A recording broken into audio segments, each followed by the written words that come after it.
Boom. Hey, folks, how's everyone doing? Hope everyone's having a, well, as good of a Monday as it's possible to be. I am sorry that it's a little delayed because I could not figure out why my, why my webcam was coming in just as a black square. And it turned out that I had a little piece of cardboard over it. So yeah, that was not my greatest moment as I'm sitting there like, why is my webcam not working? Reboot computer, like all of that. And then I was like, oh, right. So I hope everyone's doing all right. And yeah, things things have been interesting. Um, oh, here's a good question. How's the car? Expensive sounds are never a good thing. I don't know because today was actually a holiday in Canada. So what that means is it's what they call Family Day here. So it's a day off, right? And so the mechanic's not open because it's Family Day. But for the people who don't know what we're talking about here, the so here's the sort of situation. Mrs. Runkle was driving home and she called me and she's like, hey, can you come pick me up? And I was like, why? She's like, well, as it turns out, the car is making a weird noise. And it's a really, really weird noise. And yeah. So she pulled off the road, she stopped, and she called AMA for a tow truck. So I go and pick her up because she's gonna need a ride home. She's gonna need a warm place to wait for the tow truck. She's got the dogs, so all of this stuff. I go pick her up, and she's like, "So, do you want to hear what the car sounds like?" I'm like, "I think I do." So I started up the vehicle, and it sounded like a blender full of Wolverines, which is not the kind of noise I want from my car when I start it up. It was like, and I'm like, ooh, that's not good.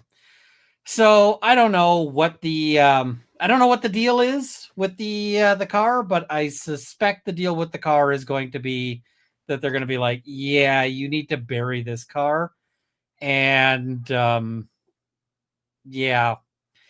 So that's unfortunate because I like the Civic, but I kind of feel like the Civic is probably dead, which is unfortunate because I don't want it to be dead. So yeah, I just yeah, we'll see. We will see, sort of what comes out from that, but I have a feeling that car's dead. That said, the good news is that that Mrs. Runkle is fine, the dogs are fine, I'm fine. I wasn't in the car, so but you know, so everything is good in the sense of like the important stuff, but yeah, it's unfortunate. So we'll have to see. I see somebody say swap in a new engine. Maybe we're gonna have to look into it because somebody on Twitter was like, "You need to buy like a brand new car, like with all the like bells and whistles." And I'm like, I got like you know, I am not not making that kind of money. So we're not in new car territory. We are in like fix this one or find a cheap used car to last a little bit longer. Cause yeah, as much as one day it would be pretty awesome to get like a brand new car with all the bells and whistles and all of that. I don't think it's ever gonna happen. So yeah, I just I just don't see it. I'm not really the The last time we were looking at new cars, I was looking at new cars, and like every one, I was like, this car isn't worth it. You want the money for this, and I don't want to pay that. So, yeah, I just not a fan. But we got a bunch of stuff to cover today, and I'm not really sure what order to it should be in, but let's look at the Faust trial first. So I should set a goal here. I don't know what my goal should be. Let's see, goal. Let's see, Runkle. This is a good goal. Worked before, but we'll put it up again. Okay, so what is it? An ex-rental car is a good option. They've got a documented record, regular maintenance on them. Yeah, unless the rental car companies are pulling some sort of bullshit, because sometimes that happens. Goal buy motorcycle. Here's the thing. My brother is a doctor, and he is not just a doctor, he's an anesthesiologist, right? So he does all sorts of all sorts of things. So one of the things that he ends up getting brought in to do is he gets brought in for emergency emergency surgeries and that sort of thing. And so he would never forgive me if I got a motorcycle, because unfortunately he has he's presided over way too many guy on motorcycle gets killed on motorcycle surgery. And yeah, he will quite candidly call them like a donor cycle, because motorcycles are actually motorcycles are a major source of donor organs. And yeah. So you're telling us your brother makes the big bucks? It's not even close. My brother, I'm sure, earns double or triple what I make. Easy. I don't know exactly what he makes, but I'm sure it's way above what I make. So yeah. All right. I see there's people on a raid. I'm not sure who's raiding, but hello. I see people saying lease a vehicle, maybe. Would your brother ever consider meeting us, or would he be repelled by us? I don't think he's likely to ever show up on the stream. He's kind of vaguely perplexed by by me doing the YouTube thing. He and the thing that kind of mildly has annoyed him in the past is he has had a couple of people when he's because the anesthesiologist, you talk with the anesthesiologist just before they gas you and knock you out, right? And so he's had a couple of people be like, Runkle, like Ian Runkle, and he's like, yes, here's the gas.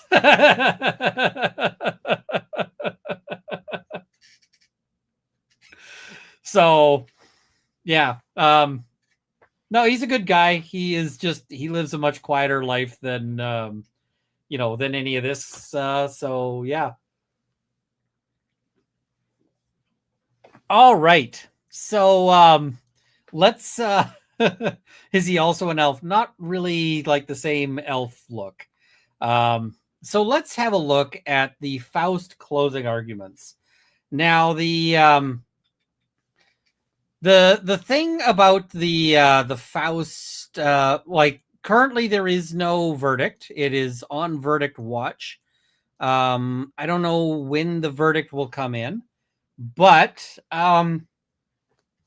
so the closing arguments I think are really interesting, especially because the prosecution does something that I think is a bit sketchy, a bit shady.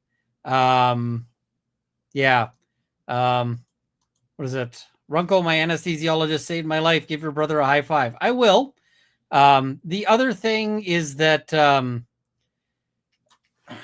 so anesthesiology is like 99% boring, because 99% of anesthesiology is just you do the math, you figure out how much drugs the person needs, you give that person the drugs, and then they go to sleep, and then you monitor them, and then they wake up later on, and everything's fine. Mimi, no, I haven't been following that trial, I'm afraid. So the thing is that the remaining 1% of the time for anesthesiology is you do the math, you give the person the specified amount of drugs, and suddenly they're dying. And you are like in panic mode to try to make sure that they do not die. So most of the time it's like you're just there, it's a very quiet kind of like thing.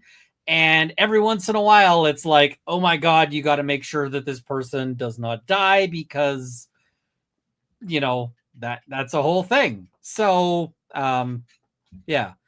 I have had people ask, would you have your brother for for doing the anesthetic if you needed it? I was like, yes, 100%. I would absolutely do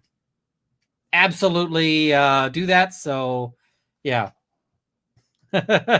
Oliver saying, saw a lawyer on Reddit talk about how police arrest victims in self-defense situations, but that guy barely knew what he was talking about. Cheers. I think you're being tongue-in-cheek, because I think you know exactly who that was. So yeah. All right, let's watch this. We're gonna start. The prosecution's close is actually very short, and there's a little bit of tricksiness to that we will talk about. So yeah, he basically lays his cards on the table as to exactly what kind of tricksy BS he is up to. So all right, let's pull this up. All right, where we go. There we go. And bigger. Here we go. We'll do this side. On January 19th of 2021, Tara Baker was taken out of this world. Her life extinguished by the defendant in this case, Edric Lamont Faust. Mr. Faust entered Tara's home and caught her as she was going through her morning routine. He stabbed her, brutally bashed her head, and strangled her as he forcibly raped her, sodomized her orally, and sodomized her anally. And there goes monetization. Oh well. So somebody said, did Faust testify? He did not testify. Also, 2021. He just said 2021. And the thing is that this is a cold case, but it's not a cold case from 2021. And like the jury, if they're paying attention, might be going, wait, what? What? Okay. When she was discovered by firefighters and police, her hair still smelled like shampoo. What does that have to do with anything? Okay. Ladies and gentlemen, you've heard the evidence in this case for 2 weeks and went through about a week of jury selection before that. And we're here at the closing argument after a family has waited 25 years for justice for their daughter. And it's time for you. Wait, 25 years and it's 2021. I mean, lawyer math is, we're not good at math, right? That is fundamentally a lawyer thing, that we suck at math. But I don't think that 2021 is 25. Okay. All right. To write the last chapter of this story. The state in closing argument is afforded the opportunity to go both first and last in the summation. The reason for that is that we bear the burden of proof in this case. And that burden is guilt beyond a reasonable doubt. It's a burden that I accept readily. The burden never shifts, and the defendant is not required to present any evidence ever. And it's a burden that I accept readily on behalf of the state of Georgia because it. Yeah. This annoys me because he's like, it's a burden that I accept readily. And it's like, no, you don't, dude. You would be happy if the burden was on the defendant. You are stuck with it. Like, you don't accept shit. There's a burden that we meet by bringing you the truth, the facts, and the evidence in the case. Not conjecture, not unsupported speculation, not. Because this guy said all the no words. I haven't checked. I won't know if I've lost monetization because I don't turn monetization on midstream, right? There shouldn't be ads running right now. I turn it on afterwards. But when somebody says something like that, YouTube typically will flag it. So, yeah. Statements about the evidence that end up being false after you actually hear it. But the truth and the facts of this particular case. You have a 12-count indictment that you will consider.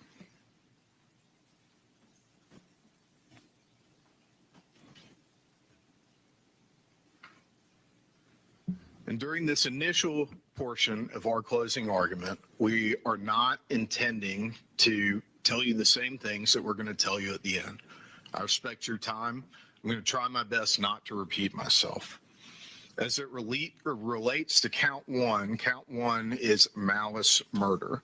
And the law in this case will come from Judge Lott, and you should look to her jury charge in order to determine the law that applies to this case.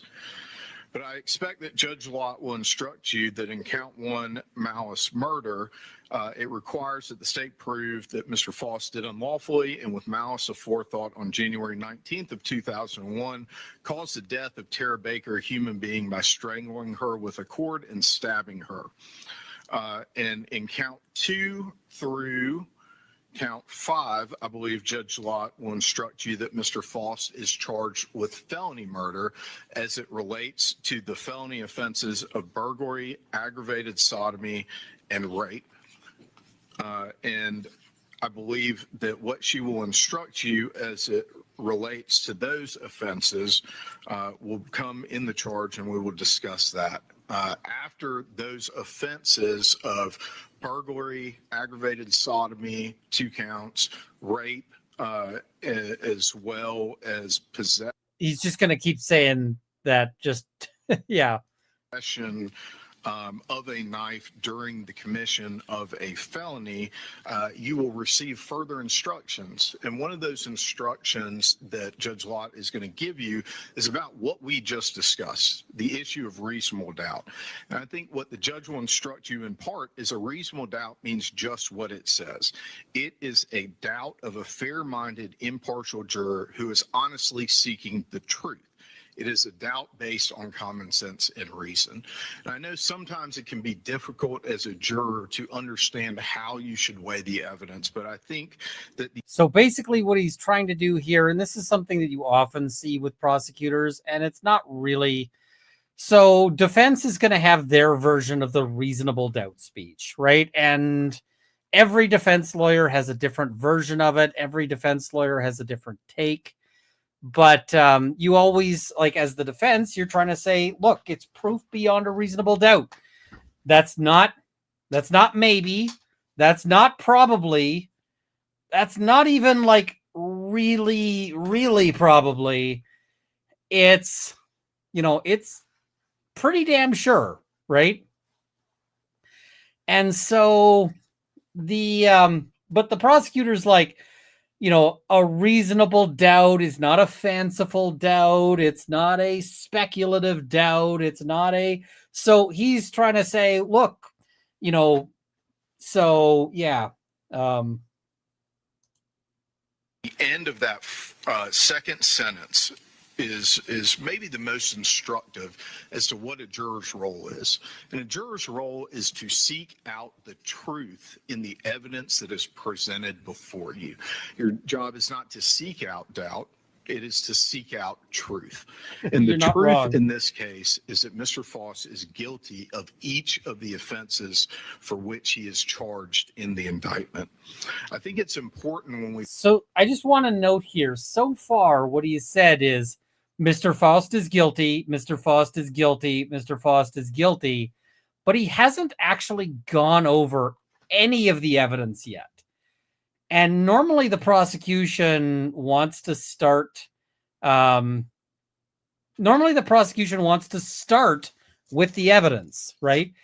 Ladies and gentlemen of the jury, let me, and you might start with something like, Mr. Faust, is the one who committed this crime, but you want to start typically with, let's walk you through what happened, right? Here's all the details.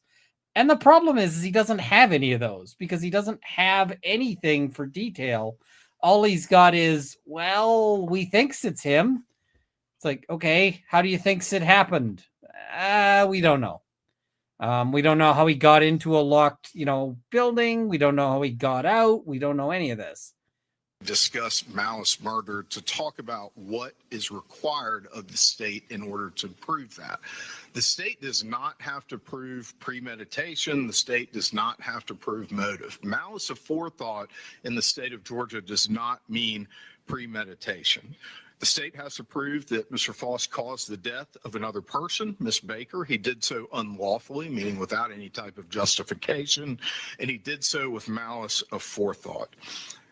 And malice as a term is used here is not necessarily ill will or hatred. It is rather an unlawful intent to kill. This, as I stated before, the state does not have to prove premeditation in order to prove Juries are murder. smarter than you think. If a killing is done with malice, it is murder, regardless of how briefly the malicious intent existed. No specific length of time is required for malice to arise in the defendant's mind. Malice may be formed in a moment, and instantly a fatal wound may be inflicted. The malice in this case is clear.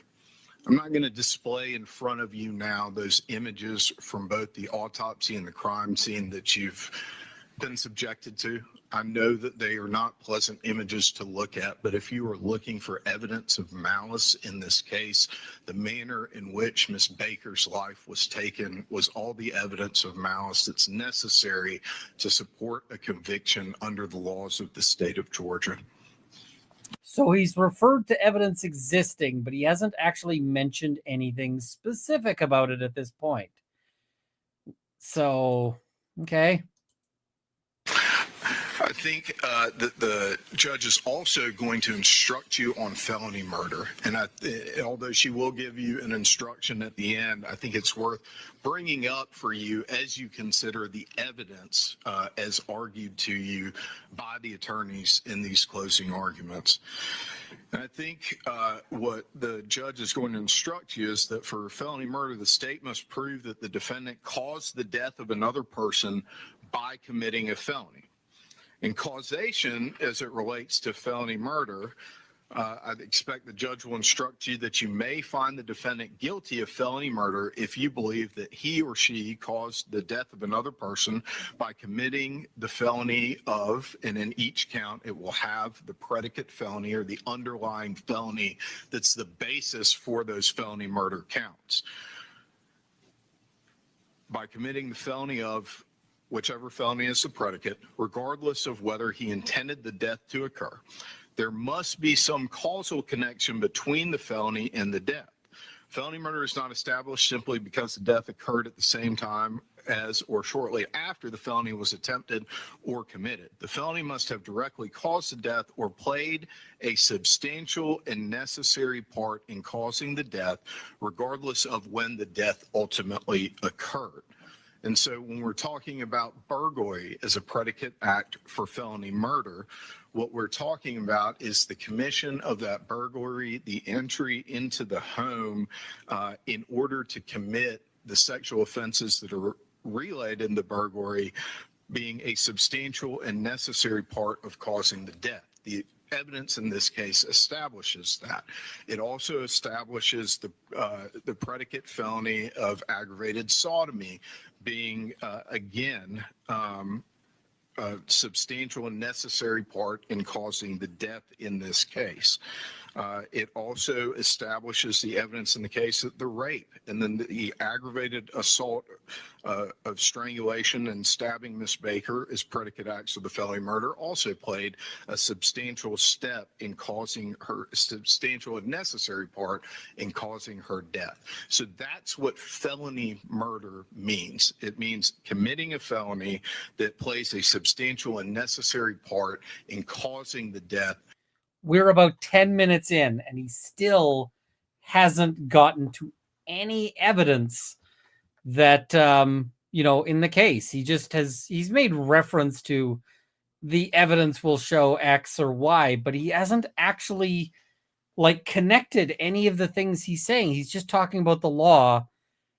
And this is the sign of a weak case, because if he had a better case, he would absolutely be hammering on, here's what the evidence shows, So I've taken him up to 1.25. I'm going to, we've got closed captions. We'll do that too. So yeah. Of Miss Baker in this case. I know that's not something that jurors typically know of necessarily as it relates to the way that the law is applied to those circumstances. So I felt like it was important to go over those things with you. The possession of a knife during commission of a felony, I think the arson in the first degree is pretty clearly self-explanatory. It's clearly from when Mr. Faust takes the blanket out of the living room, lights it on fire, and goes to start the fire in Miss Baker's bedroom. Possession of a knife during commission of a felony. Obviously, the knife used in this matter is longer than 3 inches in length. I think that's been clearly established by the evidence in the case. Okay, I think we can call that an actual reference to some evidence and a connection to it. Yeah. Okay. And I see that we have hit the goal. So having hit the goal, we so yeah. Maggie, I heard the testimony. I am mentioning that he has not he's not referencing the testimony. He's not, normally in a close at this point, you would be seeing things like, the prosecutor saying, you've heard from, Officer Bobson, and Officer Bobson says X. You heard from, and he's not doing that. He's just, mostly he's going through the law, and it's an unusual, it's an unusual close for the prosecution. And then that knife was used in a felony involving another person, that being Miss Baker's murder as alleged in the indictment. So as you're listening to the evidence, those are the things that you are listening for. As it relates to the rape charge, that is carnal knowledge, meaning that Mr. Faust penetrated Miss Baker's vagina with his penis forcibly and against her will. The evidence of force and against her will is very clear from the images from the crime scene. As it relates to the offense of aggravated assault in count 5, I think that the aggravated assault being the strangulation with a cord and the stabbing. As it relates to the 2 counts of aggravated sodomy, one is for the oral sodomy, forcibly and against her will, that was performed by Mr. Faust on Miss Baker. And then the other one is the anal sodomy, forcibly and against her will, performed by Mr. Faust on Miss Baker. Ladies and gentlemen, the next thing that I want to talk to you about is what is evidence and what is not evidence. Evidence is what you hear from the witness stand and the exhibits that are emitted, the videos that were played for you, and the things that will go back with you into the jury room. What I say is not evidence, whether it was in opening statements, whether it was in questions that I asked witnesses, or anything else that I've said to you. This closing argument is not evidence. It is my argument to you about what the evidence shows. The same thing goes for the defense in this case. This is where he was going with that argument, right? He's like, and he's correct about what is and isn't evidence. But what he's really hinging on here is he's like, the defense's questions, the defense's arguments are not evidence. And that's kind of his critical thing. Some people were asking about the Lucky. The Lucky is, it's a fairly cheap beer. It's a British Columbia beer, but it's a fairly cheap one. And it's good enough to drink one. It's also not good enough to want to drink like 4 or 5. So it's kind of an excellent choice for that. Nothing that Mr. Cruz says is evidence. No questions that Mr. Cruz asked are evidence. When there is a conflict between what you've heard on the witness stand and what it is that Mr. Cruz says or what I say, remember, what we say is not evidence. So when Mr. Cruz says to you that the hairs that were found in Miss Baker's hands were going to be proven to be Mr. Melton's hairs, that... Excuse me. May I see counsel to the bench, please?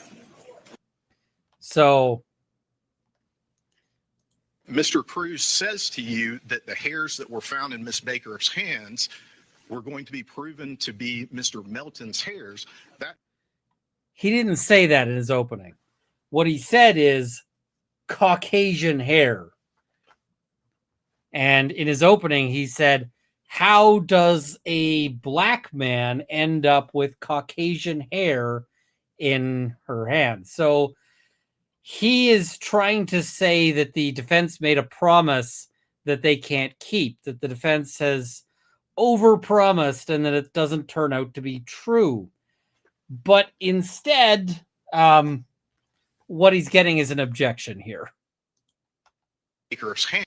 So when Mr. Cruz says to you that the hairs that were found in Miss Baker's hands were going to be proven to be Mr. Melton's hairs, that... Excuse me. May I see counsel to the bench, please? Ladies and gentlemen, And you can see that Mr. Cruz, who has been complaining about speaking objections, makes a good speaking objection at this point because he's like, hey, this is supposed to be, he's like, I said Caucasian hairs. He's making sure the jury hears it. And the prosecution's been doing that to him all trials. So the prosecution, I don't think, has a whole lot of room to complain at this point.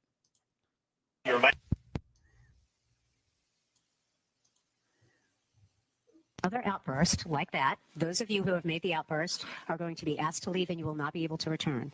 I don't know if everyone who made a comment heard me say this when I first got started, but this is a, well, I'll just leave it at that. If there are any other comments like that by anyone in the audience, I'm going to stop the proceedings. You will be escorted out by the deputy and you will not be able to. I didn't hear who made the outburst. I thought the outburst, we hear Cruz's objection, but I didn't hear an outburst. So I'm very curious about that. To return. And that goes for everybody that's in the audience. And I hope that I've made myself clear about that. Thank you very much. All right, your objection is?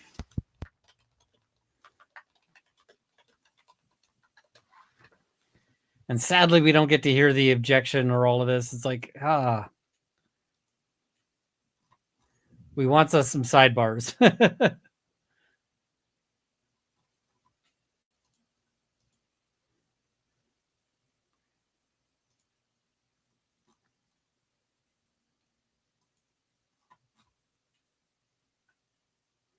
And what is it? Lazy LCH says, for the car fund, feel your pain. I'm going to have to buy a new AC unit. That sucks. Did want to let you know that I thought your reaction to Laura Owen's bankruptcy hearing was hilarious. We'll catch the rest on replay. Thank you so much. That bankruptcy hearing is like, oh, girl, you're in danger. Demonstrated to you about Miss Baker fighting off her assailant while his hands were around her throat, clawing at his hands, and then reaching up and ripping his hair out. Remember what the evidence actually was. The evidence that actually came from the hair analysis told you that the hairs in Miss Baker's hands were her own. So I'm pretty sure Mr. Cruz won that objection because you see this prosecutor have to walk back his statement. He has to adjust his statement and be like, okay, so that wasn't actually what he said. Here's a different thing. Yeah, okay. Own hairs. Okay, so remember that when we're talking about what the attorneys say versus what the evidence is. When things have been said or claimed that were not supported by testimony from the witness stand, whatever they may be, those are not facts for you to consider because they are not facts that are established by any evidence in the case. I want you to pay close attention to Mr. Cruz as he makes his closing argument to you. And when he gets done, I'll come back to talk to you about the actual facts and evidence in this case that prove beyond a reasonable doubt that the defendant, Mr. Edric Lamont Faust, is guilty of each and every offense in this indictment. Mr. Cruz, closing argument.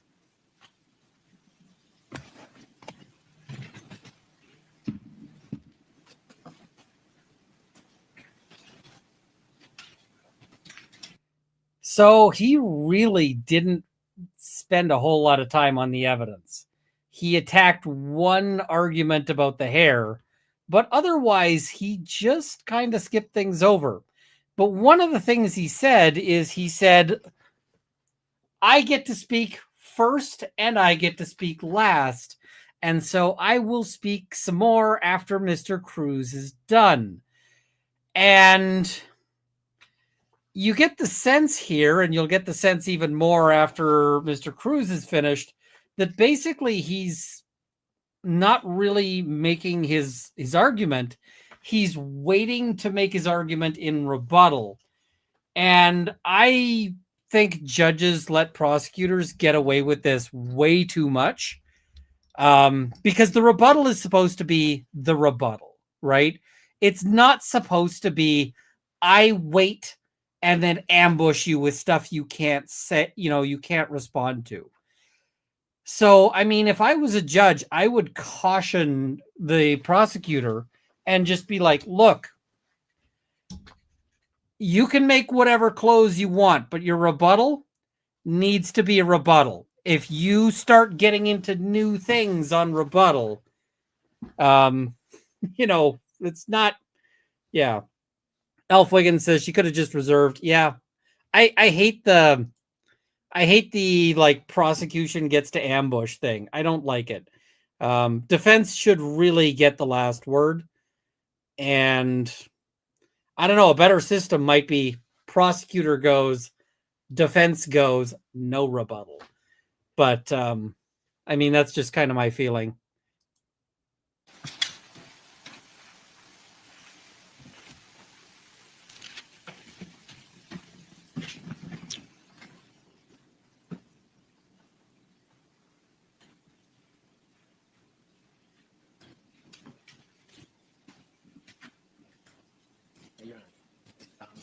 It has.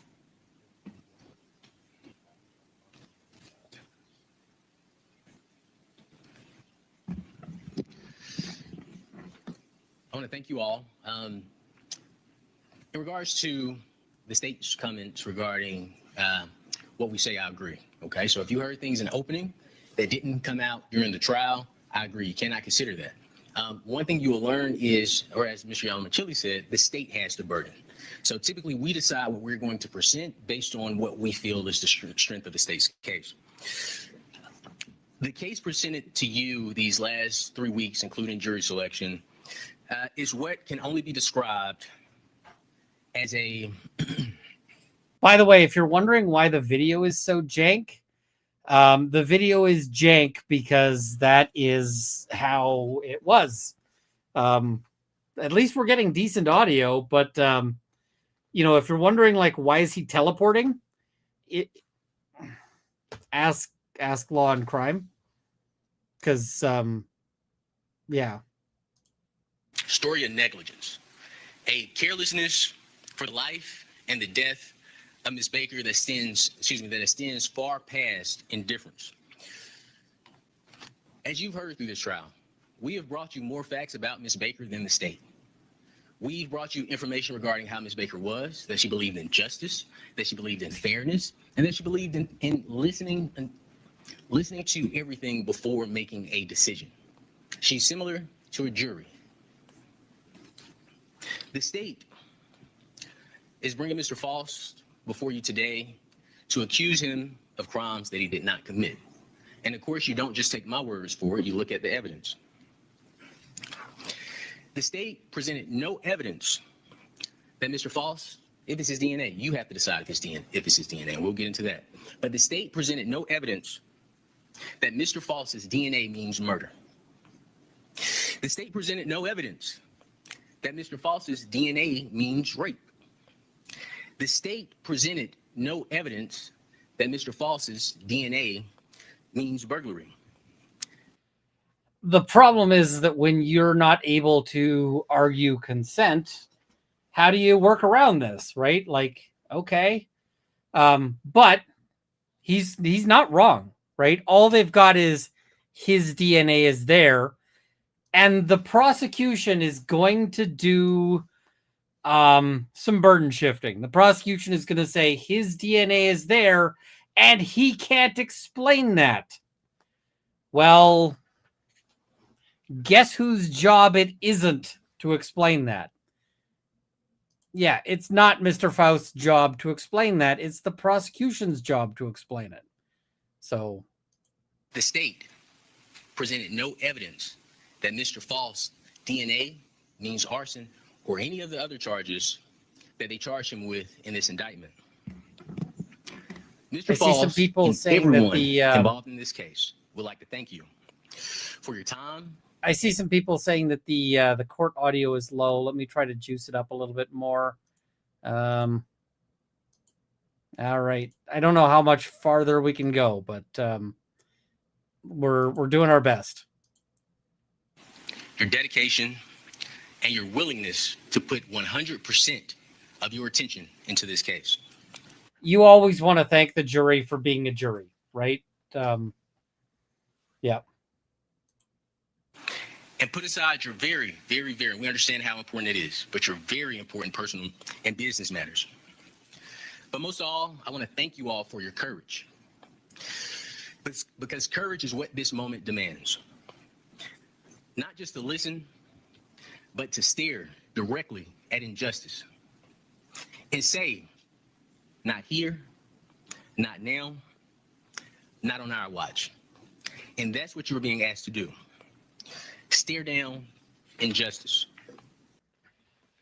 I feel like this might be a little bit too bold, but I don't hate it.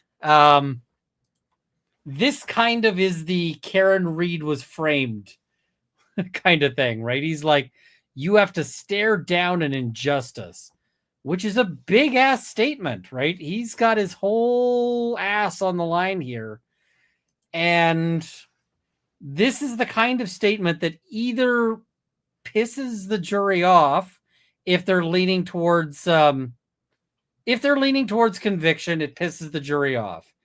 If they're leaning towards acquittal, it they might be this might be hardening them in that, right? It might be saying, it might be getting jurors who are leaning towards acquittal to dig in and to lock in. And I see people saying it's an Alan Jackson line. I don't remember the line from Alan Jackson, but I don't disbelieve you. So yeah. I want to start with the simple truth.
Okay, are we still here?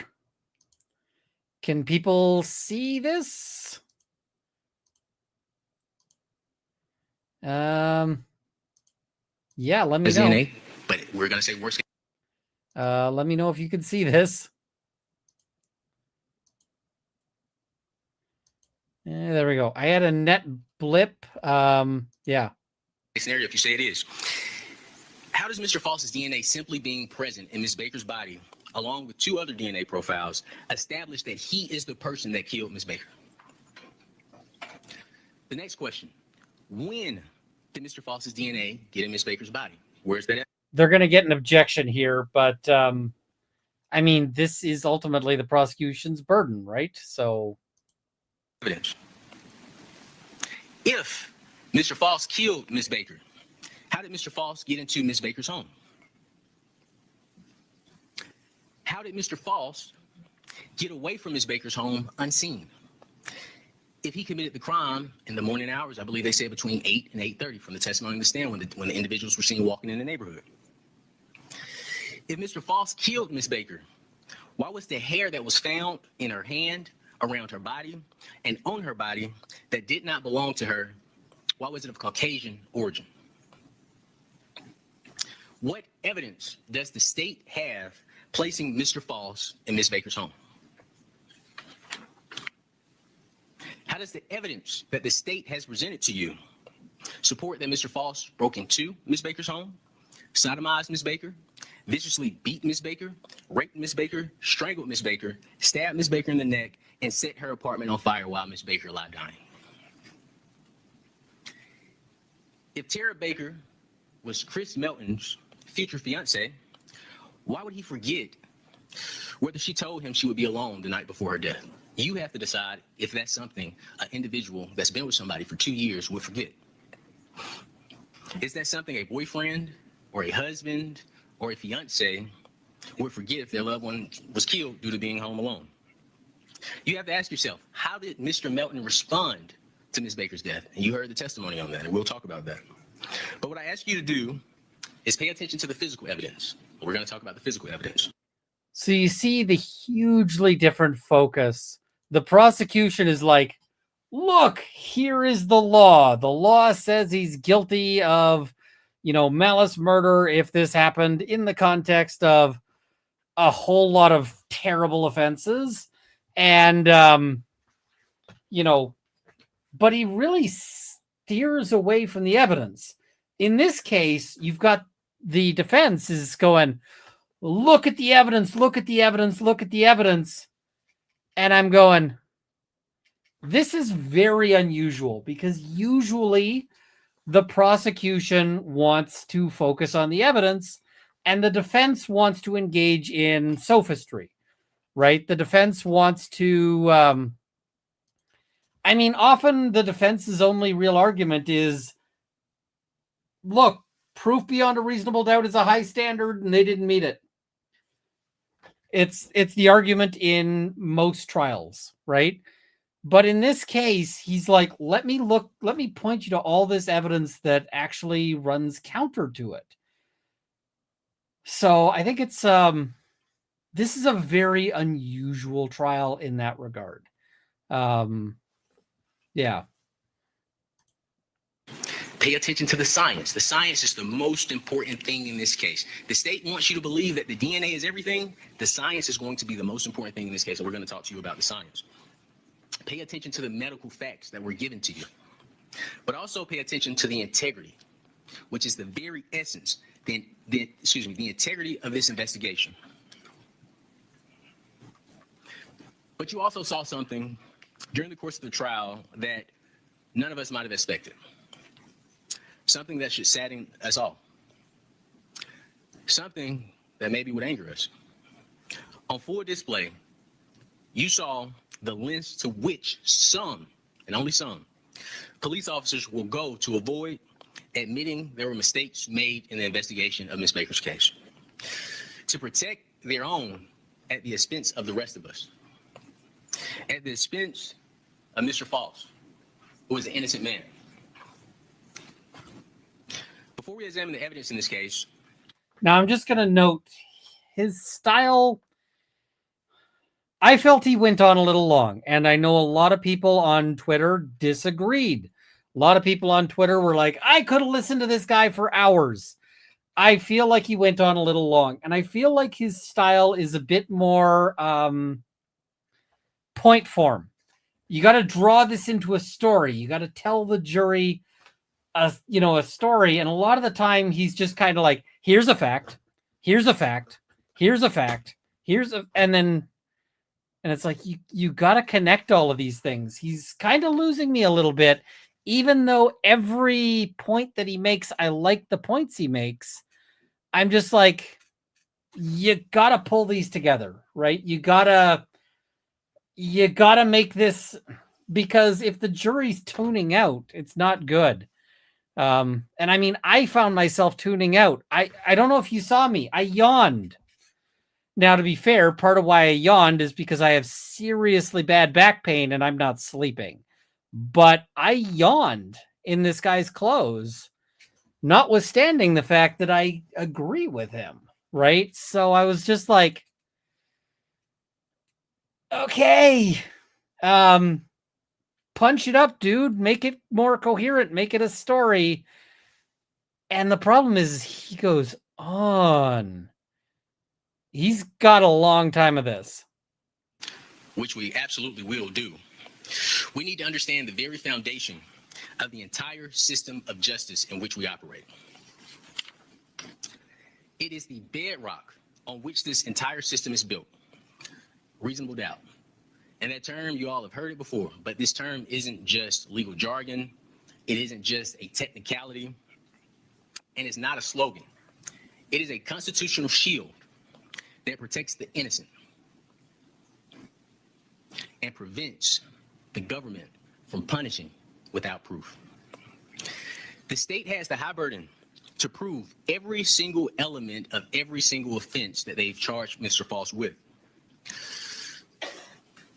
And they have to prove that beyond a reasonable doubt, which simply means a doubt for which a reason can be given. Not a vague or arbitrary doubt, but a doubt based upon common sense and reasoning, as the state advised you. But I want to emphasize this because it sounds complicated, but it's very simple. It's a doubt for which a reason can be given. This doubt can be, and the judge will tell you this. What I'm about to tell you, you're going to hear the judge say the exact same thing. This doubt can be based upon a consideration of the state's evidence as a whole, a lack of evidence, or a conflict in the evidence. And those powerful words are not just some legal jargon. They're a mandate. They're your obligation. They're your community's protection against injustice. In our system of justice, Edgar Faust sits here today, presumed innocent. He's cloaked in the presumption of innocence, and it protects him like a suit of armor from the top of his head to the bottom of his feet. And that presumption is not fragile. It doesn't just disappear because there's a charge that comes about, or because somebody has a badge, or because the state has a theory. That presumption stands firm unless and until the state clears that high burden. The highest bar the law provides, proof beyond a reasonable doubt. That means at the end of this case, at the end of this trial, you think about one or more of the charges. You think, you know what? Maybe that's true. It might be true what the state is saying. Then, if that's your feeling, you vote not guilty. If you think it's possibly true or probably true, your vote must be not guilty. If someone among you think it's likely true or even very likely to be true, your vote is not guilty, because none of those standards, maybe, might be, possibly, probably, likely, very likely, none of those meet the extraordinary burden of proof beyond a reasonable doubt. This speech you always want to include in your close as a defense lawyer. And I will just note that this is the part that I thought was missing from the defense's argument on the first Karen Reed trial. The first Karen Reed trial, I was like, I liked everything about their close except this part was missing. And I was like, why do they not have the reasonable doubt aspect? And so I give him, like, this is good. I like this. This is excellent. And in fact, he does a good job here. I would not have a problem telling like young students to look at this and go, yeah, copy this. If you don't know how to do it, copy this. You'll do just fine. There might be flashier versions, but this one's just fine. Now, guilt beyond a reasonable doubt has best been explained two ways. In two different ways. One is pretty simple. We've already discussed the first way. It's a doubt for which you can state a reason. That's simply, if you can state a reason for your doubt, that is the first definition of reasonable doubt. But that reason has to be based upon common sense and reason, right? We can't say an alien came down, committed this crime, and left evidence of Mr. Faust being there. That's fanciful. That isn't a reasonable doubt. A reasonable doubt is based upon common sense and reason. So don't violate your oath and say, well, hey, I think it's a conspiracy theory. Some other people did it, and they're just snatching up Mr. Faust. Let me make that clear. Some other people that have not been mentioned in this case, some other people in another country, aliens, animals, whatever. That is not a reasonable doubt because that wouldn't be based upon common sense and reason. I don't know why he's including this part. Like, why are you undermining your own argument here? And the prosecution is going to take this moment and then go back to it and be like, hey, look what he said about it's not. So I didn't like this. But if you could state one reason, a reason to doubt the state's case, your verdict must be not guilty. Now, as a jury, you have rules and principles just like we have them in our homes and in our businesses. We also have them in court. So you find a truthful verdict within the confines of the law that is given to you by the honorable court. So if you want to say the state never presented evidence showing how Mr. Faust's DNA means rape, there's no physical evidence or witnesses connecting Mr. Faust to Ms. Baker's home. And also add the fact that Dr. Falzone, who testified here, told us based on the injuries to Ms. Baker's anus, she was sexually assaulted anally. Dr. Falzone told us that. This is the other thing that's hard for a new lawyer. And he's not a new lawyer, but, just talking about the thing is that sometimes you got to engage with really horrific topics and you got to do it just, like it's no big deal. Right. So he's got to roll in on, shit that might otherwise be hard to say. And absolutely, there's nothing wrong with like cribbing somebody's lines off of, we steal good lines from lawyers steal good lines from each other all the time. Right. So anybody who says it's plagiarism if he copied Jackson, no, that's just lawyering. Right. So, yeah. And before I follow up with the evidence, I want to mention one thing that is very important. The judge will tell you that you cannot presume that Mr. Faust in any manner acted with criminal intent. The state has to present evidence of that. You can't just say, well, his DNA is present. That's enough for me. This is DNA. Well, he didn't explain the DNA, so he's guilty.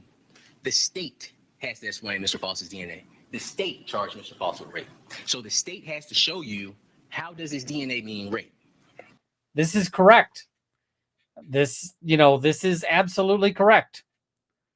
And he's doing a good job of working around the limitations that the court put on him. So, yeah. Otherwise, that presumes criminal intent, and it violates the oath you've taken to follow the law given by the honorable court. The judge will also tell you to convict Mr. Faust. Not only must the facts be consistent with Mr. Faust committing all of the acts in the indictment, but they also must exclude every other reasonable theory other than Mr. Faust's guilt. Chris Melton killing Ms. Baker is not only a reasonable theory, it is supported by the evidence. And I'll start with Ms. Ashley Hinkle. She was the last witness you heard from. You'll go to the last page on that.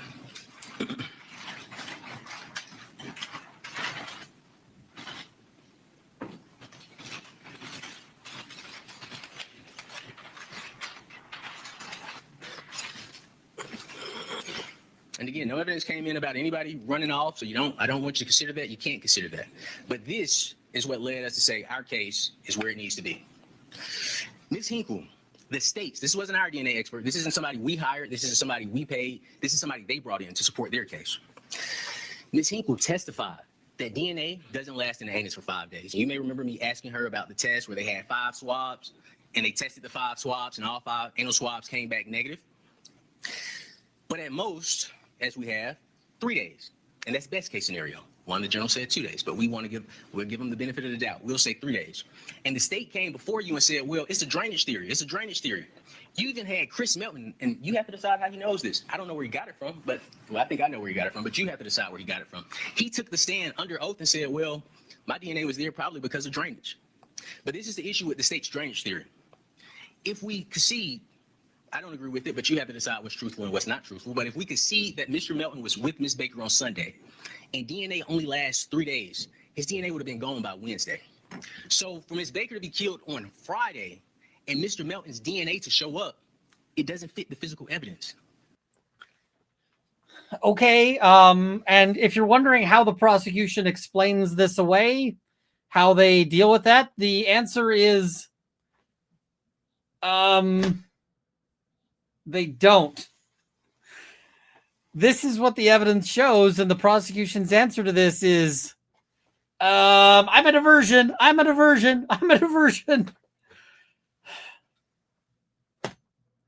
Now, I mean, this drainage theory, I'm like, okay. And I'm going to tell you, like, I tried to do some research into the drainage, thing. And I didn't find anything in, like, journal articles and so forth. But I did fuck up my algorithm. Like, you go into Google Scholar and you're like, hey, I need to know about anal drainage. And it's like, no, we got nothing for you. But now anytime you search for anything else, we're going to assume it's connected to anal drainage. So you're like, stars without number. And it's like, okay, yeah.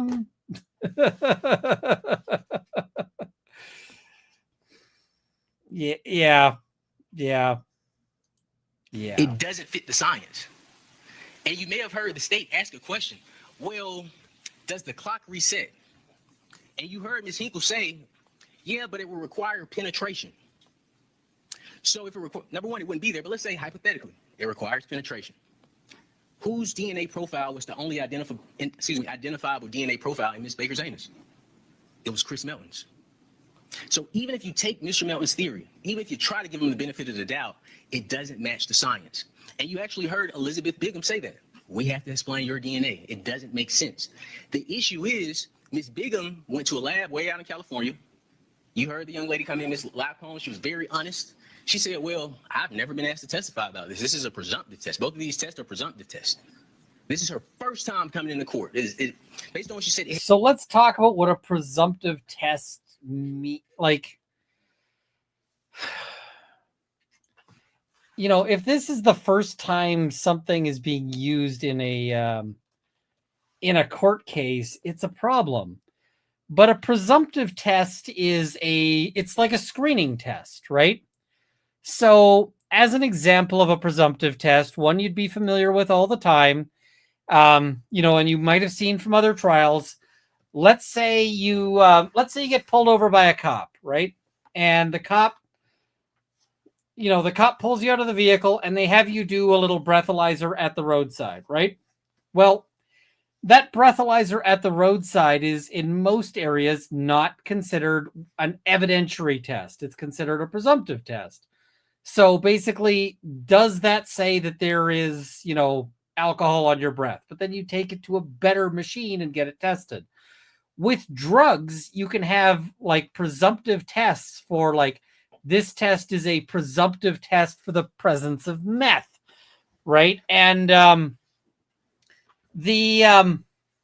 when you do a presumptive test, you mean like you do a little swabby and you check it, and it means like probably meth. But it doesn't mean guaranteed to be meth, because there's all sorts of substances that can set those presumptive tests off that are not meth or not whatever other drug. So you have to go and do the better testing. And I can tell you, I have had a case. I talked about it a little bit ago. The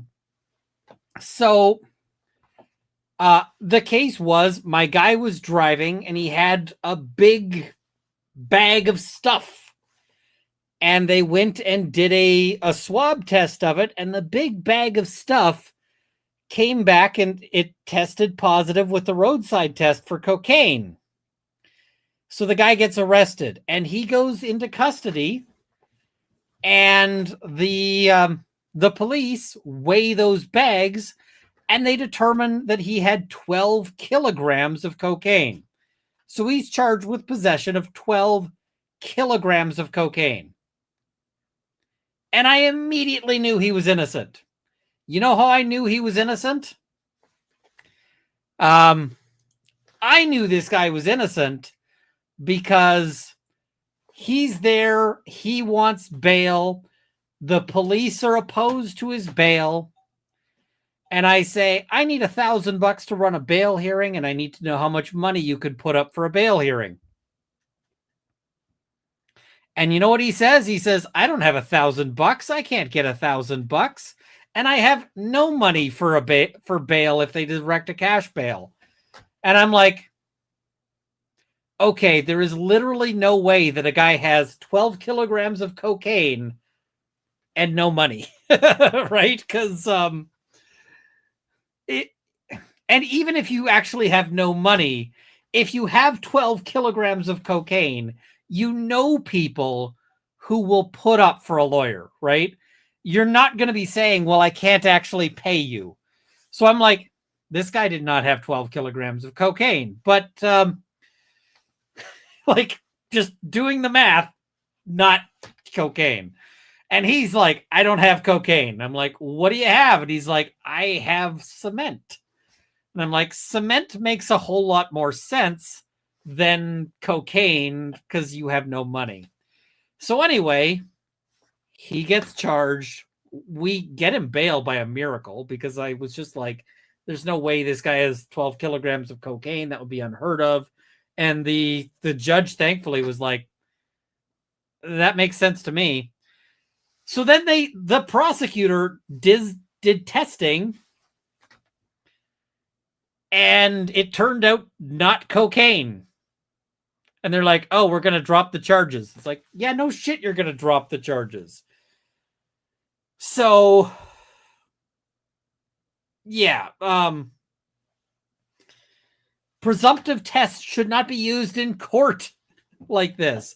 And so when he says this is a presumptive test and not an evidentiary test, that's what that means, right? So, yeah, there was this one. There's a guy in Texas who spent 3 days in jail because a roadside test said he had meth. It was a bag of cat litter. Yeah. How do you think cement is coke? It was a powdery substance in a bag, and they tested it with the thing, and it came back as positive on their presumptive test. That was it.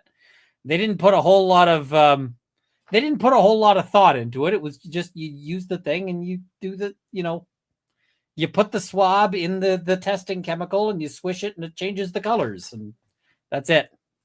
She has not been called in court to testify about this science at no other time. But what Ms. Bigham does, when Mr. Melton wouldn't change his timeline, she changed the form.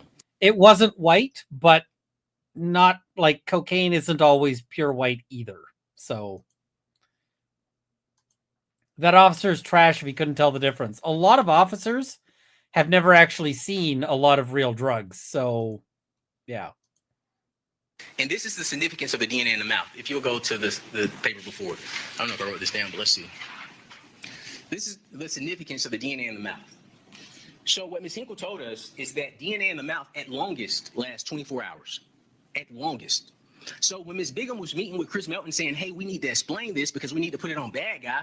We need to explain it because we need to go after the one we want. She knew when Chris Melton was saying, hey, I didn't see her the day before. Hey, I didn't see her 2 days prior. Hey, I didn't see her that week. That was a problem for their theory.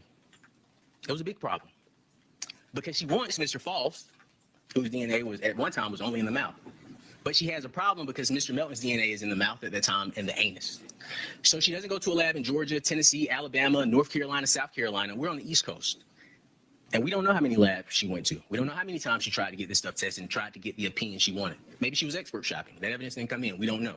But we do know they flew someone all the way from California on taxpayer dollars to testify about these tests where this young lady says it's presumptive. This is a presumptive test. This is the evidence they brought you. And the reason they brought you that evidence is because they had to take Chris. I kind of like how he squeezed in on taxpayer dollars, because it's like, all right, we're gonna just, you know, piss them off just a little bit. So yeah. Melton out of the mouth. But they forgot about the anus.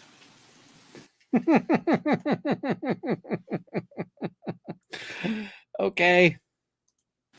This is a presumptive test. This is the evidence they brought you.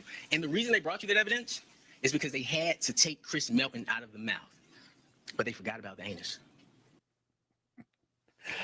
I don't know. Maybe I should clip this and just have it as like one of my little bumpers.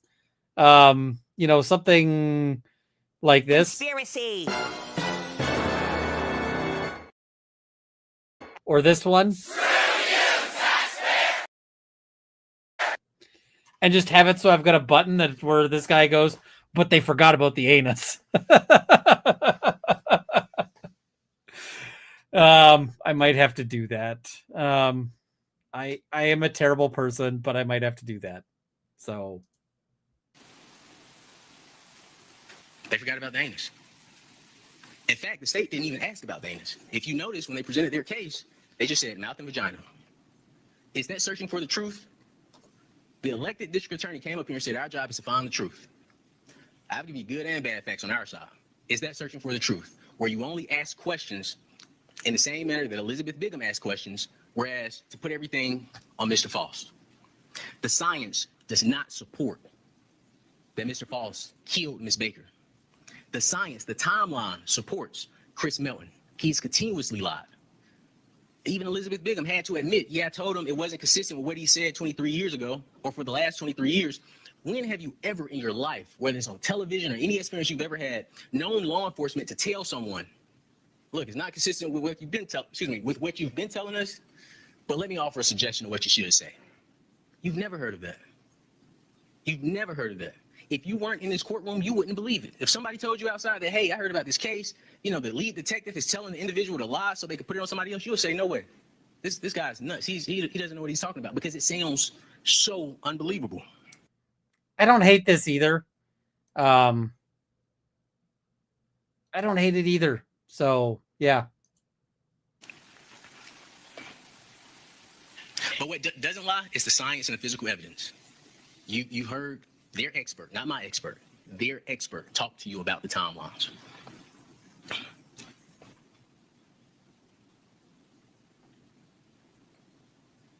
I also want to talk about this, the anus as well. How is it possible that Mr. Faust is charged for aggravated sodomy? He doesn't leave his DNA, but he leaves Chris Melton's DNA. How does that make sense? Mr. Faust is charged with aggravated sodomy for anally sexually assaulting Miss Baker, but somehow, some way, he doesn't leave his DNA. He leaves Chris Melton's DNA. That was supposed to be gone because according to Chris Melton, he hadn't seen her since Sunday. That's the question that you all, as jurors, have to answer. Let's talk about Mr. Melton's actions. Okay, Mr. Melton came in here, he testified, you know, we had this relationship, we were close, I loved her, and he even came to you all and started trying to cry. He couldn't get the tears out, but he wanted to get you all emotionally riled up. And I told you all, be careful about the emotions in this case, because they do want you to get emotionally riled up. I like his thing about you know, he wanted you, he really tried to cry. He tried his best, but he couldn't do it. Now the thing is that if you if today at the end of this trial that I was on the jury and they had the option to convict Chris Melton, right? And the jury doesn't. The jury is never given the convict dude A or convict dude B. But if the jury had the option of convict Chris Melton and I'm on that jury, I'm voting to acquit Chris Melton. But I'm also voting to acquit Edric Faust. And I mean, the thing is to me, it seems that so long as one of them exists, you can't prove the case against the other. And I'm not saying, that I'm not saying that I think that they're equally whatever, because I don't think that. If you ask me, I'm like, well, I think Melton probably did it, but probably ain't good enough, right? But so long as I think another guy probably did it, or so long as I think another guy possibly did it, if I think another person could have done it, maybe did it, possibly, whatever, any of these words, you got to acquit Mr. Faust. You cannot convict Faust while Melton exists unless you are certain Melton didn't do it. And I don't see how you get to certain it wasn't Melton based on these facts. And I mean, I get this. Now I'd convict Chris Melton hands down. I get that too. So the jury is not back. The jury is done for the day. So we're not going to get any spoilers. We don't know if he's getting convicted or acquitted. We just don't know. Now I saw this. Hey, Runkle in chat. Wish me luck on my board certified behavior analyst exam on Wednesday. Super nervous. I wish you luck. Good luck. Hopefully you do really well. So, all right. However, when I started questioning, what did he tell us? Yeah, we already went over these questions. Mr. Melton got on the stand, took an oath, gave you a performance, something that he had already started doing with the state before he came in this courtroom. Hang on a second, Mr. Cruz. Let's wait. You know how much it sucks when you are doing a close or a cross-examination or anything, and you're interrupted by some shitbird's phone? You hate that. Hate it. So when he turns around and has this look of like, you motherfucker, because that's what that look is. That look is, you motherfucker. He's pissed. And you know who the worst person to have that, the worst person whose phone can go off is? When it's your own goddamn phone. I've had that and I'm like,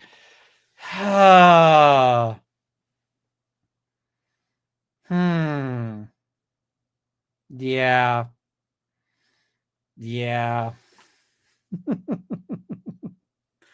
Meme Express says the dude with a Clash YouTube channel that needs to accept being bald and then a literal basement dweller in back-to-back trials wasn't on my base bingo card. Yeah, that Clash YouTube channel is pretty awful. So consider prosecutor. No, if it's the prosecutor, if I'm defense and the prosecutor interrupts me with their phone going off, I throw shade. I might say something like, Mr. Prosecutor, I know my argument is inconvenient for you, but if you could please silence your phone to avoid interrupting it, thank you. And then you move back and you go back to what, like, if it's the prosecution doing it, you can throw some shit at them. You can gently throw shade. Whereas if it's your own phone, then the judge might yell at you while you're in the middle of your close. That's not good. So, yeah. Joining late. The first word out of Ruckle's mouth was motherfucker. It's going to be a good night. Fair. All right.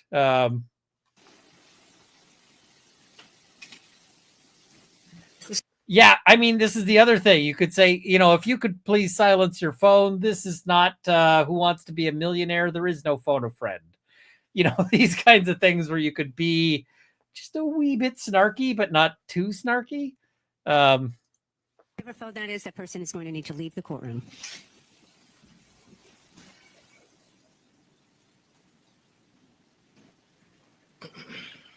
Ms. Cruz, just hang on a second, sir, if you would, please. Does it pause my time? You have time to stop. Don't worry. So I am familiar with a circumstance where a guy in a courtroom in Alberta.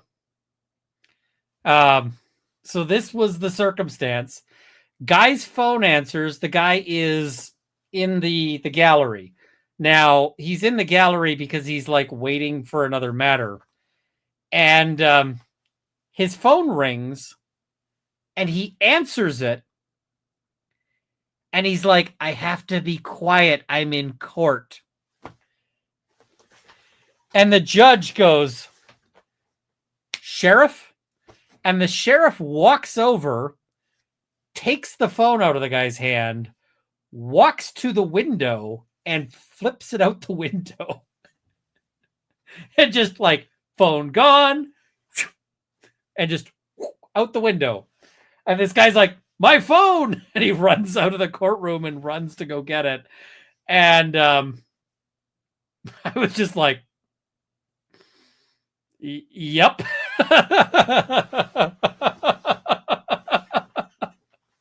Now, this was a small town courthouse. And the way you know it's a small town courthouse is it's got windows that open because it's built in like a portable building. But most courthouses don't. But yeah. Don't worry, I got you. All right, you may continue. But he gave you a performance. And I'm sure before cross-examination started, you probably said, oh my God, this terrible guy, this poor guy. He's so hurt by this. He's finally had opportunity to tell his story until I had opportunity to start asking him questions. And I appreciate him admitting that he met with the state. I appreciate him admitting that he went through these questions with the state. But you have to judge his credibility on the witness stand. Now let's talk about his actions. We don't even have to talk about his actions in court because this is 25 years later. Let's talk about his actions the weekend of Ms. Baker's death. So Friday, he goes to the police department. They didn't tell him to come. He voluntarily goes. The state wants to paint that as, oh, he's such a good guy. We didn't have to call him. He just came up here because he just wanted to be a good person. You lose the love of your life. Whose first thought is to run to the police department in a whole other city? Not to comfort the family, not to call Mrs. Virginia Baker and say, oh my God, what's going on? His job or his decision is, let me go to the police department. And then Saturday, what did Mr. Bill Teeter tell us? And again, this is evidence. Bill Teeter says he comes to pick up his truck. If I lost somebody when I was dating my wife 2-3 years and something like this happened, this tragic, I'm not thinking about a truck. I'm not going to pick up a car. I could care less about a car. The family wasn't picking up cars, I'm sure.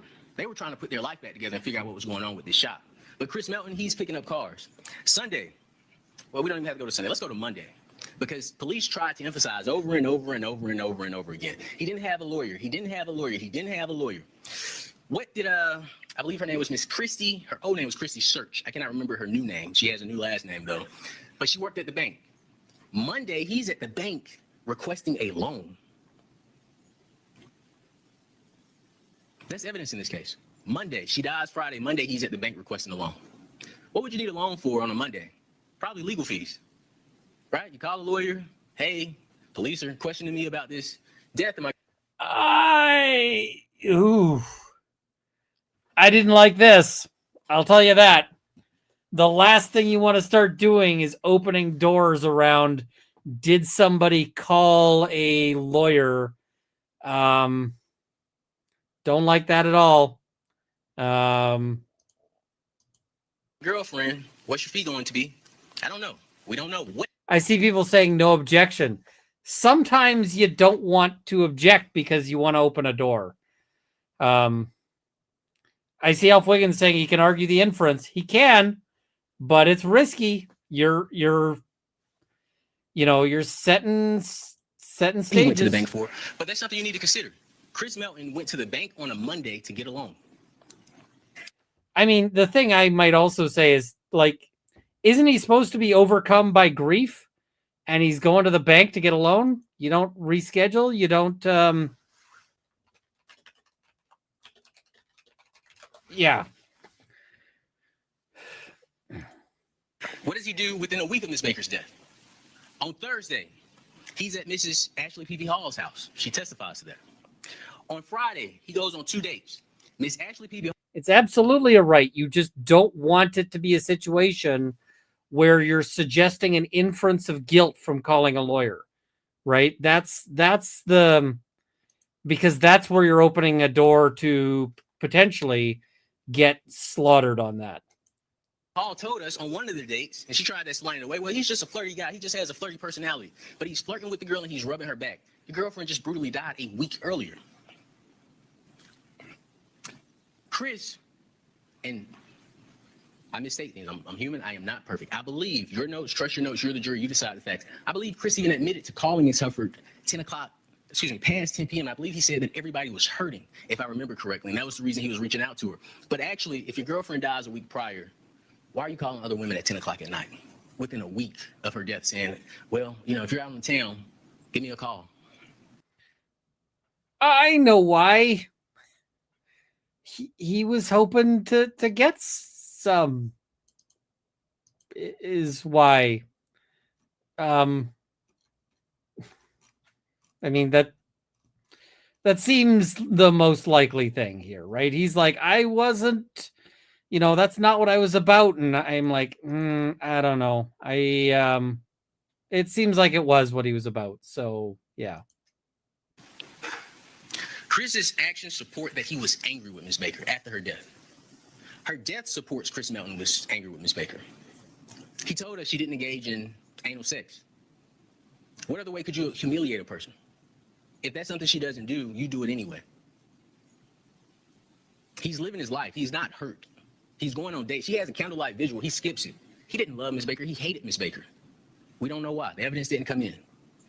But he knows Ms. Baker has a candlelight visual. He's this great, dedicated boyfriend. He's just the perfect guy, just a nice guy. But she has this candlelight visual, and what Mr. Melton decides to do is, it's a country concert in Atlanta. Let me go see, give me a country guy. Who? Let's go see Garth Brooks. Did he just do a call and answer from the from the crowd or from the jury? He's like, give me a country guy. Garth Brooks. And then he's like, okay. And it's like, oh, right. Garth Brooks is currently being sued over sexual assault allegations. Now, those allegations are sufficiently funny that I mock the hell out of them.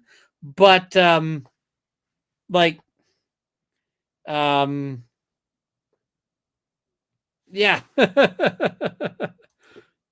My girlfriend just died. Let's do a triple date to see Garth Brooks. And, I'm going to blame it on her pretty much saying, Chris, you don't need to be there. And I think somebody even came here and tried to explain, well, it was people they worked with. Chris had no need to be there. It is your significant other. Pay your respects if you care. He didn't care. He hated Ms. Baker. And the manner of her death supports the exact same thing. You don't have a stranger breaking your house. A stranger, never been there before, just picked your house out of any house in the neighborhood, breaking your house, and kill in this type of manner. This is a overkill. This is a overkill. This isn't a random stranger killing. Somebody wants to steal your car, they shoot you in the head, they take the car. They don't shoot you and keep shooting you and keep shooting you and keep shooting you and keep shooting you. Nothing was stolen out of the house but a laptop. What does a laptop signify? It's personal. It's information on the laptop. This isn't she had diamond earrings in her ear. She had jury in her room. Roommates, jury in their room, money in the room. Nothing's taken. The person that went into Ms. Baker's house was either led into Ms. Baker's house or they had a key. Now, I asked Elizabeth Bigham about the keys. I said, hey, do you have Ms. Baker's keys? What did she say? Yeah, I think so, but I don't know where they are. Or we may have them or they may be downstairs. I asked about the lock. Exact same answer. Now, the significance of those keys is twofold. One was Ms. Baker's house key on the key. And I asked Mr. Melton, did you see Ms. Baker enter her house? Because Mr. Melton would know what her house key looks like. A stranger wouldn't. A stranger wouldn't break into a house. Of course he doesn't. A stranger wouldn't break into a house, take the keys, and say, let me see if this one fits. Nope. Let me try this one. Nope. Oh, this one works. and then run off. So I'm just going to say, don't do this. Lawyers who are doing trials that are televised, don't do what he just did. And I'll explain why. And say, let me see if this one fits. Nope. Now, I mean, luckily, the quality of this video is pretty garbage. Let me try this one. Nope. Oh, this one works. And then run off. So, I mean, the quality's not great. But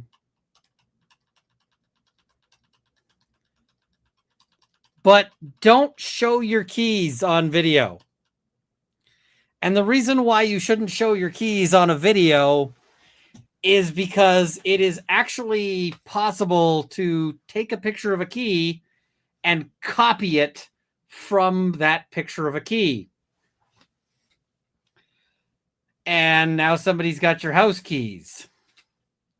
So, every once in a while, you'll see people do things where they're like, we just got a new house, and they pose by the new house with a picture of the new house key. And it's like, oh, don't do that. If I had the time to be more of a jerkbag, what I would do is like take some of those pictures where people pose with their house key, go and make like 100 copies of the house key, and then just mail it to them one at a time, like every week. Just send them a new house key and just be, until they freak out and change their freaking locks. Because, yeah, your house key is basically a really simple code, like a numeric code embodied in a physical object that moves physical pins. And so once the code that makes up your keys is known or released, then it's not safe anymore. It's like if you tattoo your bank PIN number to your forehead, it's not effective at protecting your money anymore. Run off. And I know PIN number That's not is something a stranger does. redundant. But a person that knows what your keys look like or who has a key, they know, okay, I can get in and out quick. A stranger doesn't. Stay around and clean up your house. And Dr. Valerie Lowe said it best. She said, it's like somebody knew we weren't going to be at home. How would a stranger just, out of 6 people possibly being in the home, how would a stranger just pick the right time and then have the nerve to stay there and clean the place up? That's not a stranger. That's somebody that knew Miss Baker. That's somebody that was angry with Miss Baker. Miss Baker didn't have a towel near her. She didn't have clothes near her. This was somebody she was comfortable with. And again, whose DNA was present? According to the state, Mr. Milton's DNA is in her vagina and her anus. But for the last 23 years, before Elizabeth Bingham got involved, his DNA was in her mouth and her anus. Whatever you think, right? I'm not helping people crime better. I'm helping people not get crimed better. Because criminals already know about like key copying and so forth. It's the innocent people who don't, right? It's the people who are doing the stupid things where they, where they post their keys online. Those are the people who need to know that this is a problem. So the criminals already are aware. And I know people are saying, Lockpicking Lawyer does videos on this. Not everybody watches them, although, quite frankly, maybe you should, because Lockpicking Lawyer does wonderful videos and is also, believe it or not, a really nice dude. I met Lockpicking Lawyer once at a event, and he's a really nice guy. So, yeah, straight up. Or whatever you think is right, you have to decide. You're the judges of the facts in this case. Now, you know that Chris Melton is a liar. Also, the funny thing is you meet Lockpicking Lawyer and you're like, you're really familiar for some reason. where do I know you from? And he's like, and I'm like, I know you from somewhere, the voice. And he's like, yeah, I'm lockpicking lawyer. And I'm like, oh shit. That's yeah. It's been, Ms. Bigham said it. You heard the recording. You heard me ask her questions about the statement she made to him. This is inconsistent with what you said over the past 23 years. And that interview was in 2024. Mr. Faust is a truthful person. During his interview, he was asked about white women that he dated. He named the white woman that he dated, but he also said that he's had plenty of women in his day. And he told the investigators, I don't discriminate. I'm not a discriminatory person. Color doesn't matter to me. He's like, I date anybody. They just, okay, fair enough. Good for him. Dating, and you got to listen to the questions they ask because they want you to make assumptions. They want you to hear things one time and then start making assumptions. Dating signifies a commitment. They asked him about dating. Chris Melton claimed to date Ms. Baker. Mr. Faust didn't. They asked Mr. Faust, why was his DNA found in the house? Now, at this point, you know Mr. Faust's DNA was not found in Ms. Baker's house outside of it being in her body. They were asking him trick questions to see what he would say. And what did he say? What? My DNA? My DNA? I've never been in the house in Deer Park. I've never been over there. And again, the physical evidence does not lie. The science does not lie. The physical evidence tells you that Mr. Faust is telling the truth. Every single witness in this case that we talked about, what was found in the house, including the microscope, I think he was, I can't think of his name, but the expert who did the microscope with the hairs, he admitted, and I think it's bad science, but you have to decide, he admitted that there were no African-American hairs found on, around, or anywhere near Ms. Baker's body. The physical evidence supports that Mr. Faust was telling the truth. The physical evidence supports that Chris Melton is a liar. After telling Mr. Faust that they had warrants for his arrest, they told him it was for murder. And mind you, let me not skip this point. They had already told him twice. So when you see him talking, he's already been told they have warrants for his arrest. He just isn't to the point where the warrants are for. But after telling him that they had warrants for his arrest for murder and aggravated sodomy, something significant happened. And the state doesn't want you to think about this. Just imagine you're at Walmart or you're just out and about living your lives. Police come and pick you up. They are talking to you and they say, you know what? We have warrants for your arrest. We already have the warrants. There's no getting out of it. For murder and aggravated sodomy. Something significant happens and police are aware of this. You panic because you're scrambling trying to figure out, oh my goodness, what the heck is going on? But they tell him this and then they ask him, and it's very important that you listen to what they say because you have to remember Elizabeth Bigham is biased. She's already told Chris Melton before she's met with Mr. Faust, we have to put it on this guy. You have to keep all this stuff into context. The interview with Chris Melton happened, I believe, on May 5th. I believe May 5th or 6th came in on the testimony. May 9th was Mr. Faust's interview. So she's already told Chris Melton, we're trying to get this guy. We have to go after this guy. So it's very important that you listen to the language of the questions that are asked. She asked Mr. Faust if he knew a girl, and this is a paraphrase, from a cold case from 2001. They didn't show Mr. Faust the photo. They have him freaking out. It's a murder warrant, the most serious charge in the state of Georgia. They don't show him a photo. They don't even give him the decency of telling Mr. Faust the young lady's name. So when he says, they say, do you remember him? He says, I seen a paper. I believe he said, I seen a paper when it first happened. And we have a photo we admitted into evidence.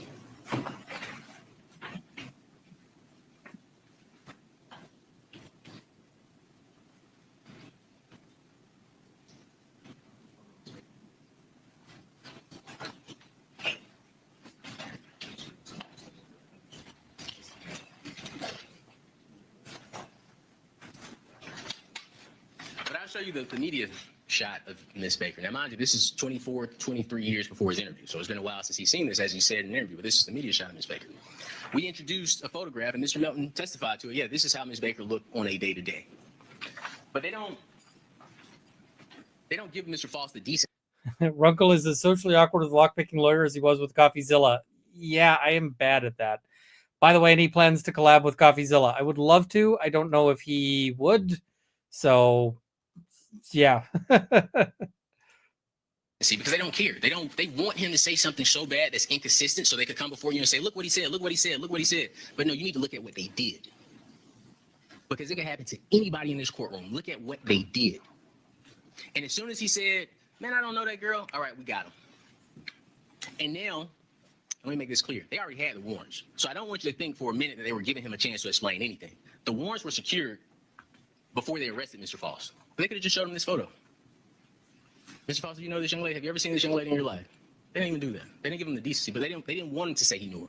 And Mr. Faust could have lied. He could have said, oh yeah, the girl you're talking about from Deer Park, yeah, we talked, we dated. He didn't do any of that. He didn't do any of that.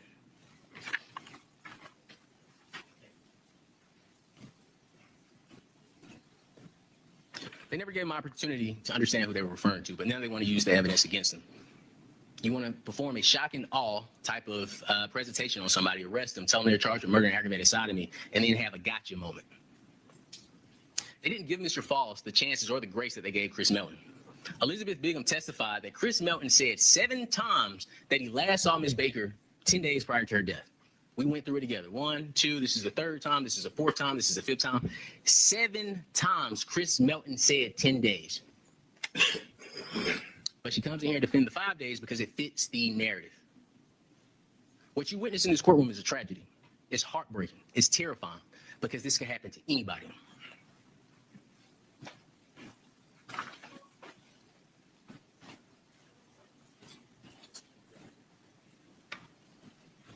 I have one. So in this little discussion that we just had, I've given you many reasons to doubt. We probably just discussed about 15 to 20 reasons to doubt the state case. You agree with one, you're done.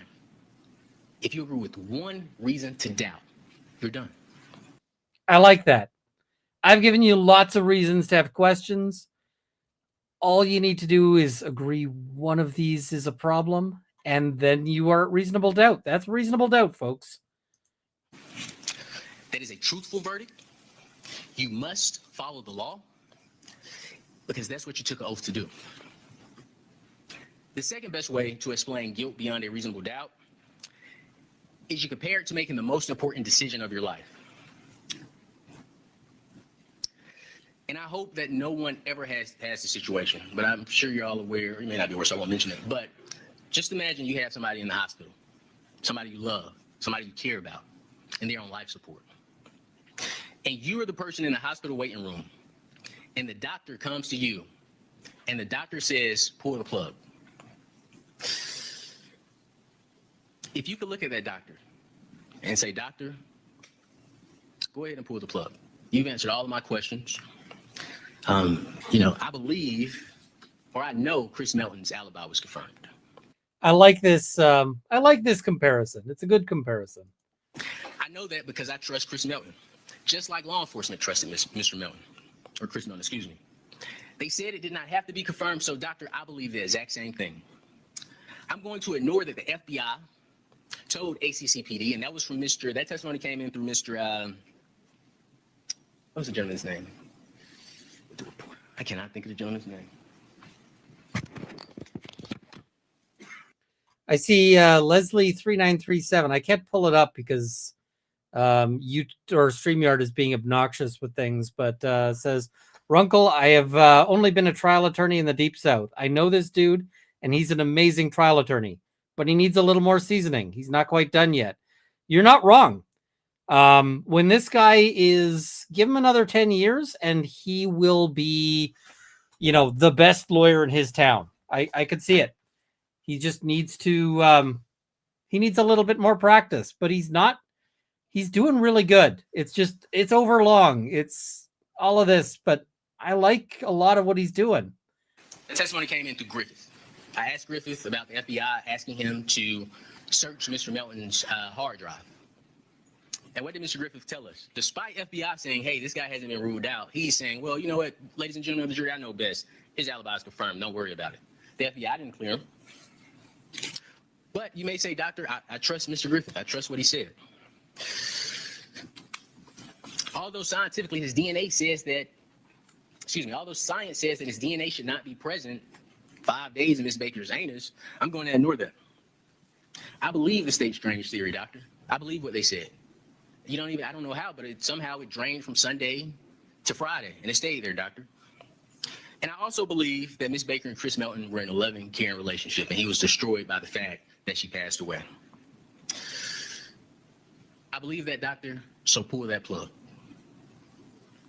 I'm satisfied. My mind is set. And when you're so pull that plug, I like it. It's you've got a jury there who's now invested with the seriousness of the moment, and that's something you want to do as a defense lawyer. This is a real serious moment. Do not make this decision casually. Do not make it without thinking real hard about it.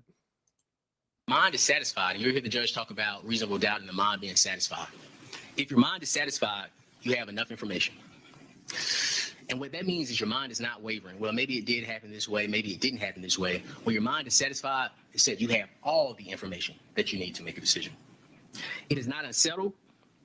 And at that point, you know what to do. We've all had those type of decisions. Do I want a McMuffin in the morning? Do I want hash browns? You know what? I'm going to go with a McMuffin. My mind is not wavering. It is settled. When your mind is satisfied beyond a reasonable doubt, I wouldn't make the McMuffin versus hash browns comparison. Right? That I was like, well, okay, you were just talking about like pull the plug, and now you're talking about McMuffins. Like, you need to pick a lane, man. you don't have any reason to doubt it. Remember what we talked about. It's one reason. When your mind is satisfied beyond a reasonable doubt, you have no reason to doubt.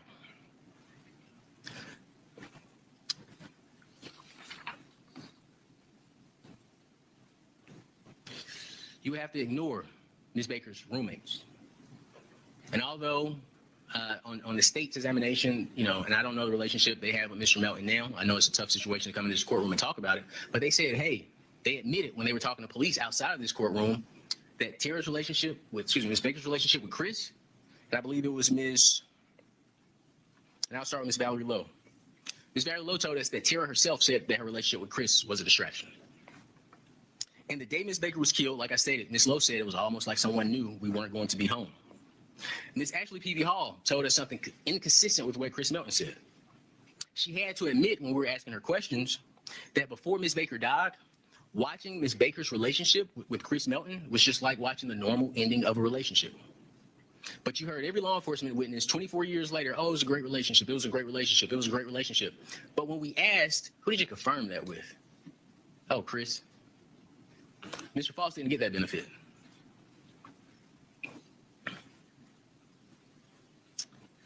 You'd also have to ignore that Chris failed to tell the police that him and Tara had a fight the week before her death. Right? And he came in here and he said, oh, well, yeah, it was a fight about a porno I had. It was an orange tape. He gave you this elaborate story about this porn to say we had a fight about a porn. Right? But I want you to consider that. I think that's a significant fact considering what occurred to Ms. Baker when she passed away. Now, I don't trust Chris Melton. I think everything he says is not to be trusted, but you may. Ms. Baker. I like that. Now, I don't trust Chris Melton. Like, I like that. He's like, you can, but I don't. Was sexually assaulted in multiple ways. If Chris Melton is telling the truth, the last fight they had was over pornography. And it was serious enough to cause a rift in the relationship. Now, with the laptop piece, we don't know if Ms. Baker wrote Mr. Melton a letter, typed it up, so you need to take the laptop. We don't know. That didn't come in. But that is something for you to consider. Their last fight, according to Chris, was over porn. Her death was sexual in nature. You would also have to ignore Chris's statement about. I don't know that one swings me hugely, but I wouldn't not make the argument, but I don't know if it swings me that far. So, Punching this wall 30 times, I believe, was his testimony.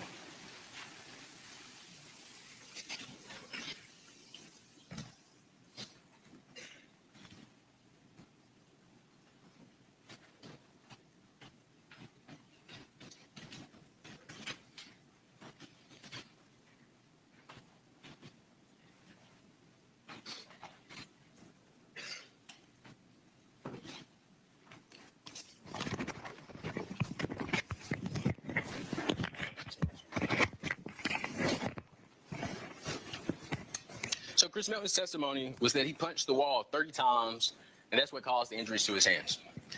But this is a question I have for you. When you look at Mr. Melton's hands, he said it was concrete that he punched. Where were the bruises on his hands outside of the scratches? Mr. Melton said it was concrete that was punched, but at what point did he seek medical attention? He didn't.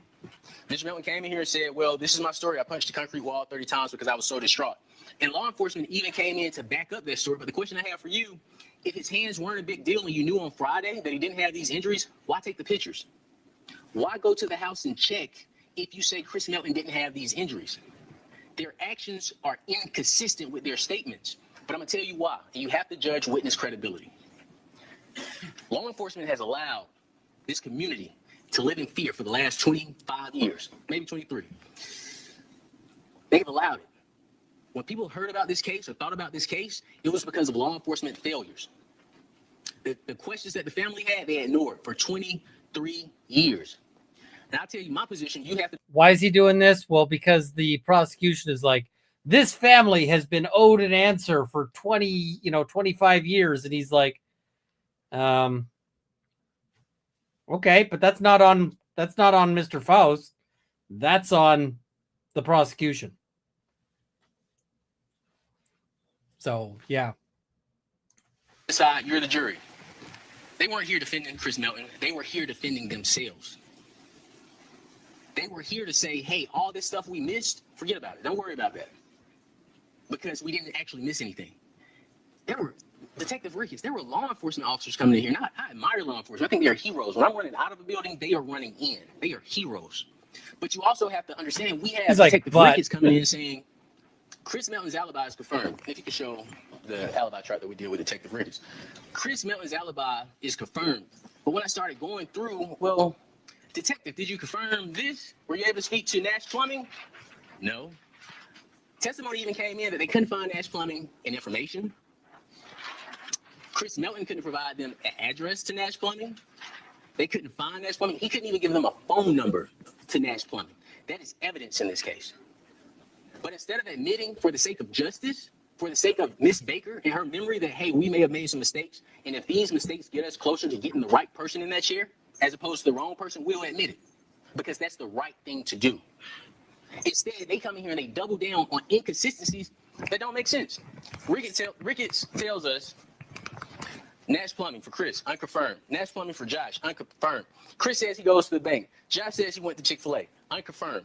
As you know, the bank is at 9:08 a.m. And I told you all, the most important time is before 9 a.m. for Chris Melton. The most important time is before 9 a.m. because at this point, Ms. Baker is gone. Truck Customs, he says 9:30 earlier, and we know from Bill Teeter, it was after 9:30, it was 10. I believe Mr. Teeter said around 10. Grayson, Georgia, unconfirmed. But look at Josh. And this is from Ricketts. The same person who sat in here and said, it's nothing. These inconsistencies are nothing. Josh says they're in Grayson at 8 a.m. Chris would have to be in Grayson after 9:30 a.m. Chris says they've known each other for 1 month. Josh says they've known each other for a year. And when I asked him about it, he said, well, and this is Detective Ricketts, well, the way I just took it that he meant a year. Even on small mistakes, we all have children, grandchildren, siblings, parents. We're human. Nobody's perfect. But when you have a person or organization or entity trying to get you to believe that they made no mistakes when the mistakes are apparent, you have to judge their credibility. You have to take that into account when you're determining what your verdict is going to be, if you could trust this person or not trust this person. Now, I don't know if you caught this, but it blew my mind. I'm poking around here and I found this. And if you're wondering what this is, I mentioned this on a previous stream. This is the collar I made for Zora, and I've got some tape on it because it had my phone number on it. But you can see that Zora like destroyed that real fast. That's lasted like 2 minutes on Zora. But look at the work I put into it. I made this really nice collar for Zora, and she destroyed it in like 2 minutes. So, yeah. That was a whole ton of work, and I've never been able to make myself go back and do another one to try again. But yeah. When I heard it. And I didn't ask him about it again because I didn't want him to try to change his answer. Chris Melton, on this stand during direct examination, they asked him, why didn't you want to go into the house when they asked you to identify the body? And we all, the entire team, we jotted this down in court. Chris Melton stated he didn't want to go into Miss Baker's apartment because he did not want to see the devastation he had caused. I don't know if you all caught that, but I absolutely caught it. Chris Melton came in here and pretty much confessed to what he did. But you're the jurors, you heard the testimony, you have to decide. You would also, to pull that plug, you would also have to ignore what Karen Williams told us. Now, Karen Williams did a sketch. This is a sketch.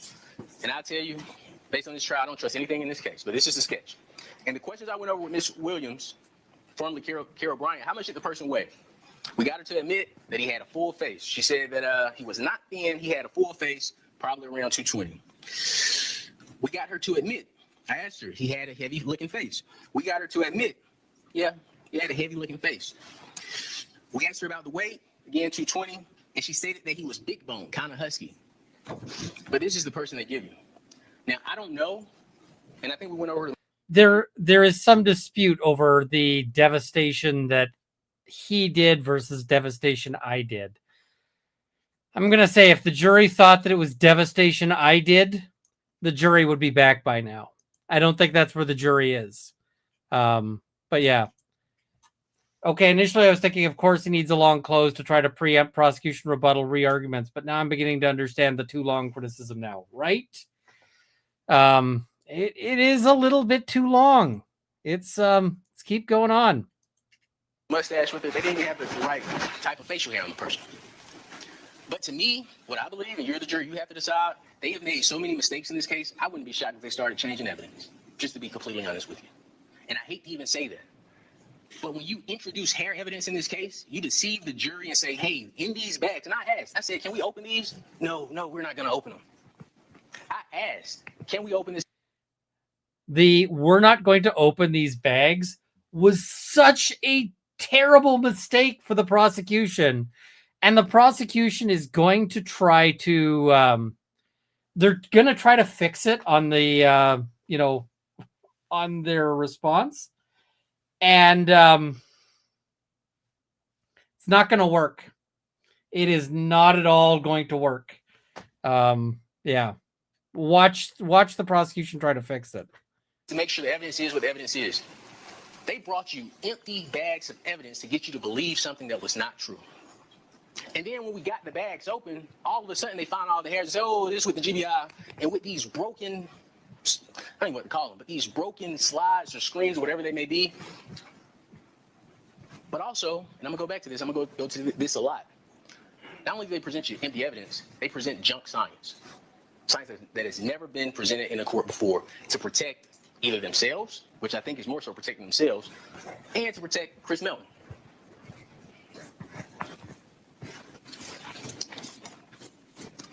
Now, when we talk about the sketches, remember what everybody said, and this was consistent, because I asked the same question for every sketch witness.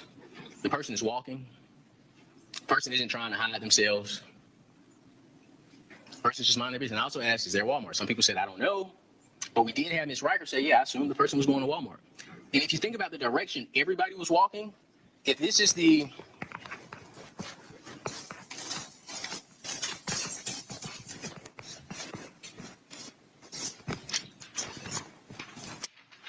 every single person that saw somebody said they were walking down this way.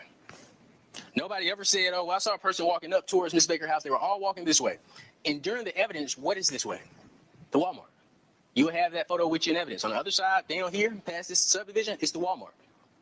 But what they did was, okay, let's get all these sketches of these people. They're walking. They aren't doing anything suspicious. Something that's important, they mentioned a laptop being stolen. That came in during the case. Not one of these sketch individuals said, oh, they were carrying a laptop. They were carrying anything. They were acting suspicious. It was just, they were walking. And the state is going to come to you and say, hey, we can't prove that Mr. Faust broke into her house, But we want you to pick one of the people that we have these sketches of and just say it was Mr. Faust. And we want you to assume, we want you to speculate. We want you to say that Mr. Faust is the person in the house. And I'll tell you this, if there's no evidence in the house of Mr. Faust's presence, this is something simple you can remember. No house, no Faust. I didn't like that. What he's trying to do is he's trying to do the, if the glove doesn't fit, you must acquit. But no house, no Faust. I'm like, nope, that didn't work for me. That, I mean, it was a good try, but nah, no sale. Swing and a miss. Now, I mean, he keeps going for like another 16 hours, so he can have some swing and a misses, but yeah. If there's no evidence of Mr. Faust in the house, no house, no Faust. Tell them to present the evidence. If you can't present the evidence that Mr. Faust was in the house, we have to vote not guilty. We have to. If you can't present the evidence that Mr. Faust was in the house with the mouse and a louse, you know, it's like, okay, all right. We have to. You're saying this crime happened in the house, you're charged with burglary. I didn't like it. That's the simplest way to remember. So when they make Melanie and I can the guy was disagree on walking this and one. he disappeared. So that meant he broke into Miss Baker's house. You say no house, no Faust. Show me the hairs. Show me the blood. Show me the skin. Show me the DNA in her house, outside of her body, on her skin. Show me something. I actually think that it makes this too cutesy when the rest of his argument, show me the DNA, show me the hair, show me all of these things. I'm like, that I like. I like those parts. I don't like the no house, no Faust. So, yeah. Presented a photo of Mr. Faust. He does have an afro. And they say, well, the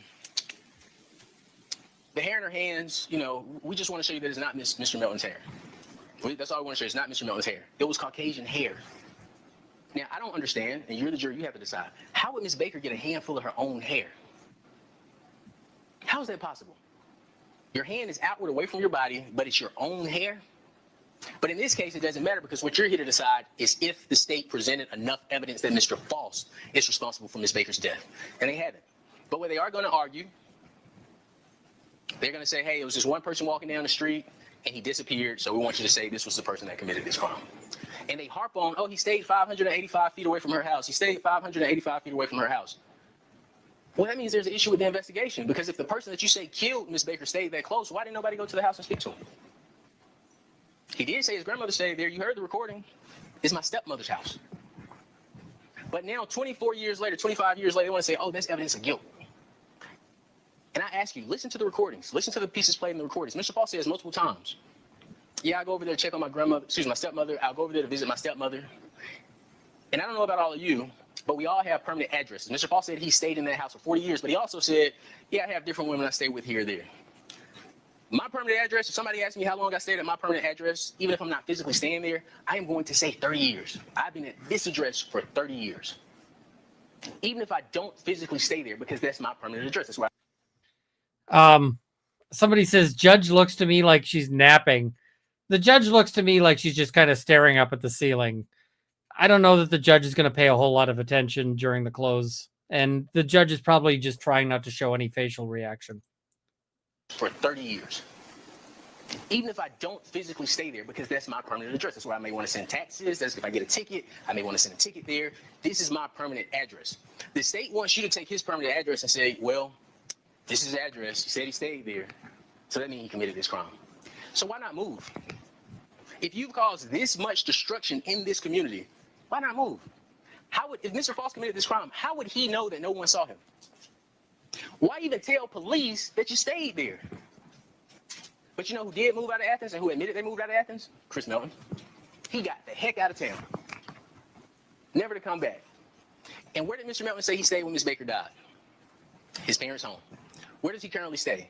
Miss Baker's home. Excuse me, not Miss Baker. I'm sorry. His parents' home. Where does he currently stay? Still in his parents' home. And I want to show you something. And this is the reason Mr. Melton stated that he stayed on the second floor. He is a liar.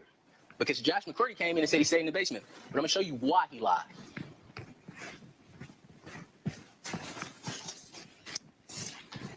and this is a ball that was dropped by law enforcement.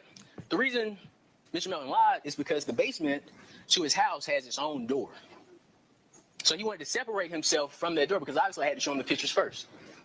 He didn't want you to know that he had an entrance and an exit he could go in that his parents would know nothing about. This is the door right here. Crime of opportunity. Mr. Melton had the opportunity. Think about what Mr. Teeter told us with him dropping his truck off. He dropped his truck off and went to see the police in Josh's truck. Why would he do that? Maybe he didn't want law enforcement to search it. But you all have to decide.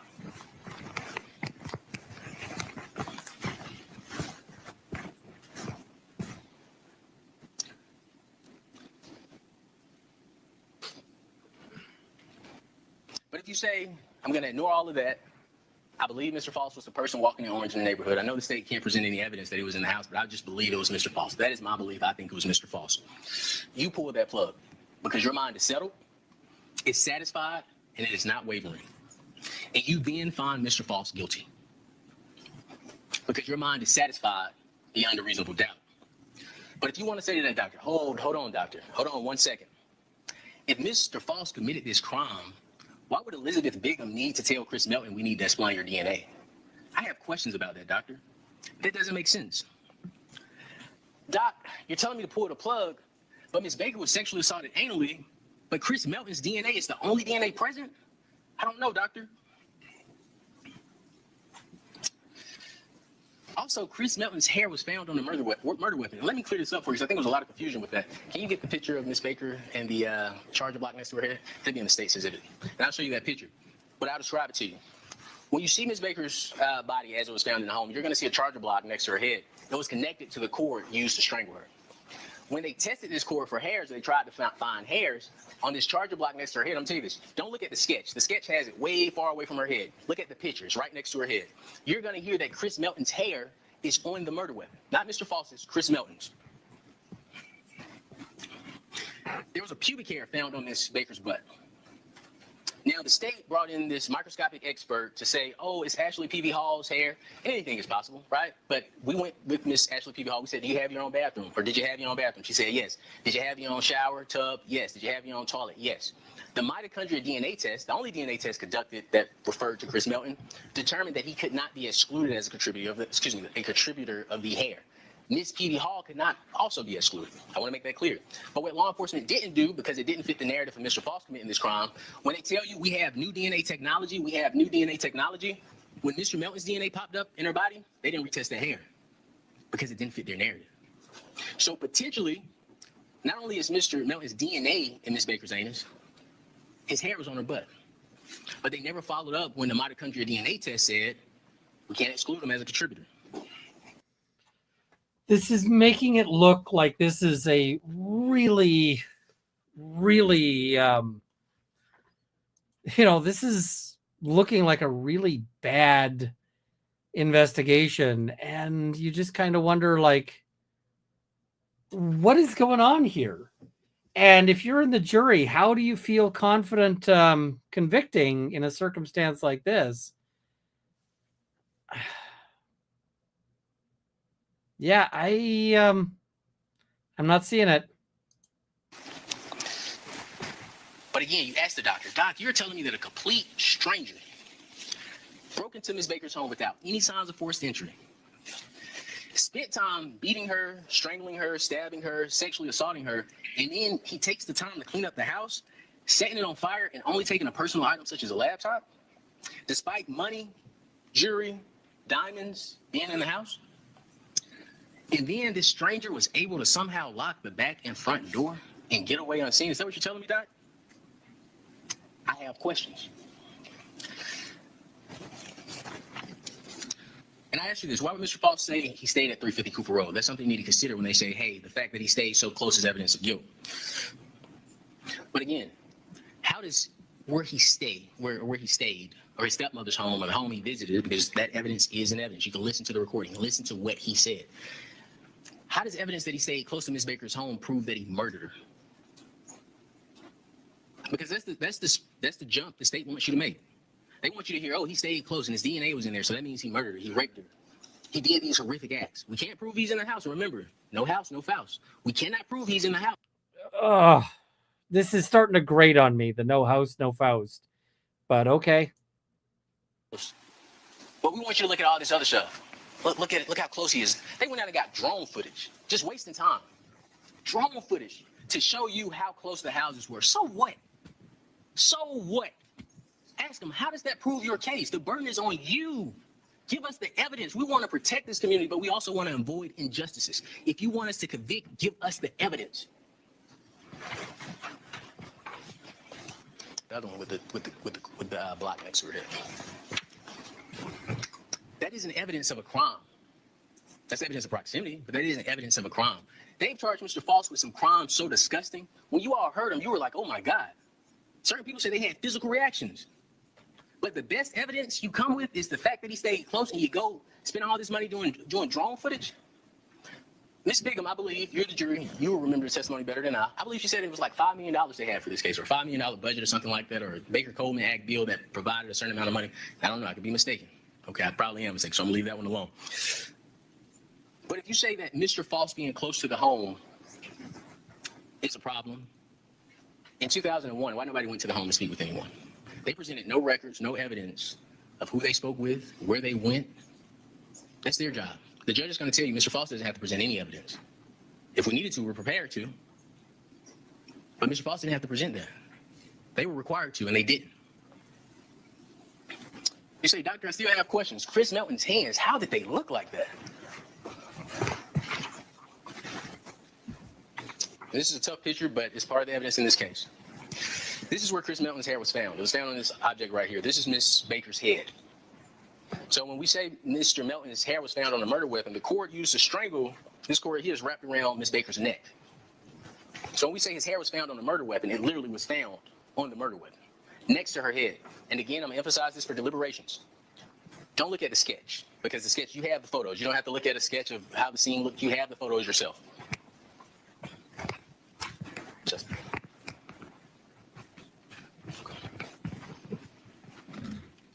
Also, Detective Ricketts stated that he fingerprinted Chris Melton. I'm sure you remember that testimony. He said, the reason I know there were no injuries on Mr. Melton's hands is because I fingerprinted Chris Melton. So there's two questions you have to ask. If you were not arresting Chris Melton, why were you fingerprinting Chris Melton? That's one. Okay, I hate that question as a lawyer because I'm just like, okay, they might be fingerprinting him for exclusion purposes because, like, if Mrs. Runkle was found stabbed tomorrow, and please, I hope that nobody is going to stab Mrs. Runkle, but if she was found stabbed, and if there were fingerprints on the knife, they would take fingerprints from Mrs. Runkle, and they'd be like, and we need your prints. Why would they want my prints? Because they'd want to make sure that those were not my prints on the knife, right? Obviously. So that argument, I was like, yeah. Bad example, Runkle. Fair. You know, when you've got another potential suspect, you're going to want, you know, fingerprints and DNA and all of those things. And yeah. But yeah, this is a better point where there's no fingerprint card. That is also a very unusual unusual The thing. second question, and maybe it's an evidence. I don't recall seeing it, but maybe it's an evidence. Ask them for the fingerprint card. Ask them for the fingerprint card. They said they did it. We don't just take a person's word for it, especially when you have a history of being dishonest. Show us the fingerprint card. So what I anticipate you should have in evidence is a fingerprint card taken from January 19th, 2001. Make sure you look at the date. Okay. So if it says January 23rd or January 22nd, that isn't what Detective Ricketts said on the stand. There should be a fingerprint card for January 19, 2001 with Mr. Melton's fingerprints in it. You can open it. Now, the really interesting thing is that they wanted to hear today from an additional witness. They're like, we heard, like, we want to hear the testimony of one of the witnesses replayed. Can we hear it? And which witness is it? This witness that is being mentioned in the defense argument. That tells me that the jury's listening to the defense, right? At least a little bit. So all this stuff if you want to. You're the jury. You're the finders of fact. So Detective Ricketts said it, asked for the evidence.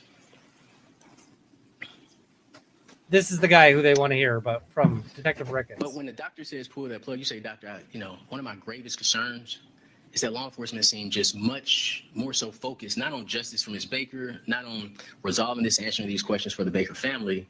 They seem more focused on protecting themselves. And maybe Chris Melton. Doctor, I'm not sure. Doc, you're asking me to pull the plug, but where was Chris Melton before 9 a.m.?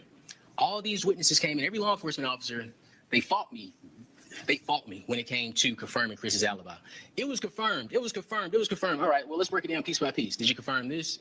No, but it was still confirmed. Okay. Talk to me about Nash Plumbing. Did you get documents? No, but it was still confirmed. All right, Josh McCourty, did you get any proof that they ever worked together? No, but it was still confirmed.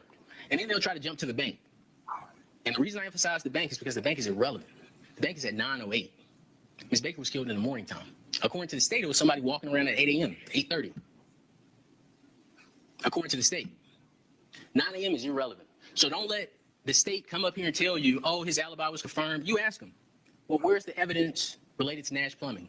They didn't call one witness from Nash Plumbing. And we told them for, I believe, months, Mr. Faust didn't commit this crime.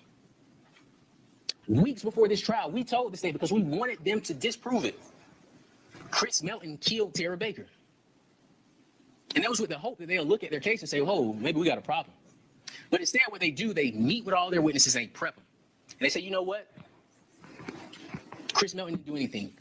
You don't give any answers that the defense attorney wants. We're going to prep you. We're going to talk to you about it. Anything they say that Chris Melton did, you say the opposite. They knew this stuff. This isn't new. Everything you heard, they knew. This is their evidence. I didn't make any of this evidence. The only evidence that I brought to you is the picture of Chris Melton's house because they didn't want you to know that. But everything else you've seen and you've heard in this case, I didn't go find it on my own. They knew this, and they chose to ignore it to focus on him. And I'll tell you this, weighted evidence, Chris Melton, Edric Faust. The evidence related to Chris Melton substantially outweighs the evidence related to Edric Faust. Could you imagine me in this courtroom trying to defend the hands that Mr. Melton had? And my argument as well, 2 days after her death, he was punching the wall. You all would look at me and say, this guy's crazy. What is he in here talking about? Or if I was trying to defend Mr. Melton and I said, well, my client, he went to pick up his truck on Saturday, he went to get a bank loan on Monday, and then he went out on 2 dates within a week of her death. You would say, this guy's, what is he talking about? Why are we here? Think about the evidence you heard about Chris Melton. Think about how he was on the stand.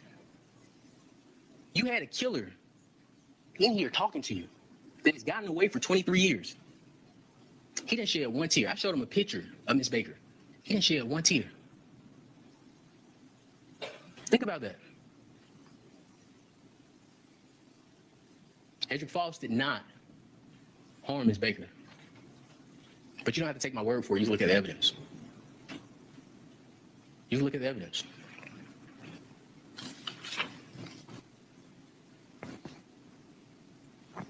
So you say, doctor, the state has to explain how Mr. Faust's DNA alone means rape. How does his proximity, if you say he stayed there, how does his proximity mean murder, rape, arson, aggravated sodomy, 2 counts, 4 counts of felony murder, burglary? You need the evidence. So, doctor, you don't pull that plug. Hold on, my mind is wavering. It is not satisfied. It is not settled. I have questions. Doc, don't pull that plug. I feel like Chris Melton was the worst witness that that they could possibly have had. Like, he was a terrible witness. Just an awful witness. When Mr. Faust chose you all to decide his case, he gave you all awesome power. You may have noticed that each and every time the Honorable Judge Lott entered and exited this courtroom, we stand in her presence. And the reason we stand in Honorable Judge Lott's presence is to show respect for her awesome power as the giver of laws in this courtroom. You may have also noticed each and This is like where I'm like, move. I want to see her reaction to this. I want to see her face. Dude, move. every time you, ladies and gentlemen, entered and exited this courtroom, we stand in your presence. Because just like Judge Lott, you all are the judges of the facts in this case. In our standing, that is symbolic to show our respect to your power. The first thing you did as a body when you entered this courtroom, or excuse me, when you entered this jury box, you stood up you raised your right hand, and you took an oath. And by that oath, each of you promised, you swore to decide this case based on two things. One, the facts, only as they came out in this courtroom. And two, the law is given to you by the Honorable Judge Live. Because you need to understand the law and the facts, I would like to discuss them both with you at this time, starting with the law. The first principle of law that I like to discuss with you is the bill of indictment. Okay? Don't be afraid of this document. This is a very important document. Embrace it and read it. Because in this document contains the charges that you will decide against Mr. Faust. During your deliberations, this is very important, use this document because this will tell you what evidence you're looking for. The indictment was returned by the grand jury, and you've heard this term before, of Clark County. And what the grand jury is 16 to 23 people. They meet with the district attorney's office, and you've heard Agent Bigham's testimony, but they meet with a summary witness, okay? A summary witness is a witness that just comes in and tells the group about the case. I can't be there. Mr. Faust can't be there. He can't defend himself. He can't hear anything that you all heard. The judge isn't there. It's simply the district attorney's office and their witness. And they tell the room whatever they want to tell them. And they return an indictment. And the judge will tell you that this indictment is not evidence of guilt whatsoever, in any way whatsoever. And the reason why is because it is only a one-sided story. That's it. It's a one-sided story. That's how you get this indictment.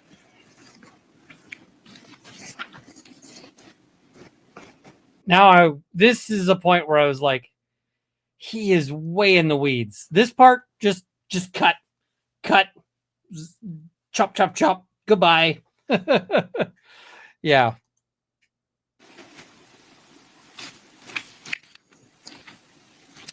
Give you a short story. If anybody's ever dealt with a lawsuit in here, similar to a lawsuit, right? Let's say you're at home, you go to your neighbor's house, you say, neighbor, I want to build a fence on my property, okay?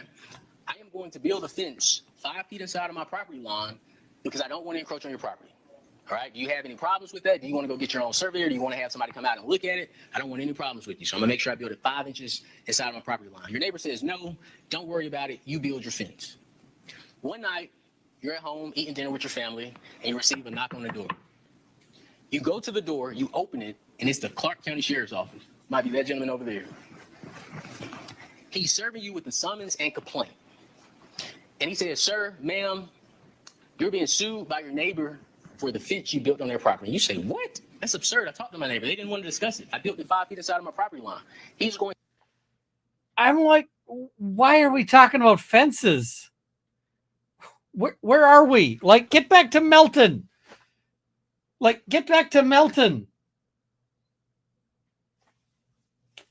Point to tell you that's not for me. But what you all could do, which all of us could do, you could go, you could hire your own lawyer, you could pick a jury, and you could let the jury decide what occurred. Because what you didn't know, your neighbor, when he got his lawyer, they typed up a summons and complaint, and you got sued. It doesn't mean you did anything wrong. Doesn't mean your neighbor's right. Doesn't mean your neighbor's telling the truth. What he's doing is he's saying, you are important, jurors. You get to be the arbiters of the facts. And I'm like, you could have gotten to this so much faster. Instead of like going from point A to point B, you have detoured to fucking spasm. But that's the way Don't a civil go to case spasm. gets started. The same thing with the bill of indictment. It's just the way a criminal case gets started. And this is now feeling like this is a Chewbacca. You know, Chewbacca is a Wookiee on Endor.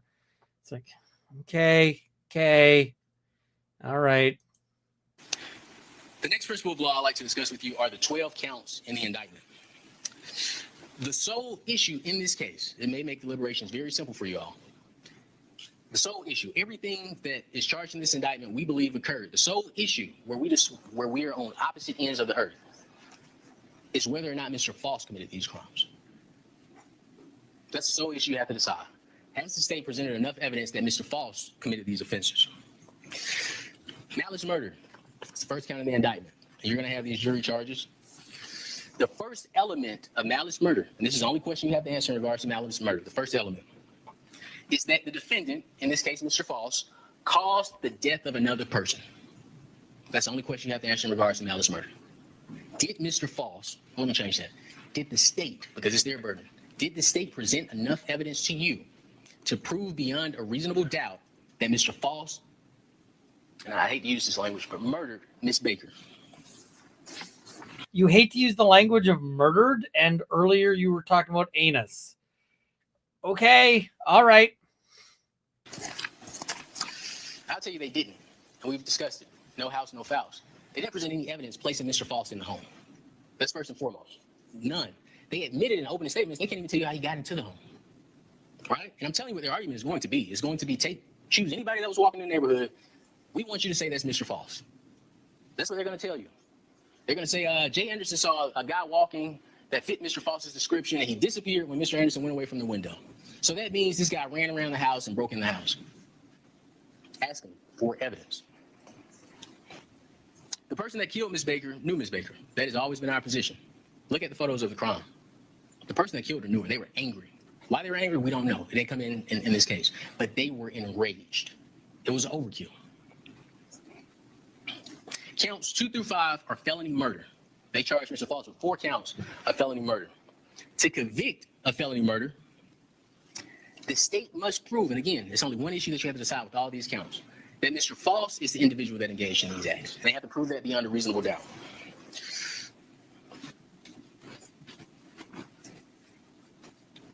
We've addressed counts 1 through 5. Count 6, burglary. The state must prove that Mr. Faust, and again, it's every count, they have to prove Mr. Faust did this. That Mr. Faust. I would have skipped over all of this, right? Like, I would have skipped over all of this because you've got to Melton did it. And if they get to Melton did it or Melton might have done it, then they know that to acquit on all of this. But like going through count by count, I'm like, this is the point in his close when I am like, have corkscrew, will remove brain. Entered the home. And we can stop there. We don't even have to go through every other element. They have to prove that Mr. Faust is the person that entered. Thank God, please don't. Miss Baker's home.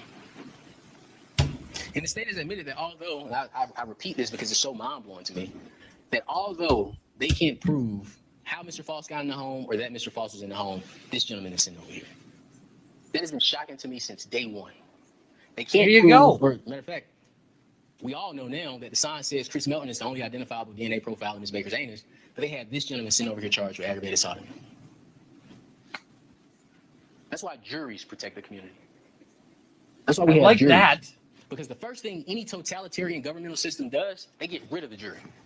They say we decide who's guilty or who's innocent. This right here, a lot of you may not know what this is, okay? But this right here is the strongest symbol in any democratic society that uses jurors. And I could kick it, I could probably rip it off the ground.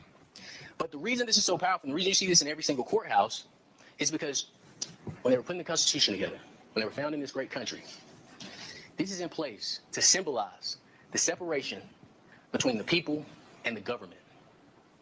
This is the strongest symbol, this partition. And that's why their table is closer, because they want to make it clear. This is a separation of the people from the government.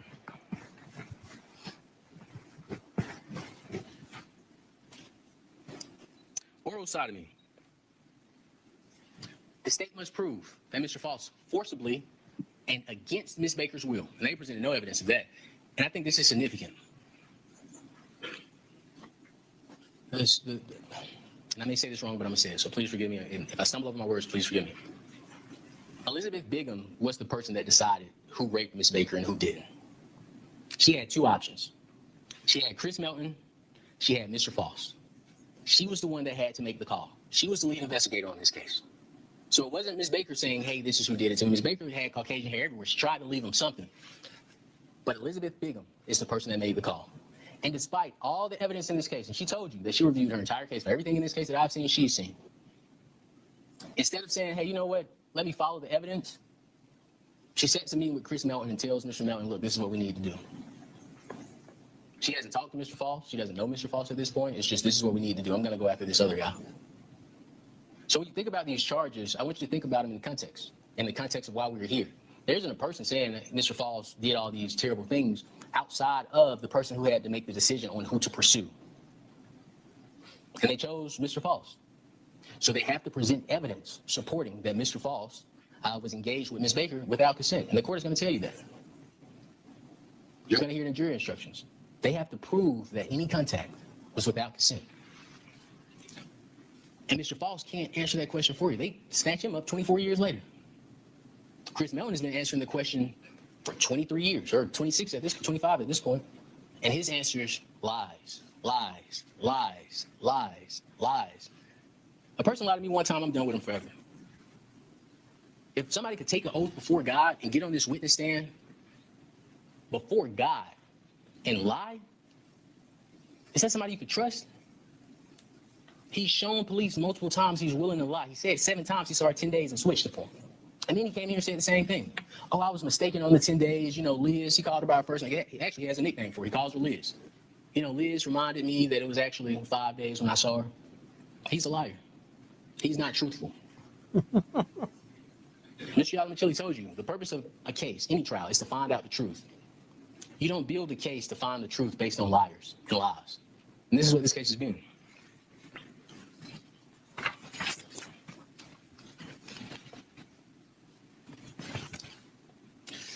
This is very important for you to consider in deliberations. There's no evidence of sperm in this case. I want to make that very clear. You heard a GBI person come up. They talked about sperm for a little bit. We made our objection. And you noticed that she never mentioned sperm again. But she also admitted when we were doing examinations that she didn't test it for sperm. In evidence, you will have a sperm test that says there is no spermatozoa. So when the state tells you this is a rape case, his DNA is in her mouth, his DNA is in her mouth, okay, how? How? This is a rape case, it's in her vagina, okay, there's no sperm. We don't know, it's 24 years later. But they have to prove that. I want to make it 100% clear. If they say it's rape, they have to prove it is rape with evidence, not speculation. And I told you this during opening. Not with because we say so. It requires evidence.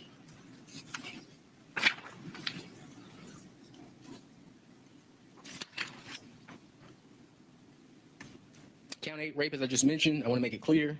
No assumptions, no stereotypes. You make your decision based on evidence. The state wants you to rely on assumptions. They want you to make leaps. Not inferences, they want you to make leaps. They want you to assume things. They want you to have stereotypes. Base it on the evidence. And when we chose you as jurors, when Mr. Faust chose you as jurors, we chose people that we felt followed procedure, respected the law, and required evidence to be presented.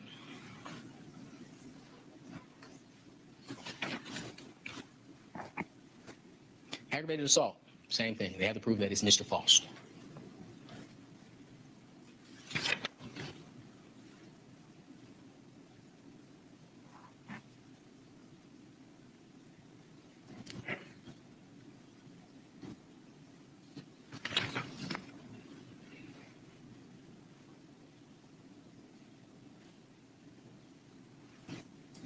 And now he's pausing. We got a lot of dead air. Come on, man. And finishing up, I thank you all for your patience. Just want to make sure I cover all bases. I believe I addressed the whole drainage theory. It is not possible. And don't take my word for it. Take Miss Hinkle's word for it. It's not possible. 3 days is the max. Ms. Baker was killed on a Friday. Chris lied and said he saw her on Sunday. It's really 10 days, but we'll say 5 days to be nice. It's not possible. And they probably knew it. That's why they didn't ask Ms. Hinkle about Handle, because they knew she would have said, well, it's only 3 days.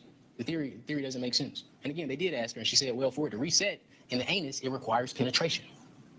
Drainage is not an option anymore. They told you in opening, that's how it got there. It's not an option anymore. The science says otherwise. Trust the science. You don't have to trust us. Trust the science. They brought in evidence that Ms. Baker showered daily. That's something that you need to keep in mind. Dr. Falzone, he was the medical examiner in this case. I just want to make it clear. He has made clear there was an anal sexual assault. State can't dance around that. He made it clear the injuries were consistent with sexual assault to her anus. Count 11, arson in the first degree. Again, they have to prove that Mr. Faust committed that offense. Possession of a knife during the commission of the crime. Again, they have to prove Mr. Faust. That's the only question. Has the state presented enough evidence to you to say that this was Mr. Faust? Now this is kind of a sign of weakness. And what I mean is he got to the end of his things. He looked over his points to be like, is there anything else I want to say? He's like, I'm pretty sure I already told you this and that. And then he's like, okay, but now he's going through and he's rehashing points. And he should have just said, I'm just going to check over my notes, make sure there's nothing else I wanted to say.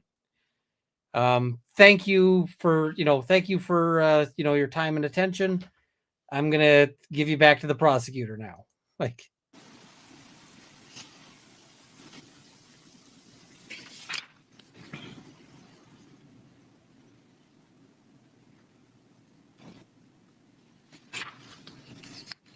man, this guy's taking a lot out of me here.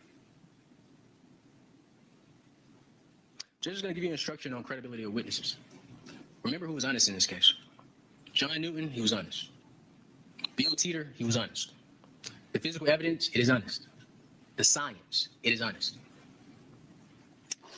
In all of those, and I'll say two, the physical evidence and the science supports Mr. Faust's innocence. The physical evidence and the science supports, not even the physical evidence and science, the physical evidence, the science, and his statements support Chris Melton's guilt. But I made this clear and opening. You're not here to decide whether or not Chris Melton committed this crime. So in deliberations, don't say, well, do we think Chris Melton did it, or do we think Mr. Faust did it? Your only focus is, does the evidence support beyond a reasonable doubt? If you say maybe Mr. Melton did it, maybe Mr. Faust did it, the vote is not guilty. And we discussed that. All right, that's not bad. Now I want to talk about something that I think is significant in this case, and I'm sure you're all aware of this because we talked about it in jury selection. And we also talked about it in opening. One of the biggest pieces is there is a bill that was passed in this a bill that was passed in this case, and Ms. Bigham talked about it. I told you in opening that it was the fame, the lights, being the superstar police officer that closed this case that led them to say, hey, this is somebody we could put as the face of Ms. Baker's death. But I want you to consider Mr. Faust is put on the news as the bad guy. This case, he hasn't been the bad guy once in this case. Right? The worst you've heard about Mr. Faust in this case is the indictment. They spent, and listen, I took to heart when people say, hey, we got stuff to do. We got to get out of here. We can't stay here 6 weeks. We can't stay here 8 weeks. We can't stay here 4 weeks. They spent 7 days defending Chris Melton. Think about how long you've been here. They spent 7 days on Chris Melton and 2 days on Mr. Faust, maybe 3.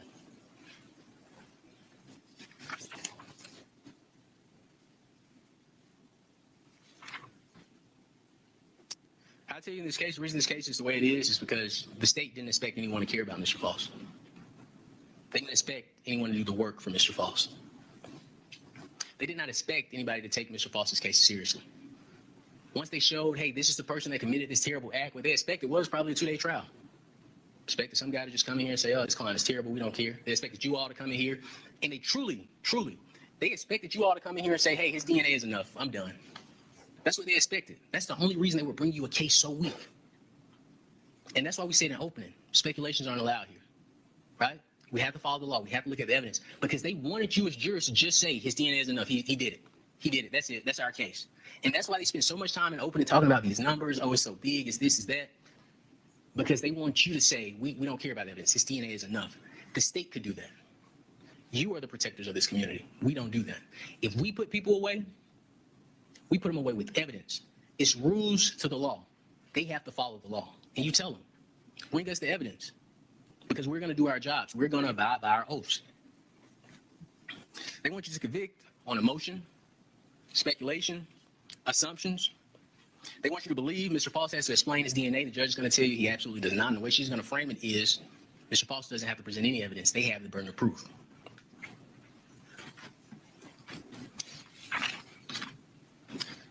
And thank you for your patience. I am wrapping up. I just have extra Oh, for fuck's sakes. for a few more minutes.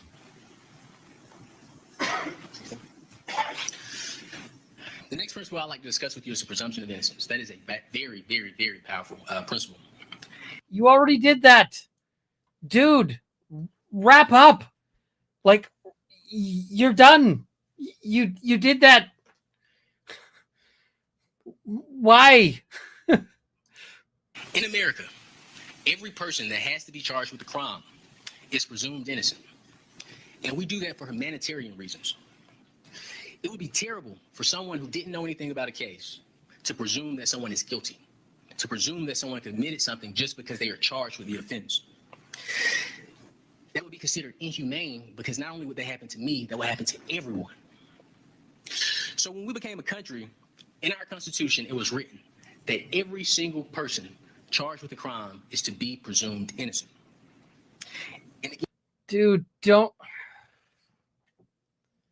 don't take it back to 7 years ago. Like, I told you, it covers him from the top of his head to the bottom of his feet. So the state's evidence can rip off the chest plate of that armor of Mr. Faust. It can rip off an arm. It can rip off a leg. It can rip off the helmet of that armor. But if there's a piece on the elbow, if there's a piece of armor left on the knee, just as Mr. Faust walked in here and met you all 3 weeks ago, that presumption is not guilty. Okay, what? Okay. So how much evidence does it take to rip off that suit of armor? And who has to present that evidence to rip off that suit of armor? And we've already discussed that the state has the burden of proof. And the next principle. Yes, we have already discussed it. Stop already discussing it. Like, So I would like to. if I was facing life without the possibility of parole, I would want my lawyer to use every second of the closing to fight for me. No, you don't. No, you don't. You want your lawyer to make a good close that doesn't get rambly at the end. You want him to have a strong ending for however long he's actually got stuff to go with. You don't want him running out the clock, which is what this feels like. Discuss with you is the burden of proof. The state has all the resources, okay? Mr. Faust is a single individual. All of us are single individuals. The state, they have the power of the state. They have the money of the state. So when it comes to bringing cases, they have the power. They have the resources. That's why they have the burden of proof. His closing is mostly pretty good. And this is the thing, is that he's got some really good closing stuff. It's just that he throws in a bunch of other shit. And so this close could have been a 9 or a 10 out of 10. And it lands at a 6 or a 7. And yeah, I mean, the thing is, the reason why this close feels exceptional to a lot of people is that he's got the better facts. If he didn't have the good facts, you would hate this, right? It's just, he's yeah, it's frustrating because this could have been one of the best closes of all time. So where's all the evidence that they have to marshal in with so much power to say that this person committed this crime? It's not a flip of the coin. It's not a maybe I believe he did it. Maybe he did it. He might have did it. They have to bring in so much evidence that it rips off that entire suit of armor. And that standard is known as proof beyond a reasonable doubt. And we discussed what proof beyond a reasonable doubt means. The judge is going to tell you the lack of evidence. If there's some evidence you want to see that you don't see, the lack of evidence is a reason to doubt. And you tell the prosecutor, you didn't prove your case. Don't ask me to convict someone when you don't present the evidence. Ladies and gentlemen, it is your verdict.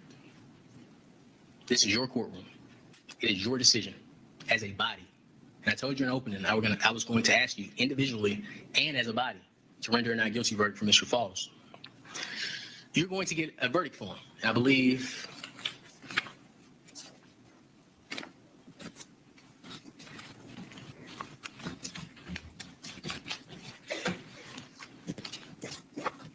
All right, shuffle some papers. This is good. But you're going to receive a verdict form, and I'll show you the verdict form once we get it. And it's going to have a line. And it's going to say, we the jury find Mr. Faust, and it may say defendant. It may have a generic term. Not guilty. Or just say tick not guilty on all charges. Done. guilty. And you, individuals, will write in not guilty or guilty. All 12 of you on the jury panel have to agree to a verdict. Don't surrender your verdict. If you feel that your position is truthful, whatever it may be, don't surrender your verdict.